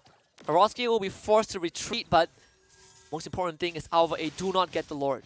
Just look at how even this matchup has become. We see Sway Esports taking the lead initially. ALVA 8 equalized, took the very first Lord. And now both sides really stand a chance. It's only 1,000 difference between the two. Oh my goodness. And he's looking for break even. We'll be able to pull back with the shadows, and Jirachi's still chasing in. Oh, they found his body. What? Oh, Kev found his body, but can you get out in time? I mean, Lutzka, you gotta save him. The Blazing Duet, Arashiki backflips out of there. And Cavs, he's so low. Jirachi hunting for him, and Jirachi finds him. Meanwhile, Barbichi has found Arashiki, but can you get out? I mean, the Farsa locked down, just individual kills across the map. And it's ALVA 8 with the numbers advantage. Now Love Sky has a lot to do, but he has Jirachi on his tail, able to port back. Jirachi still trying to catch up to him. Love Sky, you don't have anything left. Ultimate uses the flicker as well. The glowing one burning him down. They use the conceal with that movement speed, and outplay! The Houdini from Love Scars. What a move coming in from Love Scars, but despite that, the rest of ALVA 8 still couldn't find a window of opportunity to secure this Lord. And what a massive outplay. They draw attention, they threw bodies, and they scattered these fights just to buy more and more time and space. Yeah, MVP individual plays. You love to see that every now and then. Cavs finding the body of Zien. Barbichi sniping Arashiki, and now Sway Esports. They take initiative. On that Lord they go. Love Scar still needs time. He's stacking up. That skill, Horosky taking a bunch of damage. He's brought back by the Fatal Links. He just does not have enough health. The Lord resets as well. Disaster for Sway Esports. One member down. Can they pull off another fight that does favor them? While you look at the top wave, it's also being shoved aside, and members of the side of Sway Esports dealing with immense pressure. Break even is not allowed any form of space. ALVA 8 secures the Lord. And just one pickup. I mean, Haroski, he was trying to make space, but I don't think Sway Esports were ready for that. And Lovescar wasn't even close to the fight. And you always have to be careful. You might be a glue, but Vinsmoke, he locks you down regardless. It's an Atlas. This Lord is going to cause massive damage to Sway Esports space. Yeah, and we look at Sway Esports' damage numbers, it's only enough to burst perhaps 1 or 2 within a certain window of time frame, and then you have this extended fight where Alpha 8 just thrives having Zian just shredding them alongside with the Brody. So it definitely is a tad difficult now that you see Brody scaling into effect, and now pressure's on, and they dive in! And that's a flicker into a fatal link. Jirachi straight to the back line, locked down underneath the crystal, gets bursted. But he has the immortality, real world manipulation, forcing BUTWHY now to counter-attack with a feather airstrike. Oh, they get rid of Jirachi. The Lord is gonna go down as well. Good defense from Sway Esports. Haroski puts his body right in front, but Arashiki is doing massive damage. Watch out for this Brody. Break even can get through, and Lovescar will have to abandon post as well. So much of pressure onto Sway Esports, and yet again they held on to dear alive. Only losing 1 inhibitor is the best case scenario, and they also managed to catch out Jirachi. Just understanding what was at stake at that moment. And Alva 8 doesn't seem that they have a clear line of sight to be able to even find those picks, and this is where Sway Esports look for a catch! Oh, and the flicker forward into a bloody hunt. Arashiki, you gotta go, and Naroski right on the money. Lovescar comes in with the dance, the blazing duet. Only getting rid of Zian's immortality, but can Cass find a decimate? Yes, just in time. They get rid of the 2 main cores from Alva, and now it's Jirachi's turn to make an impact. Break even, good iron hook, and now BUTWHY, the damage. Almost taking down Vinsmoke. Oh, he's so close. So Esports finding some signs of life in this match. Jirachi wants to look for the Farsa, can't find it. This is the best series that we have so far here in these rounds. And we just love to see it extend all the way to the late game. It's already hitting the 18-minute mark. How many more Lords does it actually take? And Sway Esports just kept finding those windows to equalize. And currently, all these numbers of gold might not even matter anymore until this Farsa completes the very final item. And perhaps that's the final power spike that they're looking for. Yeah, just got the Genius 1 as well. 25 seconds until the next Lord spawns. Make or break time. Jirachi, he's setting up that bottom wave. We've seen what Sway Esports did with that Joy in the previous game. Definitely acutely aware of this part. Give that purple buff over to BUTWHY. He'll need it. This is the final Lord that will dictate the pace, perhaps, depending on who actually gets a shot at this. And will definitely take a while before they can basically wither down the health bars. Sway Esports having this Franco on the watch. And look at the world of waves now crashing in. Vinsmoke looking for the catch. Haroski, he does not have the flicker. Not in the position he wants to be in, but he actually was able to stick himself onto Alva 8's front line. The blading duet comes through. Oh, they found him. They found Arashiki. Oh, Haroski, what a mad lad. You have served your purpose, but he has immortality. They might not be able to kill him. Jirachi, can you do enough? Into the backline he goes, and down he goes as well. They get Zian's body, but Zian is in the front line. That's not where he wants to be. Real manipulation, that's going to buy a bit of time. He is rooted down. Lovescar just treading forward into danger territory, but BUTWHY is not done just yet. Feather airstrike to zone Alva 8 out. Sway Esports back in the game. And this is just perfect. Setups coming in. Sway Esports baited them into that trap, and they just fell short. And we saw, even break even, he had the immortality up online. They chose to focus fire him down, and he stayed on alive for far too long. Sway Esports found their way back, and now the tides will turn. Alva 8 held onto that momentum for the longest of time, controlling all his waves, and now Sway gets an even playing field and even reap more rewards out of that. It's just ridiculous how well BUTWHY has been able to pull off those sick bursts of damage coming with a feathered airstrike. It is such a disaster, right? They wanted to burst Haroski. The idea is there. He didn't have flicker. He pops the Smith, but he sticks onto Vinsmoke, who by coincidence was beside Arashiki, and they both get dragged back. What an unfortunate turn event, and because there is the purple buff for the far side, Barbichi got to use Feather Airstrike 2 times in that small sequence. And Yeah. now the pendulum has definitely swung in favor of Sui. And now how are they actually supposed to clear off that Lord just marching in the way and just this push and pull pressure coming into effect? Vinsmoke did purchase a Immortality into this upcoming battle so he can play a little bit more aggressive. So long as they can find that opening window, get Illura to land the perfect real-world manipulation, and that might just be the cue to call. Now pressure is on, Sweet Esports shoving all sides. Side lanes under attack, top one is gone. Zian cannot hold it. The bottom lane though, still holding on, but just barely. So Esports, can you get more out of this? The fact that they got the top one is an equalizer. Break even, in danger. Jirachi on top of him. Vinsmoke has found him, but they are all isolated. Vinsmoke able to drag Break even back. This is a scattered fight. Watch out for Barbichi. She is still untouched. And after all of that, they cannot get any kills, but Jirachi, he's looking for Love Scar, and Love Scar again just pulls a magic trick. And now Jirachi walk down in the fray of Sui Esports Immortality. The recommit! And now the recommit is there. Real manipulation, break even, forced to go away. Caps waiting for the opportunity. Haroski, can he stay alive? He cannot. Taken down by Aaron Shiki. What a catch, and every member stayed alive. Ridiculous effort being displayed coming in from Jirachi with those heroics doing it all alone. And now Sway Esports is just chased all the way back. They have to go in for this reset. How many Lords has it been? Oh, my goodness gracious. We're going for the 4th Lord. Yeah, it is the 4th Lord. And we get a pause, of course, just for a bit of that cinematic. We need a breather just in time for us to collect our thoughts. But the next Lord is going to be up just as Haroski respawns.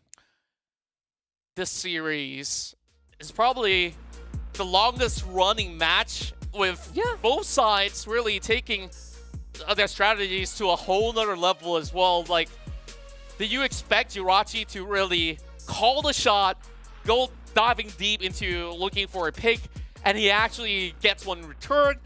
And after that, bought enough time, and that setup coming in, you saw that real-world manipulation that clipped onto 3 members. And that was that golden ticket. They just revived their hopes and dreams once more. And we just love to see it. This really feels like it's already the Challenge Grand Finals. Absolutely. I mean, you have both Zien and Jirachi really trying to find those backline access. As beefy as the front lines of Sway Esports are, you do get shredded by the Hanzo, right? He is absolutely stacked. And finding his real body is not going to be easy, right? He was, fished out once, but that was the only time that it happened. I mean, so Esports, they have one more shot, right? They have both side lane inhibitors taken out. They can shove in their side wave. They can set up for the Lord Pit, but it's going to be tight. This is really tough to call. I mean, whatever the prediction that we put in, like, by now, I'll be happy if any one of these guys won because they really fought tooth and nail for this. Like, they understood what their draft is capable of, and even despite now hitting in the late game, you still see Break Even positioning really smartly to be able to at least contribute in essence where, by now, this Franco doesn't really have the high kill pressure, especially when everybody's got Immortality, whoever you cook next, really has to be that value pick. And I think, like, this is what Sway Esports is currently struggling with. And on top of the Immortality, well, Immortality actually, I believe you actually sold it, got the Winter Trunken instead, just so much better. Instead of, going down and reviving, now you get to really buy time with that invulnerability. So I love the adjustments. A bit more damage, a bit more survivability on top of that. It's been so many fights that went on. And they just trade so evenly. We saw even on the second Lord where they're going in for that goose chase. They even traded blow for blow, and we saw maybe one team with only one extra member standing in the way. Aaron Shaky with the Brody brings in Immortality just in the nick of time. And perhaps this may just be it. Roski looking and prodding. That's only going to be Vinsmoke. Not too much pressure going on. Cavs having a little bit of initiative to bring a quarter of HP down coming in from the Lord. Surely they see this, right? Surely they know this is happening. Vince should know. Vinsmoke is right there. His team isn't there. Jirachi. Are they really going to give way though? They are not in position. This is cutting it really close. Cavs Okay, I've seen my clear in time. Zian, he's showing up. The Claude and the Franco are not there just yet. They pull off from the Lord. They're waiting for Zian's ultimate to run now. Meanwhile, Horowski, he's putting his body in front right now. He's ready to commit his life. They're looking for the real body! Oh, they were looking for Zian, but the Fatal Link isn't enough to hold this game for ALVA 8. It might be, but they have lost Zian. That was the plan all along. They were baiting for the Hanzo to show up, and they go straight for his mortal body. Love Scar gone on by Jirachi. He's trying to survive, but he has the immortality. He can buy a bit of time. Backup is there. Can Jirachi get rid of the Claude? He does a bit more, and yes, he can. Now Jirachi needs to survive, needs to get out. Jirachi is still surviving though. He's being stuck upon as Horowski just pulls away. And now all the attention being given. 3 more members still left surviving, but they really have to contend. There's still Break Even shoving the wave over a mid side, and that will be attended by Jirachi. Yeah. And now Vinsmoke, his eyes on the prize. Blade of Despair now being bought, but there's just so much on the death timers. I don't think they have enough. Can they make it in time to have a miraculous steal? There's no retribution online for ALVA 8. 20 seconds, 15 seconds. So Esports running it down. Cavs so close. Barbie committing the Feather Asteroid just to bring this Lord as low and as fast as possible. Jirachi has to be shown out. Can you be the hero? He needs a hero! Oh, Eliora! Unbelievable! How did you do that? It stole it right through the noses, and Eliora gives ALVA 8 a breath of fresh air in such a dangerous situation. And how did Sway Esports let that one slip through their hands, making the impossible happen? And now, Sway Esports, despite having the advantages, they let it slip away. This game is not ending. We go again. Lord number 4 of this decider match. I wouldn't have it any other way. Break even. Gotta get out right now. Slow down. Vinsmoke on top of him. There is no support for Break Even. He needs to buy time. And I mean, look at where Love Scar is. He is so far away. Break Even. He's gonna lose the immortality. And Eliora brought down low, but not low enough. Horowski now switches place with the Franco. They're trying to chase him down, but the game is done. The Lord doing the deed. ALVA 8 pulling it back from the brink of absolute defeat. This is a victory worth celebrating. And the hero that has done it all with the biggest clutch factor of it all, Eliora, gets the game in return for ALVA 8 to demolish any form more of chance for Sway Esports. And we see them having that advantage. There were 2 members down. There was no retribution from ALVA 8. The jungler got baited. You know what's the most ironic part? One is Eliora stole the Lord. The other one is he stole it with a skill called Real World Manipulation. And he definitely turned the clocks of destiny in ALVA 8's favor. This is a win that you're going to sleep happily tonight on, but it's also a win that you will look back and think to yourself, it was decided by one heroic move. And that was the mid laner that we laid our eyes on in the pre-game discussion. Eliora, the mid laner of ALVA 8.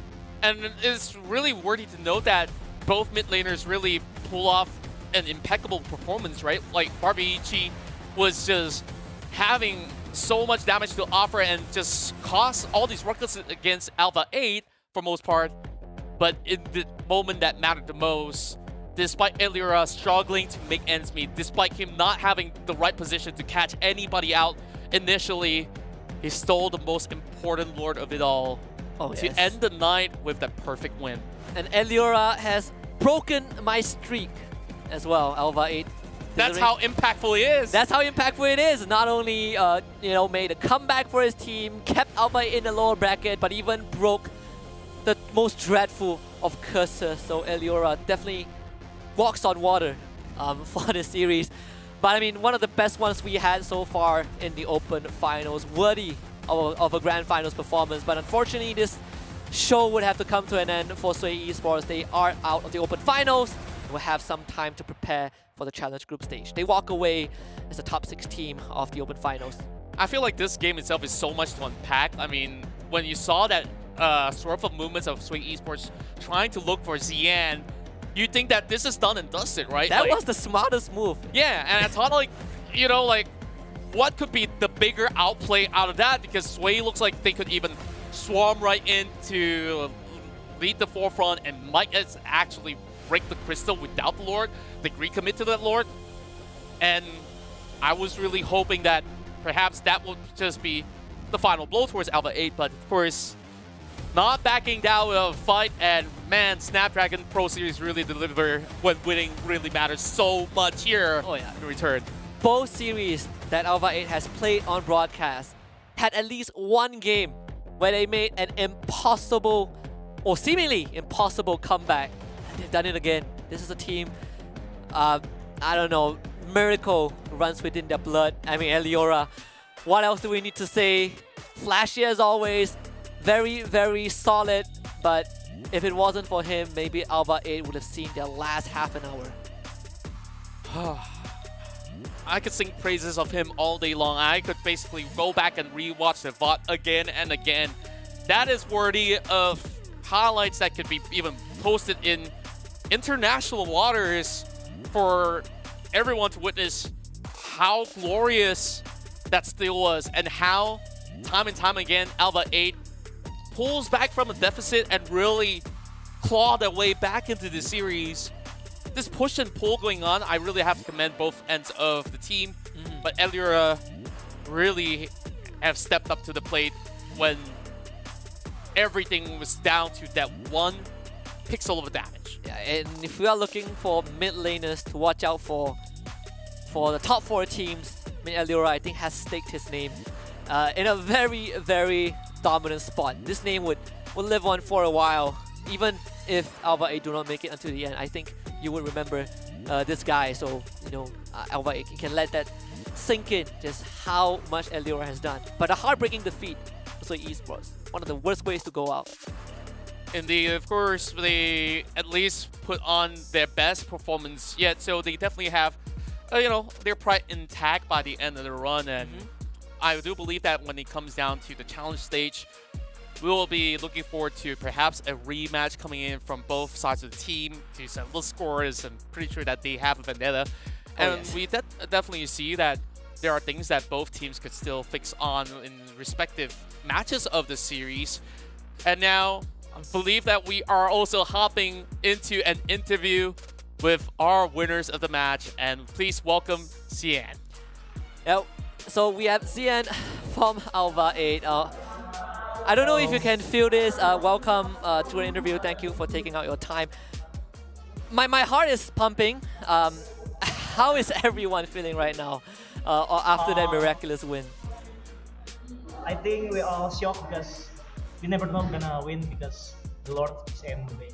I mean, like, everybody shocks when we all say the minimap and the Lord already end the game. My goodness, like, this is a back and forth series where there were times where you guys were losing objectives, and definitely Sway Esports have been giving you guys a hard time, and then you guys found that footing.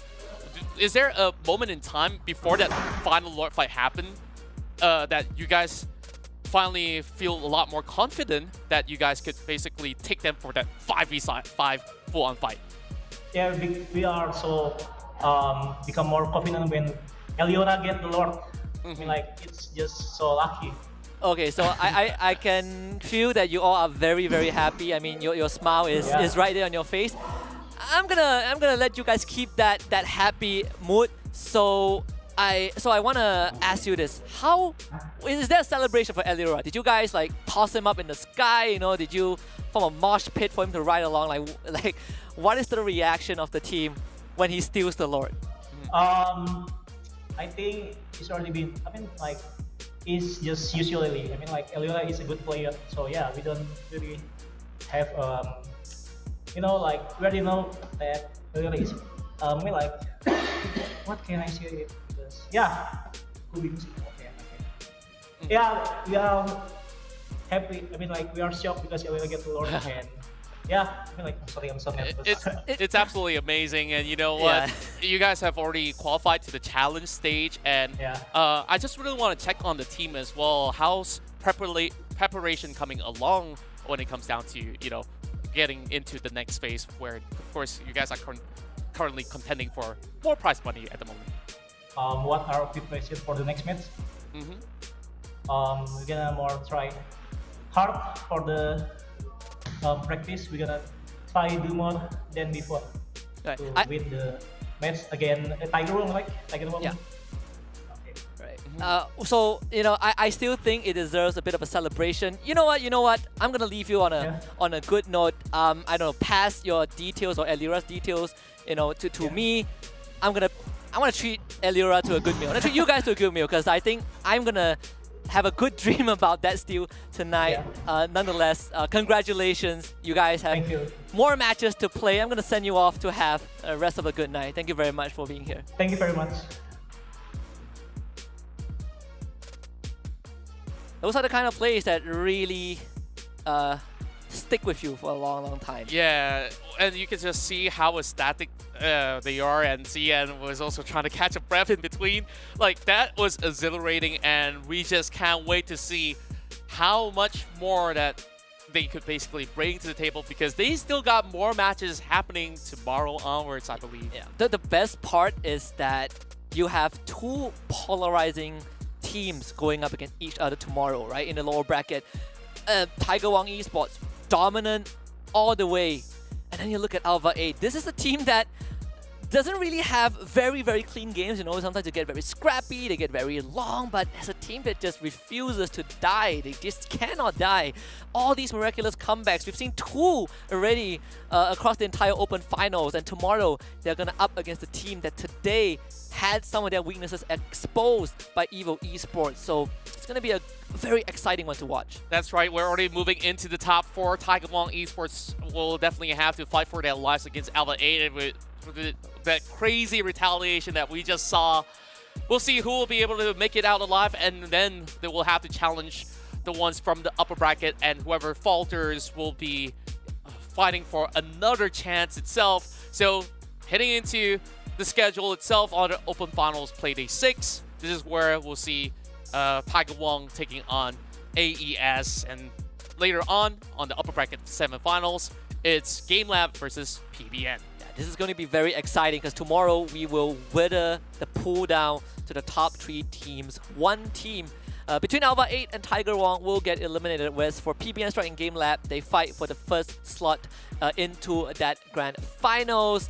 And one last thing, if you watched that play just now and you wonder how did it get so exciting, it's because everyone has Monster Energy in them. I mean, Elira unleashed the beast for sure, basically turning time and destiny to his favor. So all because of Monster Energy. Check them out at www.monsterenergy.com/gaming. And with that being said, we're gonna leave you with that miraculous series to close out this evening. But do come back tomorrow at same time, 7:20 is when the first series start. We will whittle it down to a top 3 pool. My name is Husky, his name is Contra. On behalf of everyone behind the scenes, wish you guys a very, very good night. See you guys tomorrow evening for more Mobile Legends Bang Bang action.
Snapdragon Pro Series powered by Samsung Galaxy is brought to you by Snapdragon Elite Gaming, Samsung Galaxy S23 Ultra, Monster Energy, and Kachi Shop.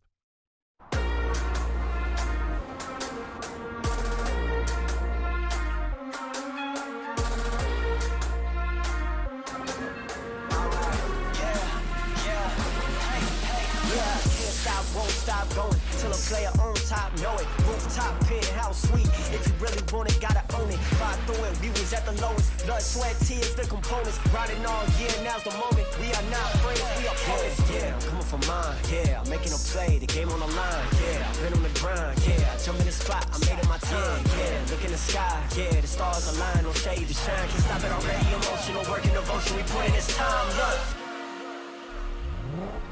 You won't stop my stride. I'll just break your line. I don't tolerate wasted time. You take us down, keep fighting.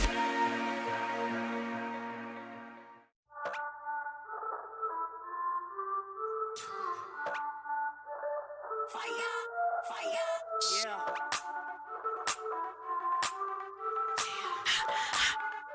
Yeah, we be hot, mama got game, check my team, we like the flame, we be bougie, y'all sound the same, we be, mama got game, we be hot, mama got game, check my team, we like the flame, we be bougie, y'all sound the same, we be, mama got game, yeah, we be cooking something new, hear us knocking, coming through, push the limit on them rules, cause we don't do it like you do, we be cooking something new, hear us knocking, coming through, push the limit on them rules. Yeah, mama got game. Mama got game. Yeah, mama got game. Yes. Yeah, mama got game.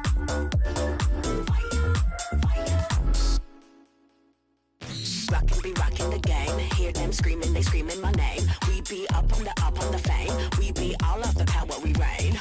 Rockin' be rockin' the game. Hear them screaming, they screaming my name. We be up on the fame. We be all of the power, we reign. We be cooking something new. Hear us knocking, coming through. Push the limit on them rules, cause they don't do it like we do. We be cooking something new.